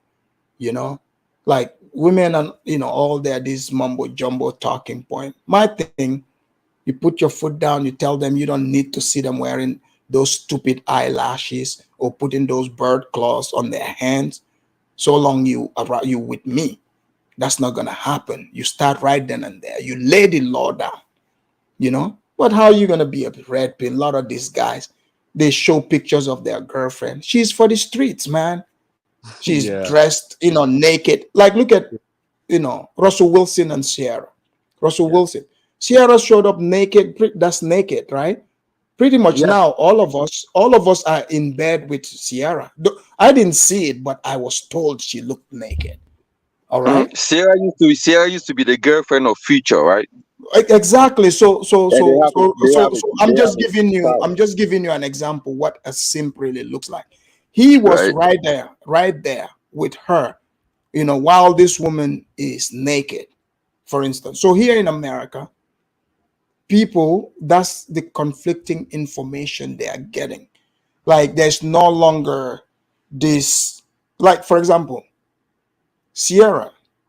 Many women watch Sierra. That's what they follow. So this woman would tell you, oh, if you don't let me be a slut for the rest of the world to see me naked, right? Then that means you are controlling. Oh, if you don't let me go hang out, girls' night or girls' trip, we're going to Jamaica, we're going to be meeting the rude boys, or we're going to Ghana meeting long stroke Kwamis. We're just on vacation, right? But you over here, like, exactly what's going to happen. Yeah, absolutely. But you go along, and I've heard people that, yeah, man, I'm free. My girl just do this and this. We are open-minded. So a lot of these people, that's what's happening. So these men are completely lost. They see that white woman, who has no experience in life. She's like in her early 20s, like you said. Yeah. Isn't she supposed to be like a virgin too? Yeah, I guess so. She is. Yeah. So clearly, like, what can she, teach me or teach you? You know what I'm saying? So I think young men today are very lost. When I was coming up, we listened to the real players from the Himalayas. They schooled us. We watch, we see how they put their foot down. No nonsense. Women bringing all this fantasy talk. Trying to tell you they are strong. No woman around me says they are strong and independent. Wherever there's strong women, that means the men are weak. So around me, the day a woman utters that word, oh, I'm strong and independent, guess what? You can no longer be around me. If you are in my house, you are packing your bags and hitting that door, and straight up. That's how I lay it. And I better not come home and see dishes in the sink either. Yeah. That's how you do it. Afridamus. But on that note, we will even start closing now. Judah, what do you think about my red pill law here? No, man. Look, I have no problem with your red pill law, man. Look, these things are not. I follow the trend, but man, look, it's African Americans always want to follow trend. They want to go where things are, people are talking. Man, I just don't care less about what happened in her show or whatever. It's her, and she has the right to bring whosoever she wants to. And I think everybody for themselves, man. But Zongo, if you have something about me and you, we can get on one-on-one panel. Maybe sometime, man. Let's go head to head, man. I was just speaking in terms Um, of like owl and the way you were speaking down on full hours and stuff like that. But anyway, Afrodemus say like let's just put that one aside. Right. I I mean, we feel can like put that aside. I mean, the struggle that is happening in my country, I know the struggle. I'm not coming here to details. I'm from that part of the country, and what people fail to understand, we are not fighting over languages. We are fighting about a Fulani overthrown, and that's what we are No, fighting no, no, for. Jude. I just finished talking about closing Right. out in the red pill and I just gave the good word. Look, Zongo, Yeah. does your African American woman, does she cook? Does she bring? Oh, she brings you hamburgers and be like, oh, you make us sandwich. Is that what's going on? Oh, you. I think a lot of people like even the last time when Judah was speaking. I mean he has settled other places and he made a lot of. I mean for me, my lady she does African meals for me all the time. Oh yeah. Yeah. Oh wow. She want to Oh, learn the culture. I mean on Eid she wear my Muslim costumes to go to Eid. She prays. She knows how to recite the Fatiha and everything. So I oh, don't know but like what kind of like she wants to wear the hijab and everything. I mean so oh No, wow. but Is so is she doing those things now she's a because she is not Muslim. busy? Is she Yeah, doing she's a those things now because she is not busy? Because when she start getting busy, I don't think she's gonna get down in the kitchen like that. I mean, I'm telling you what she does, right? So we just end it over there. Yeah, that's So, true. Jude, no further question. Do not destroy this man's relationship. I've been I telling mean, you he this. cannot All right. destroy my relationship. Yeah, do not ask weird questions, Judah. But let's start closing here. So Yeah, I think regarding the red pill, I mean, a lot of them were pretty much upset that she kind of like gained her attention using black narrative on a platform, and now that she has reached probably the zenith of 1 million subscribers, she has drifted her talking point to something that might outrage maybe black people, and but that's her prerogative. It's a free country. exactly. But I think the reason why is that I mean a lot of them don't want to build. I think she invested much money and time to building her own business, and she found a niche. And a lot of people tend to get angry that she's now choosing to drift to a different angle. Why would you get mad? If you feel like she's using black talking points, invest your own money, invest in human capital, and build your own platform, and let people come to you and let Wait, black people listen to black people. did they invite him in? Or I did think they invite her in? I think he's just hating because she has more subscribers over him because he speaks. Look. Here's the thing.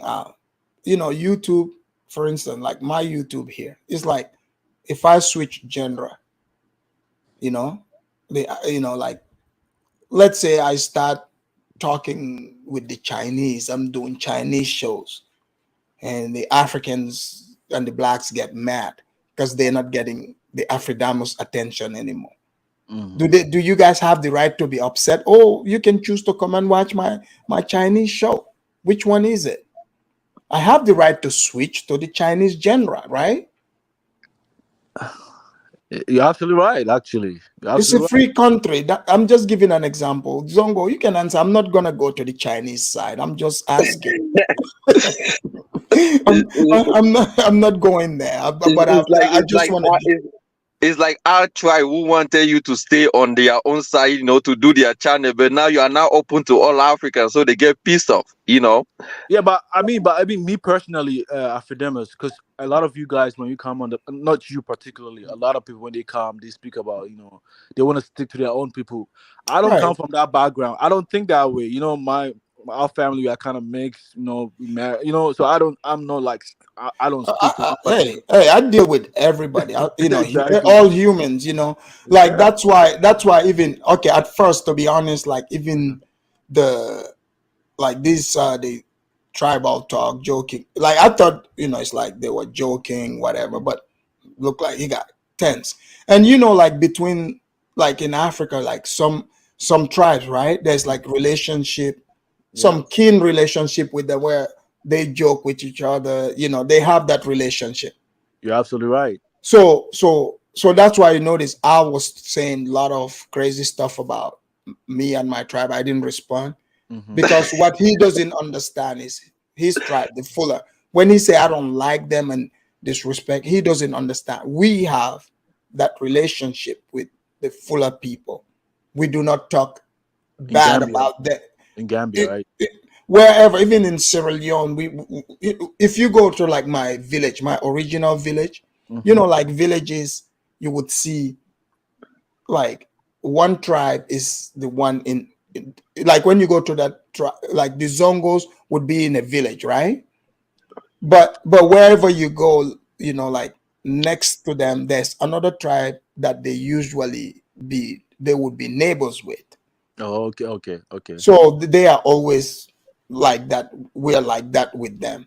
So we do not say bad stuff about. We would joke with each other, but when I notice, no, this guy is triggered by what Judah said. He want to flip it on me and try to But say he those stuff. even call your own tribe Hold on. beggar. He even Yeah, say right. The reason why I called in is So that's why I didn't. That's why I say let's not bring that here because I still respect that relationship. That was here. Even like I'm not gonna lie. Like I'm cool with Judah, but when I realized it wasn't a joke, what he's saying about the Fullers, I'm disturbed by it. I'm not gonna lie. But he has the right to say it. But I'm disturbed by it. Actually, I You was know? shocked that when I went to the other platform, like it was a topic about Ghana, and I wanted to chime in, and they just let me stay in the backstage till the show was over. I was like, "What?" Oh yeah, because I wanted to grill that guy who was on that platform defending the Hebrew Israelites. Yep. Yeah, like sometimes I understand like the some tribes they joke, right? So, but like when I realized, okay, you heard him, he started, saying the things he's saying, all that. We on the Fullers, we don't do that to each other. You see what I'm saying? So I didn't want to stoop to his level, even though Judah, what he's saying, he has the right to say it. But I'm like, when I realize these guys are going, I'm disturbed by it. I'm like, okay, this is weird. So that's why I was like, let's not talk about that here. Period. They have a long-standing dispute elsewhere, and they brought it on. Right. I get that. He bought it on the panel, not me. He bought it on and the discussion yesterday was what also triggered him because Afrodemus did not align with his own thought. And he said he's giving more privilege to me because I'm a Cameroonian. I have no right to be talking about things that, but it's crazy, man. Like, I mean, you want to discriminate against, we know the tribes in Africa is so important, people want to stick to theirs, but don't bring baggages from other discussion over here, talk to the point that is, people are talking about. And that's, Yeah, well, it's, yeah, we can just, be civil like that, but like as far as like what these guys are saying, if they know the connection between my tribe and the Fullers, the things he said, he wouldn't be saying that. But that was the same guy that said yesterday that his own people defeated me. They defeated us. They took over. He said those things. I did not catch feelings about it. But when I say things about him, is now this and this and that.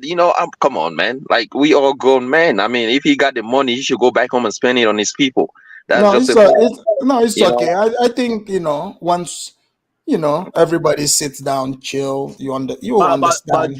But you understand. No need to do all that. But we Judah, can disagree. you do generalize. If I'll choose to maybe like them because he's probably in the UK. Maybe perhaps he has met a couple of them who came to study over there, because you have to have a distinction between people who go to college and those who do not go to college. They don't think the same, right? And to me, it seems like a lot of when you guys speak about black, you are referring to the ones that probably are school dropout, those who don't go to college, and even the ones that even when I was in Missouri, I met like black people who have their own business firm. These are educated ones, and but see, campus. They did Zongo. Zongo, like if you notice, there are black people that call into this show here, right? Yes. So again, like I'm broadcasting. So how broadcast works, you know, like even if I say, for example, if like I say FBA, Yeah. right, or Black, it's not every single individual. So I would think, you know, people have common sense. For me, I don't even need to say that for people to know that. Like I have been, like, I'm a news junkie from the time I was a kid. You know, I read the newspaper, listen to the newspaper, do researches. You know, like I know how the news is put out. I look at the news, you know, like they broadcast some topics. If they're talking about a certain individual or topic, they will focus on it. But topics are generalized. So if they are, if it doesn't apply, just let it fly. You know, if you got something to say, you say it, but don't be in your feelings or taking it personal or people thinking they are being attacked. The person broadcasting is not even thinking about you. So when you receive information, how you process and interpret that information, you have control over that. Nobody else does. That's how I live my life.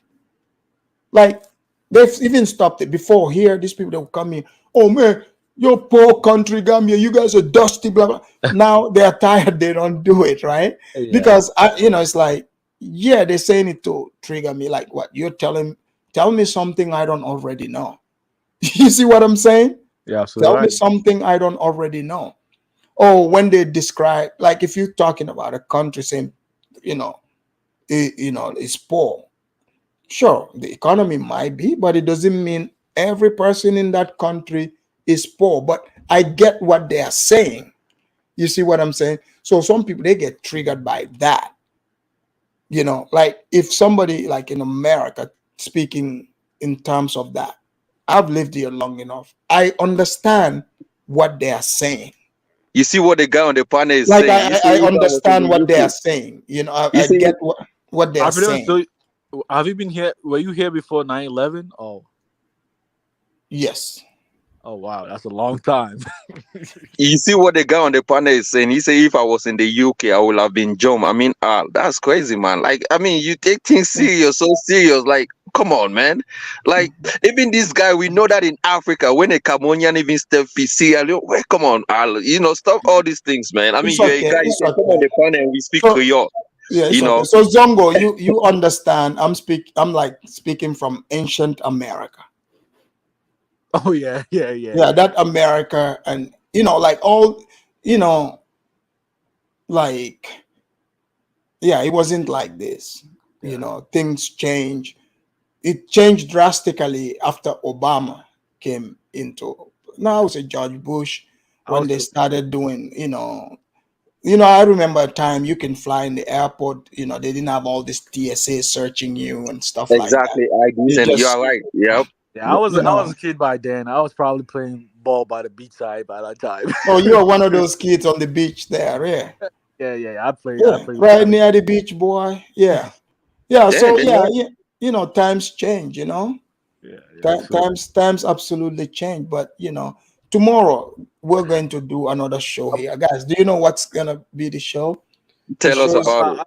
About Afrodemus, I mean, I understand that a lot of you guys, you stay here, you've been here long enough than other people, but it doesn't mean that people who meet maybe FBAs outside that they might not even learn a little bit about them. I mean, based on the interaction they made with other no. people. I You mean might that's not what I'm saying here again. And I'm So saying, and actually, for me personally, the reason why I respect your opinion better is that you said you used to be a law enforcer in the yeah, in exactly. prison. So for me, as a, because like I also work as well. So I do when I see a professional in a different field, I give him the respect because he Right. speaks something based on what he knows, right?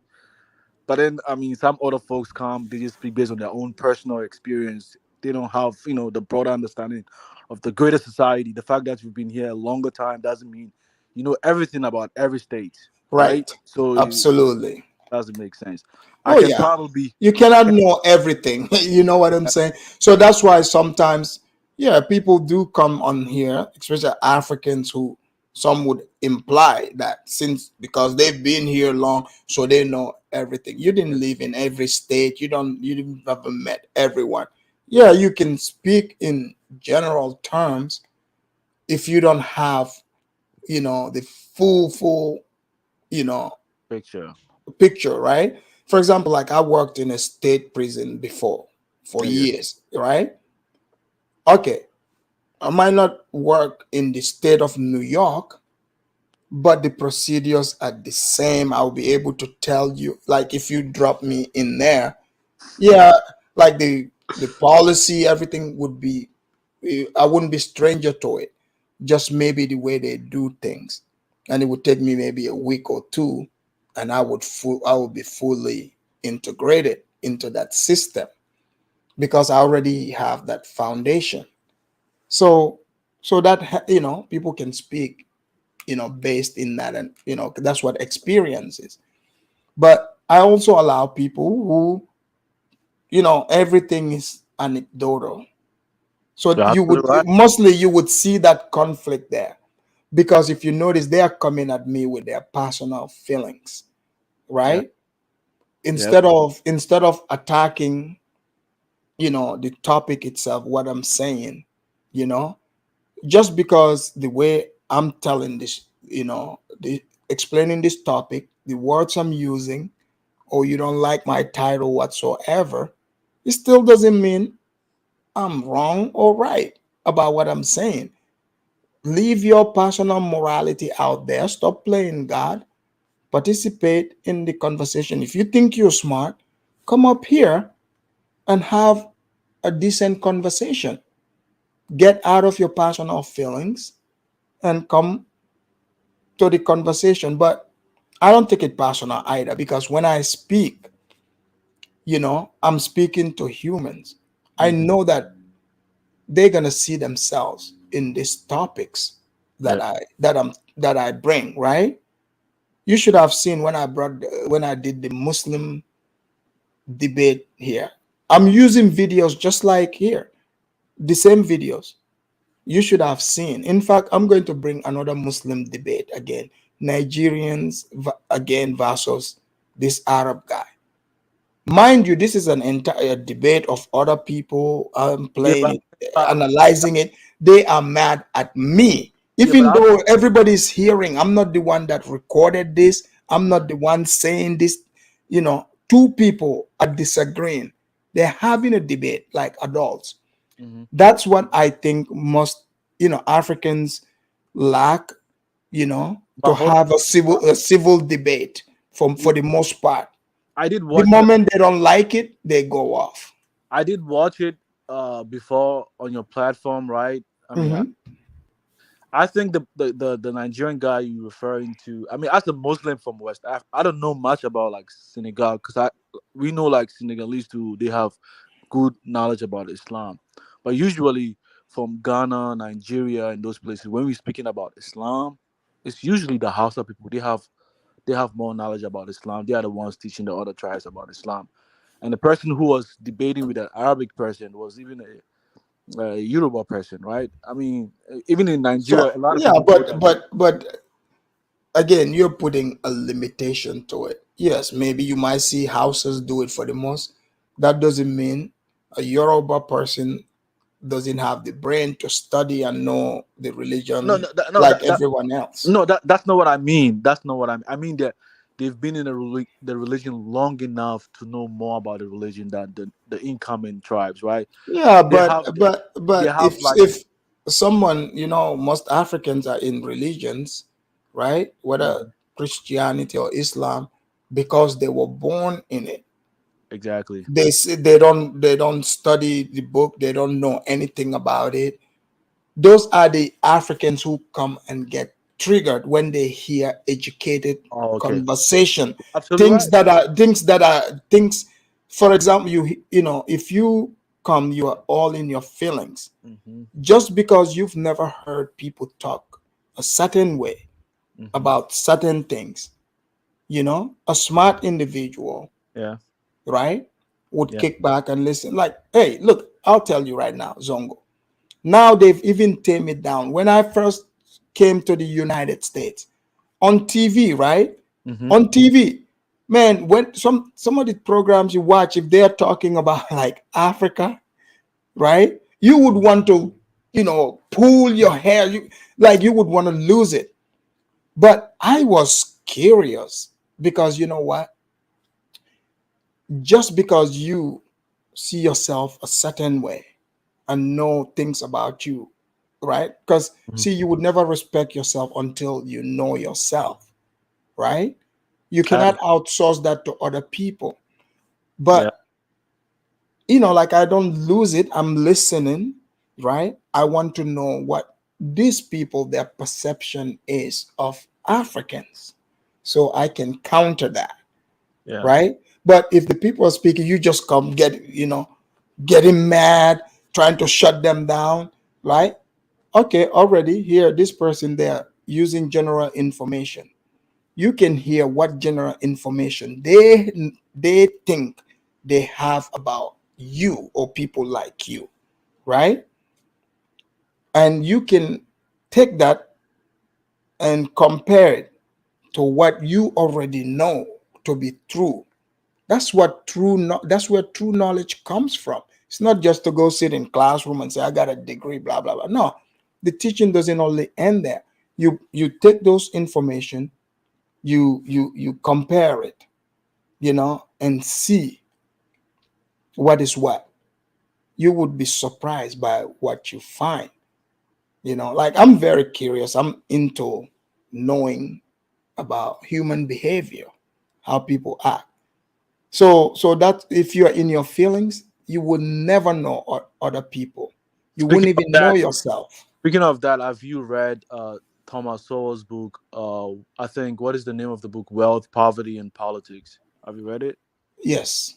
Okay, great. Okay, then. Yes, that's another thing. Also, like that's why if you seek information, you find lots of information. You read books. You gotta seek information from all corners. But if you only, you listen to somebody who knows the information and always just giving it to you, you don't know if it's true or not. You just want to base their feelings off of it, based off of do I like what he's saying, or I don't like what he's saying. They are not interested, if the information is true or not. So if you're giving information, I know it's not personal. I don't attach any feelings to it, no feelings like that. Like I'm not even thinking like I'm not thinking, whether people are gonna like it or not. The last time on your platform, when I came, Mhm. agreed about the law that was passed about anti-gay. Mhm. Kind of projected that as if I didn't understand where the world was heading to. I think it kind of seems like you were kind of guilt shaming me, even though I Oh knew that. no. No, maybe sorry, maybe it came out like to you that way. Oh, okay. But no, I wasn't trying to Oh, okay. guilt or shame you. I don't see We can Zongo, like disagree. I'm a Disagree on your straight platform, right? yeah. That's Yeah. fine. Oh yeah. Zongo, I don't know if you can tell by now, like I'm a straight shooter. Yep. I'm a straight shooter, and I allow other people also to speak. So that's why when adults come up here and tell me that I don't shut down another panelist when you all have the same amount of talking time, I'm like, okay, if you instruct me to shut down someone because you don't like what they say, and I cater to that, we will not have a show. We won't have a panel. How many people jump up on this panel who don't like what other panelists are saying? Yeah, I agree. I agree on You that. know what I'm saying? Yeah. Yeah. So that's not how it works. That's all. Yeah. It doesn't work that way. Yeah, we respect your fairness. I mean, just give everybody the chance to speak their own mind as well. I will respect Exactly. compared to other platforms, I don't think they're gonna allow that or condone it. So I mean, we respect the fact that you do allow every because individual to because other channels seem to be selling Yep. something. And that's why they put you on the back chat. You couldn't go ahead and they couldn't put you in to talk. Yes, because they are selling something is bringing something monetary, that they are right? opinion and So they are selling an idea, right? So sometimes when you come in, you are outside that realm. You're not in, you're not looking at it that way. You are just looking at what the topic is, and your take on the topic will disrupt that agenda, that idea that is being sold. So it's just like religion. They're not going to let you talk. They're not going to let you speak it, because you are going to start getting their followers to think, Yeah. And sometimes some of like this type of things, to sell it, you cannot allow the people to think, because if they think, now you are opening yourself to scrutiny. So people that are not honest, they don't want to be scrutinized, because they, their foundation, they built their foundation on a beach sand. When you're as a kid, I used, like, on the beach, if you're playing, or before, when it rains, right? We would build like sand castles. Yeah. You can build like super nice sand castles. Like Exactly. When the rain falls, everything clean. Look, I Yep. used to be, man, that's my jam. Like, I was into that, building sand castles. But you can build it on the beach. You know how towards the evening, the waves come further than what it was. It would wash that beautiful sand castle, right away. That's how the truth is. When truth and lie comes in contact, the lie gets completely destroyed. Yep. All these Pan-African race hustlers you see online here, most of these channels, look, before I started, doing my own show, I thought these people were genuine. Like, I used to I call on this show. I get kicked out every single time. They pretend like my network is like, they pretend like I have a Mormon network, when I know damn well I don't. And then they would kick me out. Even Judah's own channel, the Wakandan channel. Oh, Judah has a channel too? Where he was the co-host there. I was banned from the Wakandan channel, and I heard that Judah was one of the people that voted for Afridamus not to show up. Yeah. In fact, Judah's first time when he came to my channel, he said he thought I wasn't gonna let him, talk.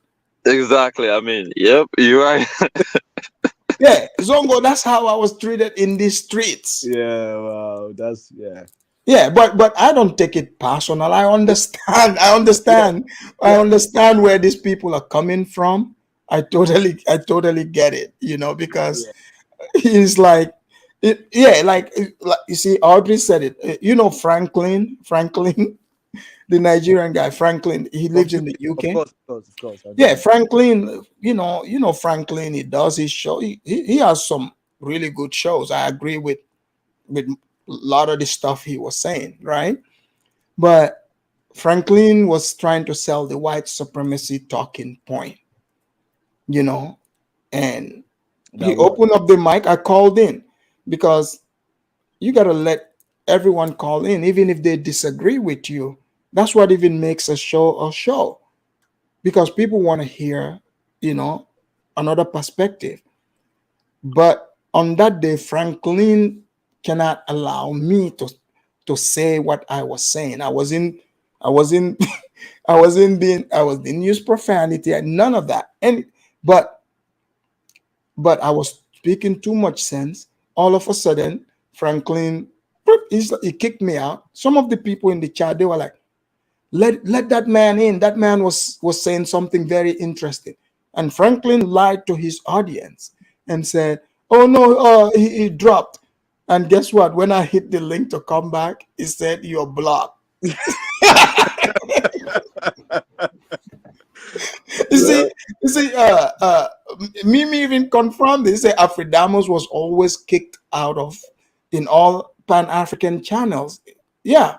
Yeah. Even in Dinah's channel, I got kicked out of there before. You know what? That's how I knew that they are listening to us. Because when I went there on the last time, I'm like, this guy's not allowing me in to speak, but he allowed me to speak about long distance relationship and the Gambian. Well, no, because if you look at it, there are certain people, like let's say Pan-Africanism strikes back. Brandon, go look at it. We've made videos about each other. You would think of all people, Brandon would be the one not to let me talk, but he's the only one. No matter how I disagree, we would go at it. But every single time I come, he would allow me to call in. And eventually, we started understanding me. We understood each other. Yeah. So he's Zongo, like, all these guys that we have been on this platform for long, man. Like on this YouTube brand, all these people. So I mean, it's nothing new to us, man. These people are just normal people like me and you and all. It's not, like. No, but I know Dinah's way back even when I was in Cyprus. I started watching his channel in 2017. Like I've been on this YouTube streets too, but I noticed Afrodemus on Dinah's channel too. I noticed you on the Gambian channel when you kind of like you were reasoning with me. I'm like, you know what? I like the fact that Afrodemus was reasoning with me. Let me go to his channel and listen to him. I'm like, I like it. I like his channel. He allowed people to think critically because it seems like on the Gambian lady, a lot of people were not thinking critically. They were just, the white people are this and that. I'm like, why are you thinking that way? You gotta. But what is this guy on the panel talking about? I'll say because Brandon was reasoning with Afridamus because he is fuller. Are you kidding? Who goes on tribal? Judah, I'm beginning to think when you see the word fuller, you get triggered. I'm beginning to notice that. Look, leave them alone, please, Judah. Just leave them alone. You know what? Let me close this before we end up in this fuller war again. Leave them alone, sir. Jesus Christ. What is the next topic tomorrow, Afridamus? Tomorrow we're going to touch on the repat scammers in Gambia and Ghana, but Gambia for the most part. Okay. Oh wow. And Zongo, you would have the chance to call in. So, some of the quote unquote Pan-African repats. What time is that? Are you your schedule? Are you usually working during the day? Yeah, I telework on Mondays and Fridays. Mondays. Okay, it would be like probably midday. Okay, I do telework. So yeah, midday. Because I've got stuff to take care of. But yeah, midday would definitely, because we got some scammers who are coming around that need to be. Yeah, some because people want to present themselves a certain way. So again, we come here, we reason. Some people will get mad, but we gotta talk about it. Yeah, and I also wanted to say that a lot of them who are on YouTube, the FBAs in Ghana, and they're saying they need to come together in groups. And it kind of baffles me that these are the same people who are claiming they're gonna go back and colonize Africa. When you wanted to go back to Africa, you didn't even think about sitting down to come in group. You go to Ghana and then you realize that you need a group to compete, just like the Lebanese, the Chinese, and the others. Somebody is asking. They said what time? It would be 12. Like 11:30 to 12, between 11:30 and 12. I believe that's like UK time.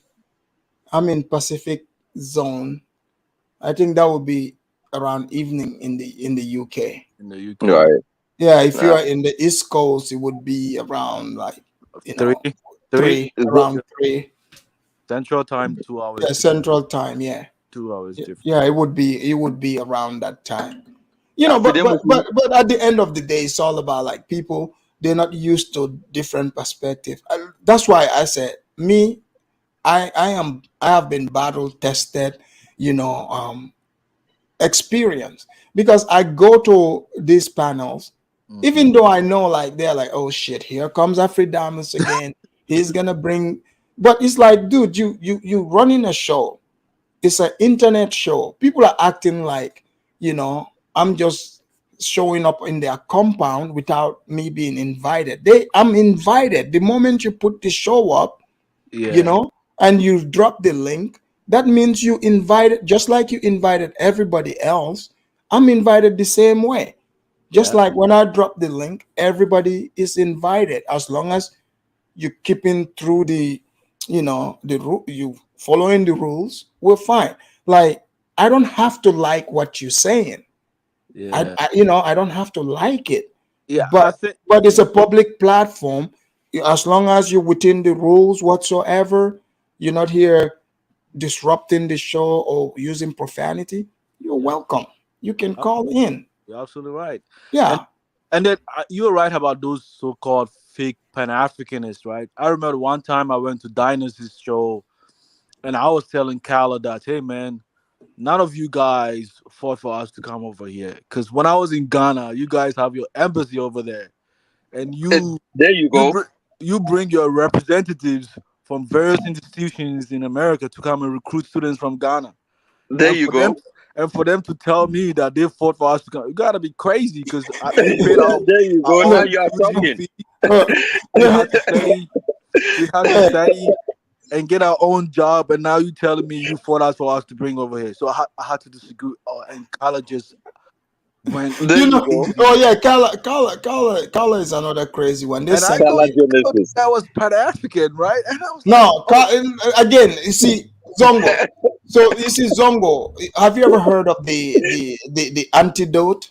Let me correct Mimi. Mimi said O'Shea was the only one who gave you your first interview platform. Mimi, you see why Fang doesn't like you? Because Fang was the first one on the streets that brought me to interview me. Now you're giving the credit to O'Shea. If she hears you, she's gonna. I made him famous. I made Afridamus famous. No, Mimi, it was Fang. No, you see, Zongo, what you're saying, right? So I understand the tactic. That's why when you see me having conversation with like certain blacks, people just leave me with them. Just leave us alone. We know what we are talking about because I'm asking questions to pull out the bullshit they're selling you. What Carla does is they can say they are Pan-African. So it's like, let's say the Marcus Garvey movement, that is the roots, right? Good movement whatsoever. But now people are taking that, and pretending to be Pan-Africans. But in reality, they are like Black power nationalists. They are FBAs. They're like black supremacists, right? Because if you listen to Kala, if he's a true Pan-Africanist, think about this. His talking points, it doesn't take much. The moment you start the America talk, you would know his true feelings about Africa. He will start saying, we are inferior to them. Africans are inferior to them. They have Black American inventors. He would go pull out some mixed people who are almost white and say the Black American inventors and stuff, right? So he would start doing the competition thing, right? And then you're like, wait a minute. How are you a Pan-Africanist? For example, if I'm talking about, I want to go, I'm an American citizen now. I'm going to go to Gambia, develop it, blah, blah, blah. I'm going to develop my area. But then another Gambian person, it's like, oh man, this is cool. They think we're on the same page, right? because if they are Gambian, they hear another Gambian, it's being pro-Gambian. If they are into that, they will be excited, right? But then they come, we're having discussion, they disagree with me with something, all of a sudden I'm like, you know what, you Gambians that even though you that are back home, you guys ain't nothing, Gambia is this and that and that. Like, you're gonna be like, whoa, wait a minute. Wouldn't you question even if I'm even Gambian at that point? Yeah, you're absolutely right. All right. So that's what I was seeing, and I continue to see with the rhetoric have toned down because they know the Afridamus channel is here and Africans are watching. When they get these clips, they send it into my inbox and say, analyze it. So many have toned it down with this. But if you go around, you hear how some of these people speak and they say they're Pan-Africans, like literally the way they speak, like you would rather join the KKK than them, which is not a great option either. But you get my point. Like, my point is there's no difference of what you're hearing. Yeah, but because they talk good on one hand. The only person that I know that's been consistent, few of them, like even like Brandon, we have disagreed in many things, but he's been consistent.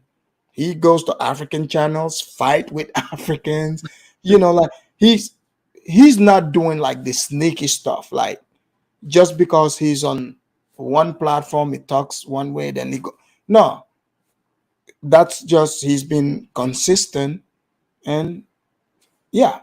But some of like Kala is something I don't know if he wants to be the overlord in in Liberia or some, when something happens, let's say the Ghana situation, they would all come together. Like, this is not the first I go black, right? I've noticed him several times. When it's Ghana, he wastes no time to say bad stuff about, like, other people Ghana. would rally. They would rally. They would rally. They don't like them. They would rally. They would like rally around him with that. So then you're like, okay, wait a minute. I thought you guys said you're Pan-Africans. So Africans start getting confused. Like, okay, you guys said we are all one and the same. We're brothers and sisters. But then you start hearing them talking about how they should form their own city, how they should take over. So I've even heard some, like Adkati made a video, literally. I don't know if she really thought we don't have the internet. I think what fools a lot of these people, they're in, like, maybe they're in Ghana, right? Some Ghanaians, they don't care. They don't watch these people's YouTube channels. Or in Gambia, they don't, the same thing. No, Ghanaians. So they're not aware of you, but not realizing the Ghanaians, in the West and Gambians in the West, we watch this, we see it. Exactly. We got the time to watch these things. So she is speaking as if no Gambian is watching at all. She's like, hey y'all, we can come over here. Like, she's doing the hood cat call. Hey y'all, we can colonize, we can take over this place. She was there making fun of our Gambian babies and everything. Acting, making all this weird fun sound about our Gambian babies. And I've seen some who, just they see stuff, they blow it out of proportion. So to me, I started seeing their character. I was like, this is messed up, man. Like, how are you gonna come here and to this country? It's like they are fishing for content creation, because you see, America culture is hyper entertainment, right? So she's bringing the expectation to them, like, because they want to see, this, the drama, the BS. They want to see Africans being poor and stuff. Like showing poor stuff. So to me, right, the way they talk about the people, I was like, okay. I was like, I see what's going on. Yeah, I I see think what's going on. misunderstanding the African hospitality as weakness, and they just don't get it. That if they really trigger them, they might see the other side of them. They don't really know that actually. Yeah, but again, like for me, as where I come from, Mhm. like you're not gonna make fun of your host. You're not gonna make fun of your hostess baby, and stuff like that. That's just come like go and make. Imagine like have you me taking a camera, But putting it on myself, making fun of Afridamus, like white babies or black babies, like Afridamus, American babies, like Afridamus, imagine that. Afridamus. That's how they are. Some of them, most of them are. Because in Tacoma, there's one time I even went to Tacoma. To a bar or something like that, and this lady saw this guy in the military whom she liked, right? And then when the guy approached and he didn't want to speak to her, and these are black people, right? Right. And then he left, and I asked her like, why didn't she want to speak to him? And she said he was ugly. So for me, I understood that it was a normal thing to them. I was shocked that she said that because she just couldn't take rejection from that guy. And she said he was ugly and something like Yeah, that. of course. Or probably call him gay. Yeah. So Yeah, that's just yeah. like for me, like I knew like there are black people who probably talk like that, right? And I think and acted that way. I knew that, but what I didn't know, like I think, okay, I didn't think. I think they would not take a camera Yeah. and consciously put it on themselves. Yeah. Doing or saying the things they said. They're saying, you know what I'm saying? Yeah. I was like, holy schmogoli. Yes, they will do it. They are really idiotic like that. So like I was like, okay, this is not only the prison people. Like I'm telling you, most of the people I see, even online, they talk in certain. Even most of the folks in prison got more sense than them. I'll be honest. Yeah, Some of these people are, yeah. For you, I do have respect because you I mean, you worked over there. You work with a large group of people like that, so you do have a lot of experience that comes to board. So obviously, when you speak, a lot of people will listen to you. Not Jude. Oh yeah. Not Jude. Jude is speaking. Jude is hot. Jude, I think Jude is traumatized by the gun-down towns. So once he got to the sundown town, he is relieved. Hey, man, I'm in Salt Lake, man. I have some snow bunnies that I'm trying to check out, so Hey Judy, I got a lady from Utah whom I work with, and she's one of the most prettiest lady in the business. Oh wow. Zongo, is your wife listening? No, she's not. Oh, tell me about this Zongo. Is she black or white?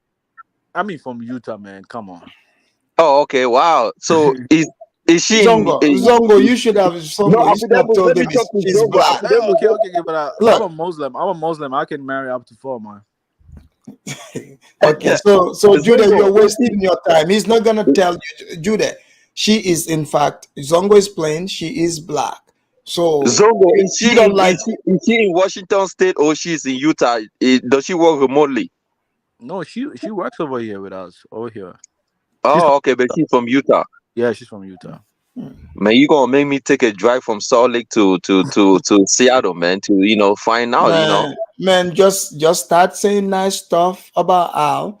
Maybe you don't have to fly, you don't have to drive. He can buy you a plane ticket so you can fly. No, but I live in Utah, man. It's a lot of them here, man. Like I cannot leave snow bunnies here and go all the way to Seattle, bro. It makes no sense at all. Right. Yeah. Well, that's a smart move.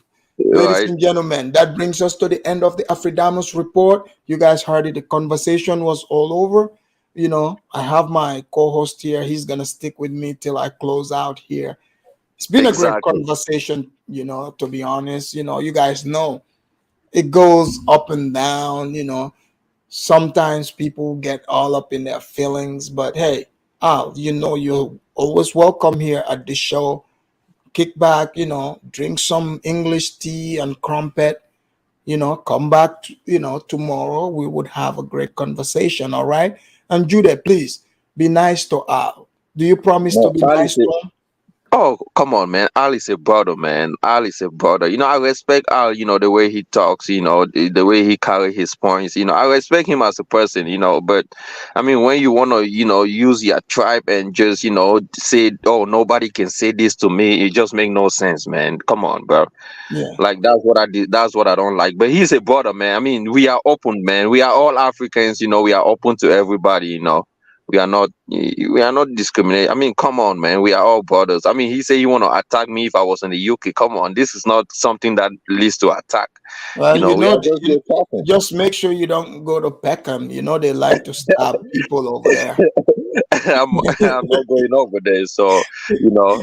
Yeah, as long as you don't go there, you are safe. You know, don't, you know, because they will have to come close to stab you and stuff. So. I mean, I'm glad the way he came online, man. You know, many people are saying, "Oh, Jude was wrong. Jude wasn't wrong," but it's okay, man. We are all brothers. No, because you know now the poor guy, I feel his pain. You've been grilling him for for how long now from another channel. Now that we had the conversation, I thought about it. You've literally been on the guy for some time. No wonder he just lost it. Yeah, there are a lot of people. There are a lot of people on YouTube street that cannot stand Judy, man. Like, I mean, I'm not that kind of person. Look, Judah, you're good. You're good with me. You're good in my book. Okay. I'm not gonna go down and you talk down on me, man. It just doesn't work like that. I mean, we can be on the same page here. That's good. But I mean, me being on the panel, you talk now. Come on, man. I'm pure Bantu, man. I gotta stand up and defend. You know, I mean, you should stand up for yourself as well and talk. You know, but it's okay. We are all brothers, man. Afridamus, thank you as a co-host, you know, for coming on this panel, and thank you for letting everybody come in on this panel and exercise their right to speak.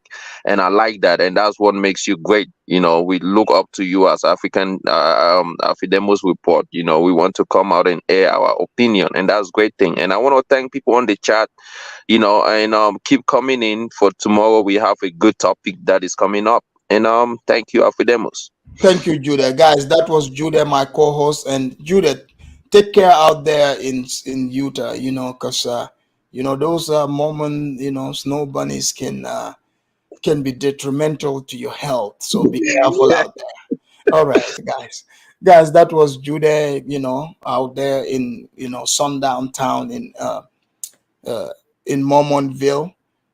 So he said he's into the snow bunnies out there. So I don't know, but I want to thank all of you. Let me give, you know, Judah and all the other panelists and all the people that participated here and donated also. You guys are awesome.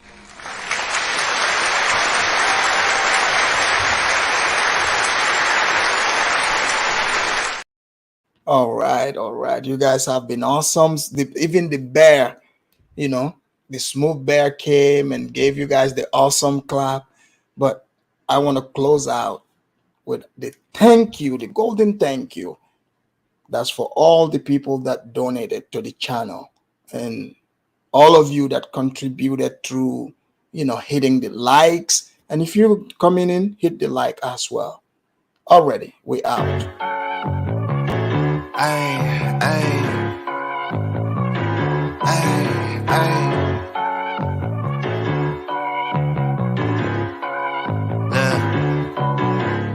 Baby girl love my bop and I like me too. No roof on my top and my babe see through.